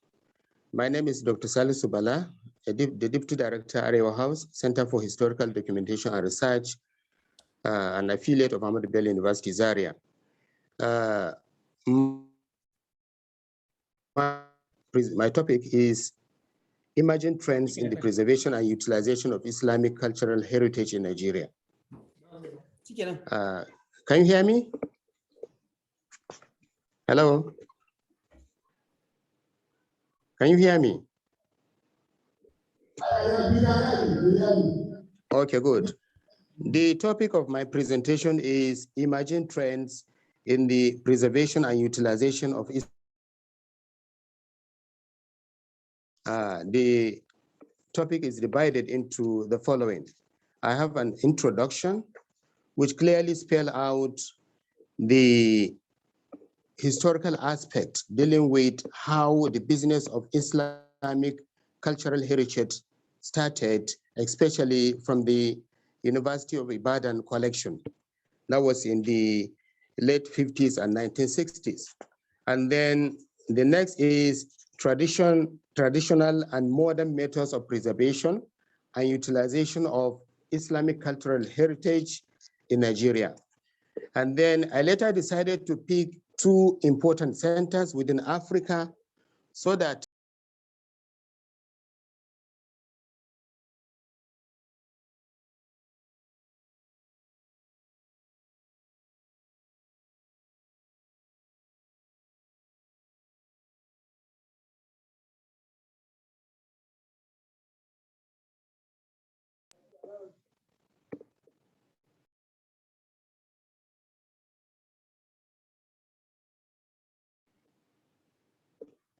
Hello?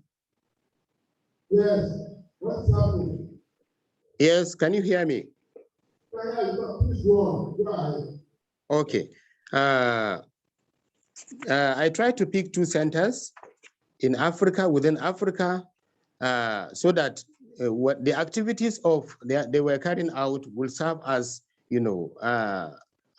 evidence to some of the centers that were within the same region, even outside Africa. Some of these centers are one, Arewa House, Center for Historical Documentation and Research.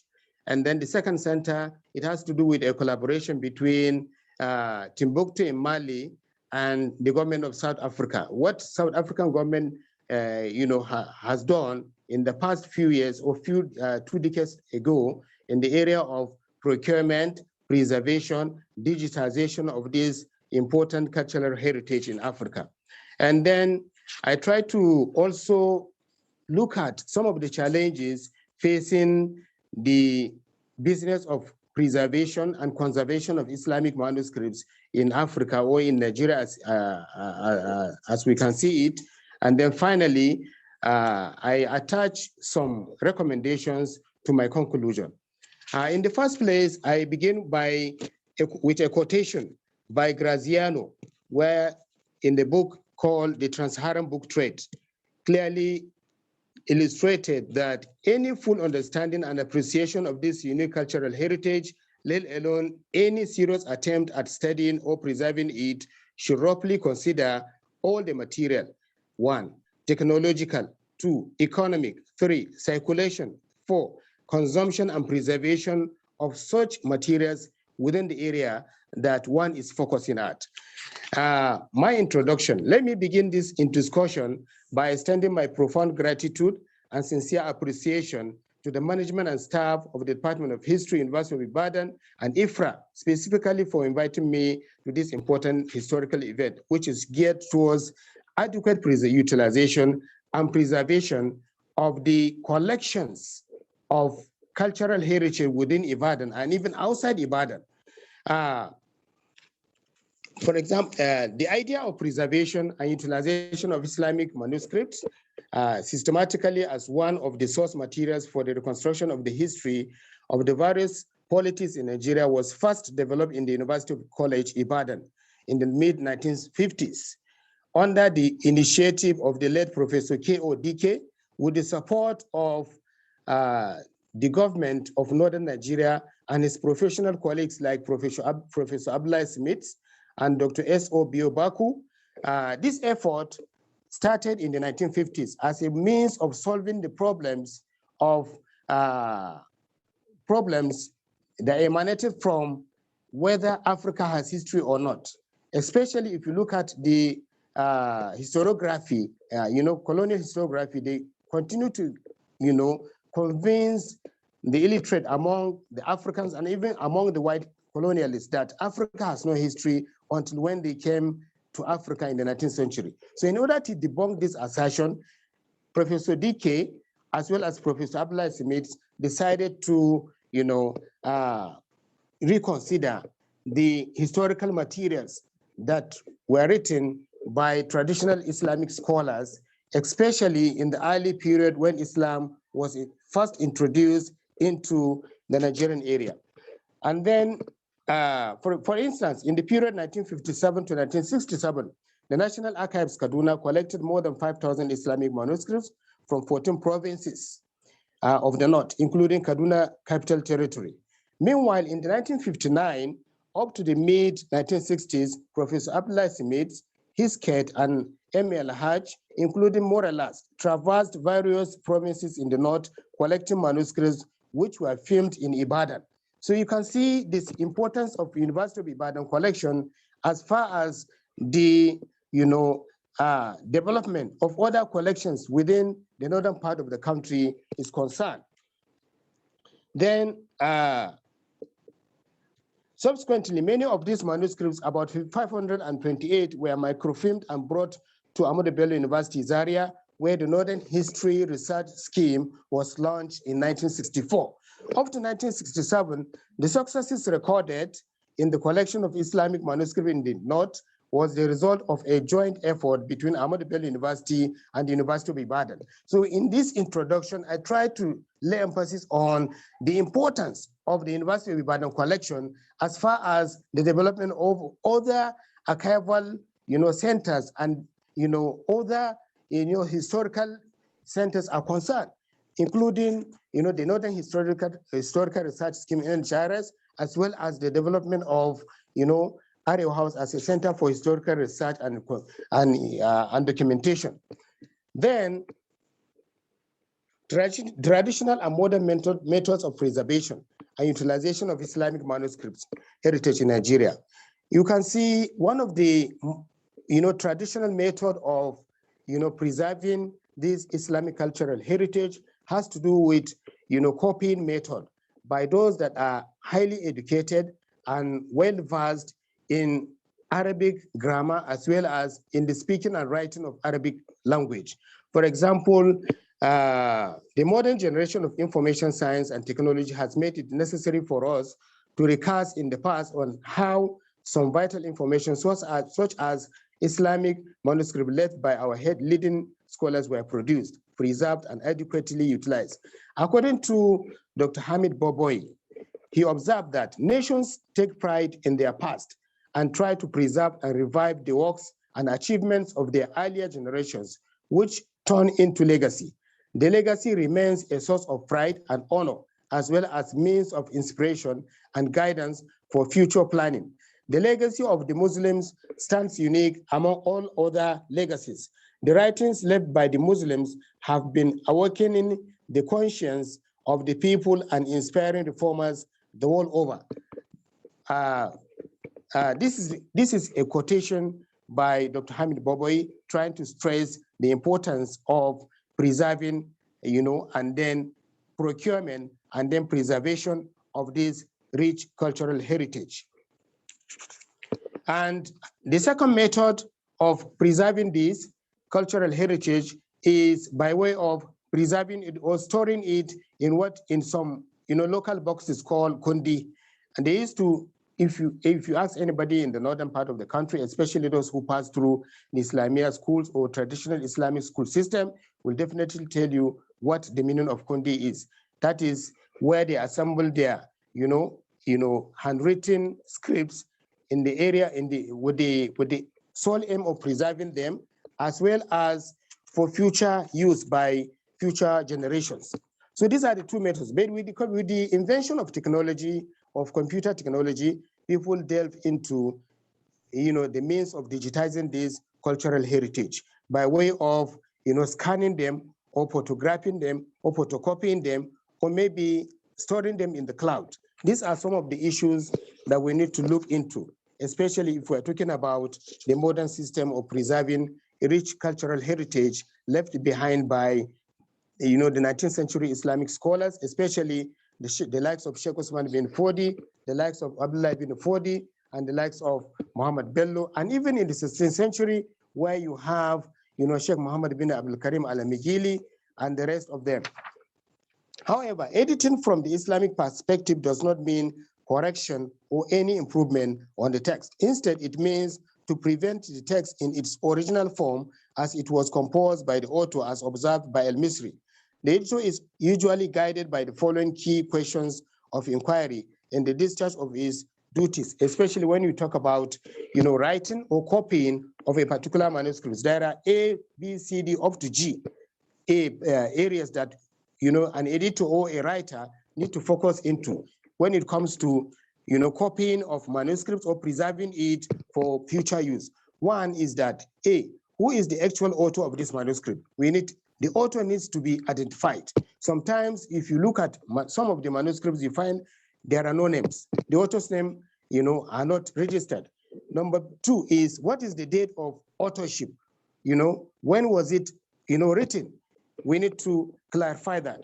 Number C is, do all the samples of the manuscript agree in every respect, or do they disregard in some respect? This also needed to be clarified. Number D is, assuming there are some variations within the samples, how could such differences be treated? And then, so in this area, or in this case, we need to have people that are versed in the various areas of Islamic sciences, trying to identify the writing methodology of some of the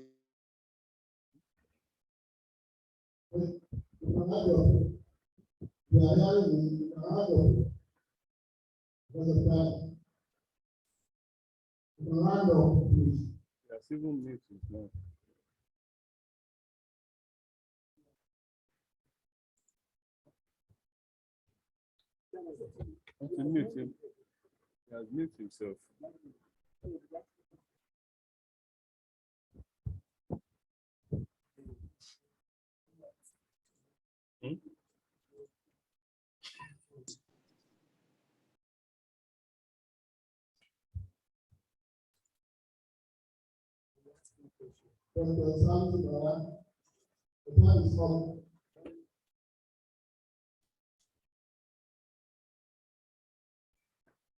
Okay.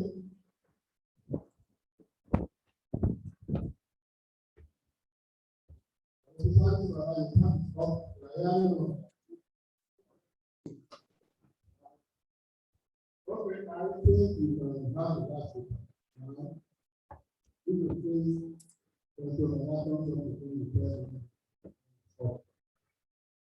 I'd like to invite the secretary to present the perspective. Please,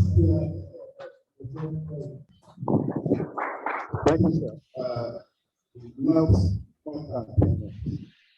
I'm very the director of IFRA and to my teachers who are here and to colleagues of that Dr. Ismail has oppressed us by making us sit down. I don't want to be party to the problems. Just as Professor Brahman has mentioned and others have also suggested, we need to look for solutions. I have a paper here, and I use an historical approach, and I have 3 findings. Findings number 1 related to the manuscripts in the library. Some of them have been mentioned. Findings number 2 related to Dr. Ismail Jima himself. Dr. Ismail Jima is both a problem and a solution. Finding number 3 relates to the current condition of manuscripts in the library. Findings number 4 relates to the infrastructure. Now, look, please show those slides. These are just as the keynote I mentioned in the morning. These are the copies of the manuscript of the library. Go on. Now, this is an entrance. Go back briefly to show. These are the steps. Go on. These are manuscripts. Go on. This is the door leading to the Arabic section. For me, this is very key. When we are talking about the challenges and the decay in the library, Mr. Onyola, this is the door leading to the Arabic section, the last floor. The next one, this is the reading section. Go to the next one. This is the entrance, the notice to this entrance to the Arabic section. Look at it, dilapidated in a very bad condition. Go to the next one. These are samples of the manuscript. Go to the next one. These are samples of the manuscript. Next one. Next one. Next one. Next one. Probably the last one. This is what I inherited from my father.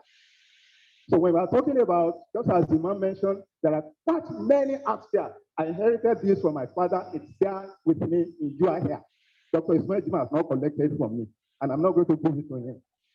So what are the solutions? And I want to talk about the solution. Solution number 1, I wish to move a motion that sequel to this roundtable, a resolution was reached that IFRA, in collaboration with the Department of Arabic and Islamic Studies, in collaboration with Center for Arabic Documentation, have agreed to institute a scholarship specifically meant for Arabic manuscript studies at Ibadan that will be taken up by PhD candidates, some of whom are there in our department now. Some of them are here. I wish to move that IFRA should provide the support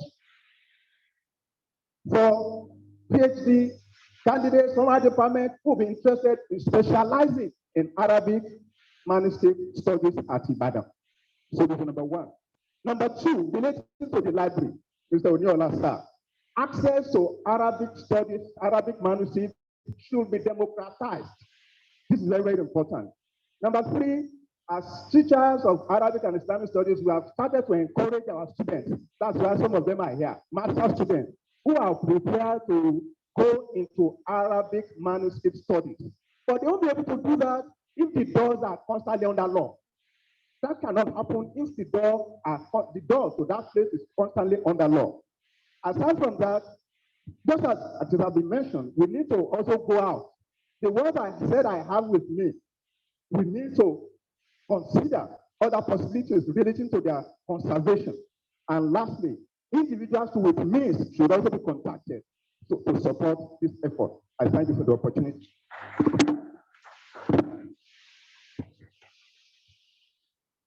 You can improve on that, please. Let's have the applause again.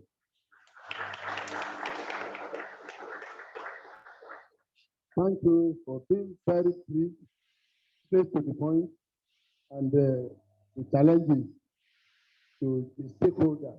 Thank you very much.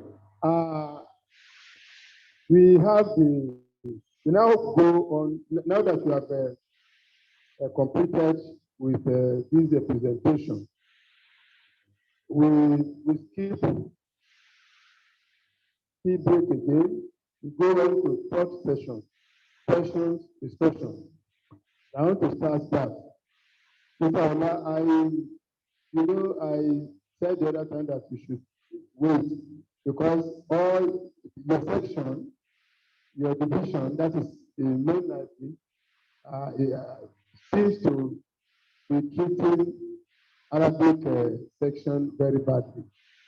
There's years ago, the library would come to our department when they wanted to do the project.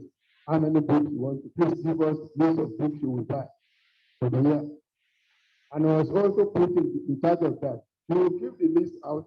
This one man was there at that time. And they will take the list away. We will find nothing at the end of the day. But for 6 years, they did that. Until 1 year when the man came and said, no, don't come here again. Why do you take the list every year? You don't see the books, you don't see anything, you come annually to look for the books. Again, as at now, I don't know whether recently people have been allowed to go into the lab. Besides COVID-19, for not allowing people inside. People who come from all over Nigeria, who want to research in the library, they will deny them. So many accusations about our section in the library. I want to please note that other people might have their own questions. Note that what is happening? How can you move forward? Thank you. Thank you, sir. The other point, which is also very relevant, relates to the Center for Arabic Documentation. You know, I mentioned that Dr. Ismail Juma is a problem. It's also a solution. The solution relates to being all alone in the center. And the director of Institute of African Studies is not here now. How do we ensure that we have new hands in that center? So I think Dr. Ismail Juma doing the work every day. It's not possible.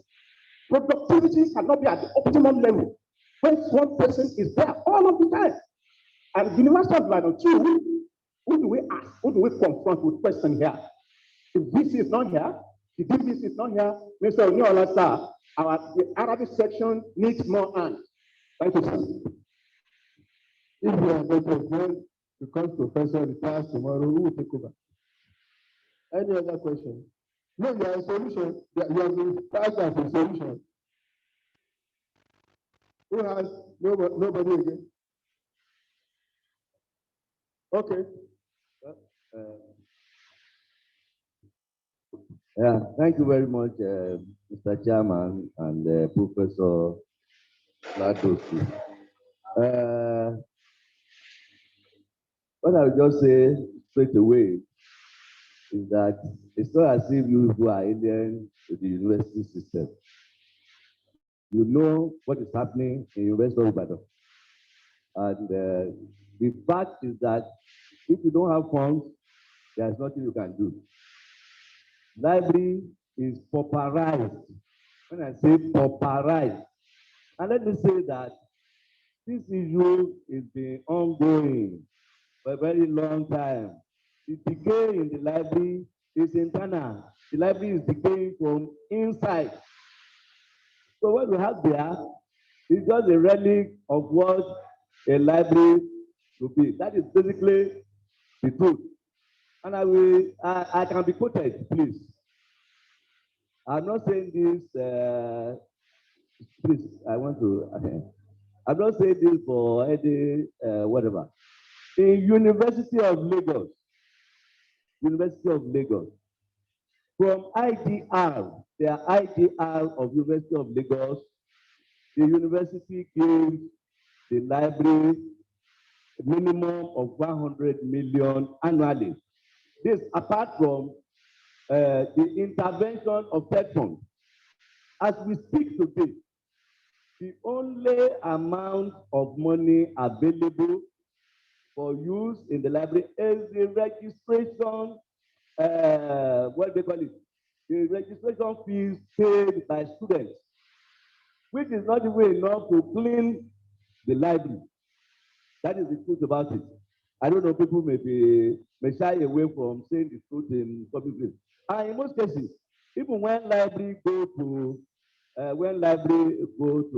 various arms of the university, trying to give the situation of the library and all that, it's our colleagues that start us to say the library has a lot of money, this and all that, which is not true. As of today, there's nothing we call LDF, that's Library Development Fund, is not available. I remember as an activist, which ASU activist, what we fought for in ASU was for 10% of recurrent expenditure of the university to be devoted to the library. Gradually, up until year 2000, that 10% of recurrent expenditure became 10% of overhead costs. As of today, no cover for LDF. So all the departments, it's not just Arabic collection alone or Arabic manuscript collection, all the departments suffer the same thing. That is the truth about it. Then let me say that since Mr. Oloyede this thing, like I said, we've not been able to get anybody. We were able to get Dr. Adegore. Dr. Adegore stayed about 2 years. Is now in library studies department. We don't have power over job mobility anyway. And since that time, the university has not devoted what they call it, position for us to employ, not even junior staff, not talk of academic staff. So the problem is the same, sir. It's beyond the personnel, it's beyond the management of the library. The problem to be placed appropriately at the doormouth of the university management. Thank you. Thank you very much. Thank you very much. And Dr. Tino, a problem with a solution. Thank you very much.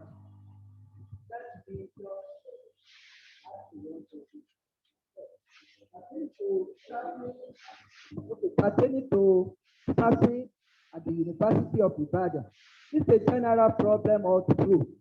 I can recollect at the Institute of African Studies, or rather, let me say that by NUC tradition, employment of academic staff within ratio with the number of students.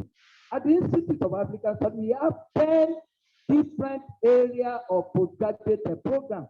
If I tell you our history unit, for instance, the only person there, late Professor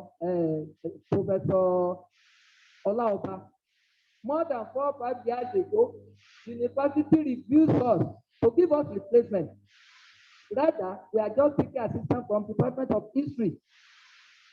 Person like Professor Edu, they are just assisting us. Many things like that, even ordinary cleaner, all those who retire from our institute. During my own directorship, we wrote as many letters as possible to the history of the university. If tomorrow they will consider it. Even the current director now, they started that pushing for having staffing. That's the solution for our own center. Let me now tell you. One of the solutions is that our curriculum that we are planning now, once we have it approved by the Senate of this university, ordinarily, and we've been working with other colleagues, even as associate assistant in the institute, by then, we will have justification to have additional and especially at the Center for Arabic Documentation. But before I leave the microphone, I have a message for our university librarians. Shortly before this program, I was at the librarian office. I discussed thoroughly with this and our Prof, the main aim and objective of this that it was making me to realize that they have started digitization in the library, even including the Arabic. But when I was at the Arabic unit, I asked them, How far have they been able to go? Nothing. I was hearing that even the camera they are using, the scanner, is not as they are talking. That's therefore it is. Even if they try to start digitization of Arabic document in the Benedictine library, without the expert monitoring those who are scanning, definitely the whole thing will be useless. And apart from that, it seems the library, they don't know difference between printed books and manuscripts. Now, as we are talking, if the scanner is inside for a printed book, which is not our priority anyway. Our priority is manuscript. I think you get that. If you listen to me, to my presentation, I mentioned the issue of prioritization. I mentioned the issue of interest. So it depends on the leadership. You get the point. The leadership, it depends on the focus of the leadership. I'm sorry to say, when Dr. Oloyede was there, Dr. Oloyede was the one that made the effort to get Adekore for purposely because of Arabic collection. So everything is dependent. I'll use this opportunity to also talk about the issue of access. I know that library is always being vilified. You understand? Library is a public place. I am not aware that anybody will want to. In any case, what is the librarian doing if not providing access? What's the librarian doing if not providing access? Are you denying that? No. The issue is that there is access to the library. People, except during the COVID period. Except during the COVID period. Up to 2 months ago, the library is open. Okay, that cannot be. That I very vehemently. Okay, I like to take your number. Although what we talked about the Arabic collection, because of the sensitivity of the materials there is not only the Arabic manuscripts that are there. We have we don't even allow people to take camera to that place. But we can make arrangements as to how access can be created to those collections. Thank you. Thank you. Thank you, Mr. Chairman, sir. Actually, my own has nothing to do with the library. So my question, or my comments go to Professor Bunga. During the course of your presentation, you recommended that ajami should be established in schools. Then the reason why I have interest in ajami when I was young is not based on Islamic cultural heritage. Because I knew that people are saying that because they are preserving it for Islamic cultural heritage. There are some other areas such as medicine. Because I could remember that when we are transcribing, those ajami for our fathers in those days, they will be, reading it from ajami. Then we try it, we write it with, Latin, letters by, pronouncing waraka or missing, a way of missing, we write a way of missing down. Then some things like that, even the law, that is cases that are settled, for between two spouses. That okay, let's settle. They documented everything through ajami because, of course, they could translate some of these Arabic into Yoruba, but they still need more knowledge. That okay, they are now documenting some of this.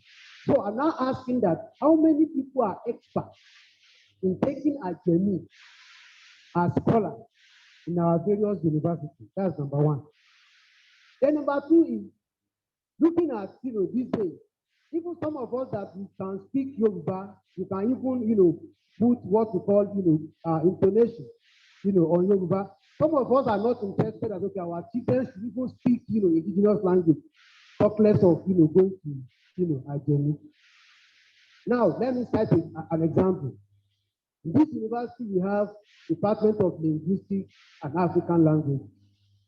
African language, you only have Yoruba and Igbo. And when you look at those who are studying Igbo, it may not be more than 2 or 3. I stand to be corrected. I have a student of linguistics here. Am I right? They may have just only 2 people studying Igbo. And we call it African languages. Whereas, Swahili.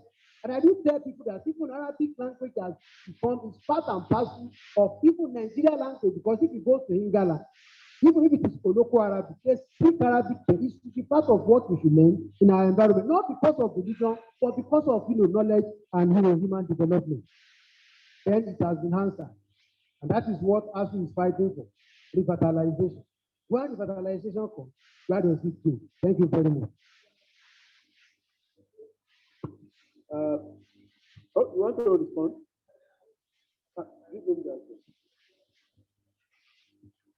After him, Professor Lagush. That's a very good comment, and I have very good telling. First, we are to put our experts from our department. A person who was able to organize this kind of lecture can simply source the first person at the meeting. Let me just inform you. The area house, all the collection of area house are done by M.D. Smith. M.D. Smith was not a historian. The first was not history. The whole collection of Ajami Adama was done by one, they call him Nigerian. He wrote many books in Hausa. His area was French, first degree in French. Morilas got his first degree here in history, but they managed to organize the materials of Islamic and Arabic science. The issue is, let Ajami go back to the root. For a second school, from the very Islamic school to university, where we can any teacher from any past teacher from any past somebody from Yoruba can teach them. This is very important in Arabic language. Go to our university of Maiduguri. Teacher, the past professor, Yagnami Karta, I assessed it. Yagnami Karta was from his father. PhD. But when German are looking for a lecturer in Kano, he was invited. He already has technical know-how, and therefore he must be a scholar of Kano today. Put the language, sorry, ABU area. The current head of the English department, but being a Fulani by blood, he is now the head of the language. So the only problem is that we have what we call linguistic imperialism. Our children, even our elders, don't want to speak our language. They think it sounds great. If you speak Arabic, you cannot have a good control of English, then you are left behind. Where? When people stand here, they vote, they kill, they destroy, they vote to exile. And yet, you still pray that their language that is not that. My friend, whenever you lost your father tongue, everything is gone. Nothing you can learn than that language. You learn it fast or else, nothing. You are just learning happy. You are learning English and you are Yoruba. You are only learning translation. Our best professor, one of the known professors, I respect him and respect him. What is your answer? A very good professor, a well-known professor. When he delivered a lecture at University of Campbell, the first comment of the Ibadan, he mentioned that I am a professor of English language. They clap for him. And later you ask him, my friend, call you as a professor of African language. Because in English, we don't believe that somebody can be a professor if not English speaking house.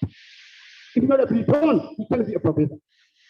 Because in this theory saying, you can be a professor of a language, not your mother tongue, but your power and capability of understanding language can only be measured with that of 7 years. A child of 7 years of that language. Whatever you learn from that language, you are left behind because you are not having that language by birth. People was the first English Arabic language. That's not so. It's a patient. It's not a patient. And yet, patient regarded as a very good Arabic grammarian, but he was underrated because the background is not from Arabic. Now, can we try and do all the best to encourage our lecturers to teach our children Yoruba language? Let them know Yoruba properly. For sure, they will tell you for English. So no English better. But without Yoruba, they are left behind. Let me take a land. Sorry, I'm saying here, and what's your next?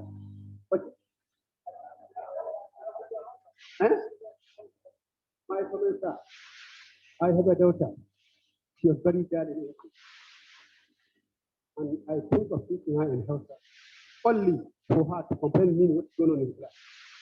She is now in year 4. PS United was first class record. I taught her in my own language. In fact, I taught her in my own language. In English, people would say, look at the first class in that. Because when you don't understand anything in your language, you end up receiving translation. And that one cannot be. Thank you. Thank you very much. Thank you very much. No, make your comment. Well, I wish to note and request that the curriculum on manuscript studies being put together by Dr. Ismail Kima to benefit from input from the Department of Arabic and Islamic. The curriculum on manuscript studies that you are putting together, the advice is that there should be inputs from the Department of Arabic and Islamic. If it's not late, thank you, sir. That is very, very, very important. This is the last question to.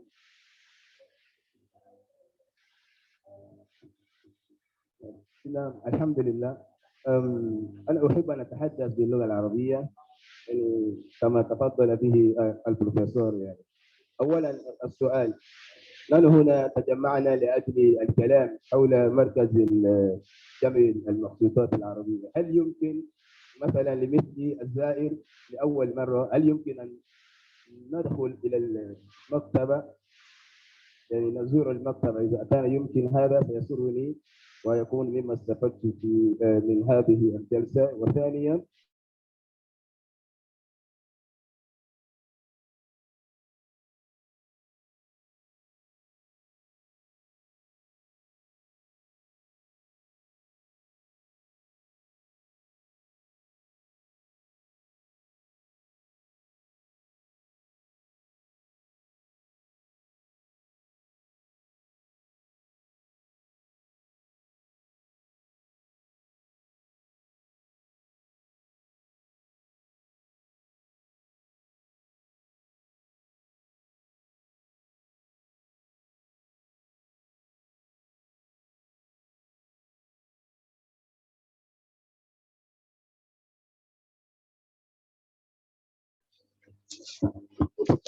الأخ والاستماع إنما كنا نتحور مع المندوب للمكتبة، قال بأن باب المكتبة دائما مفتوح للجميع، لا شك بذلك. ممكن تستفيد منه في زيارتك لهذا المؤتمر، وبارك الله فيك وشكرا.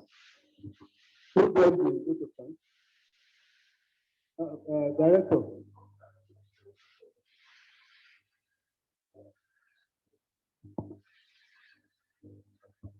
Nice one. Well, let me thank all of you for this fascinating conversation.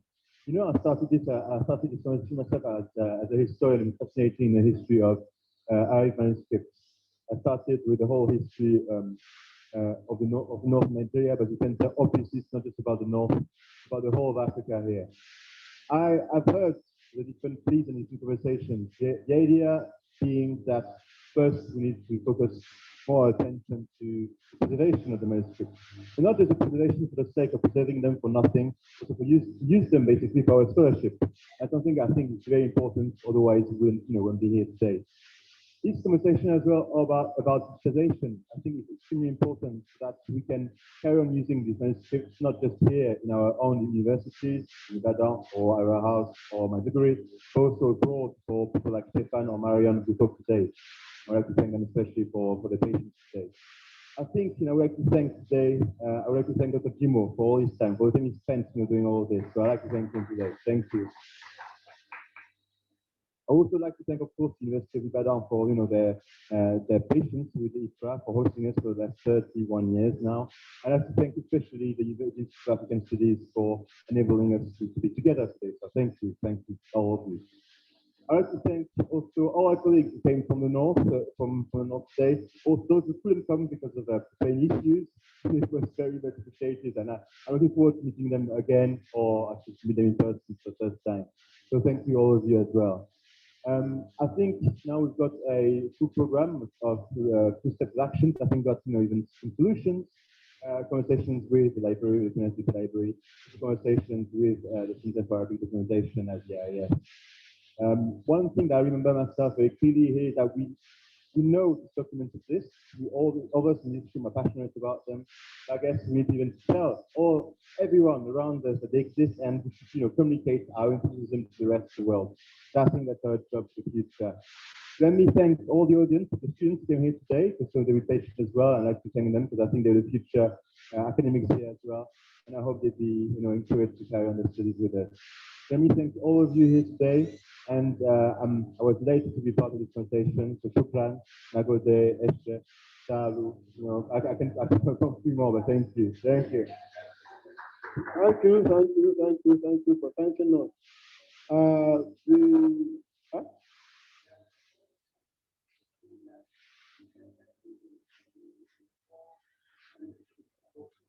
Okay, Professor Murula. He told me that he was the first graduate PhD here. He was the first PhD graduate in 1968, and he's conveying his good message to all of us. Thank you. Thank you very much. Suspension Dua, who does that? Who did the opening?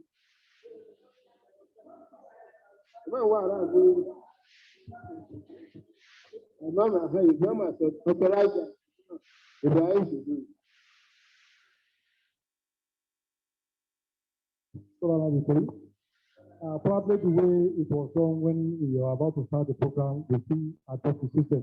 The system is everybody will say his own dua in the next 1 minute, then we depart.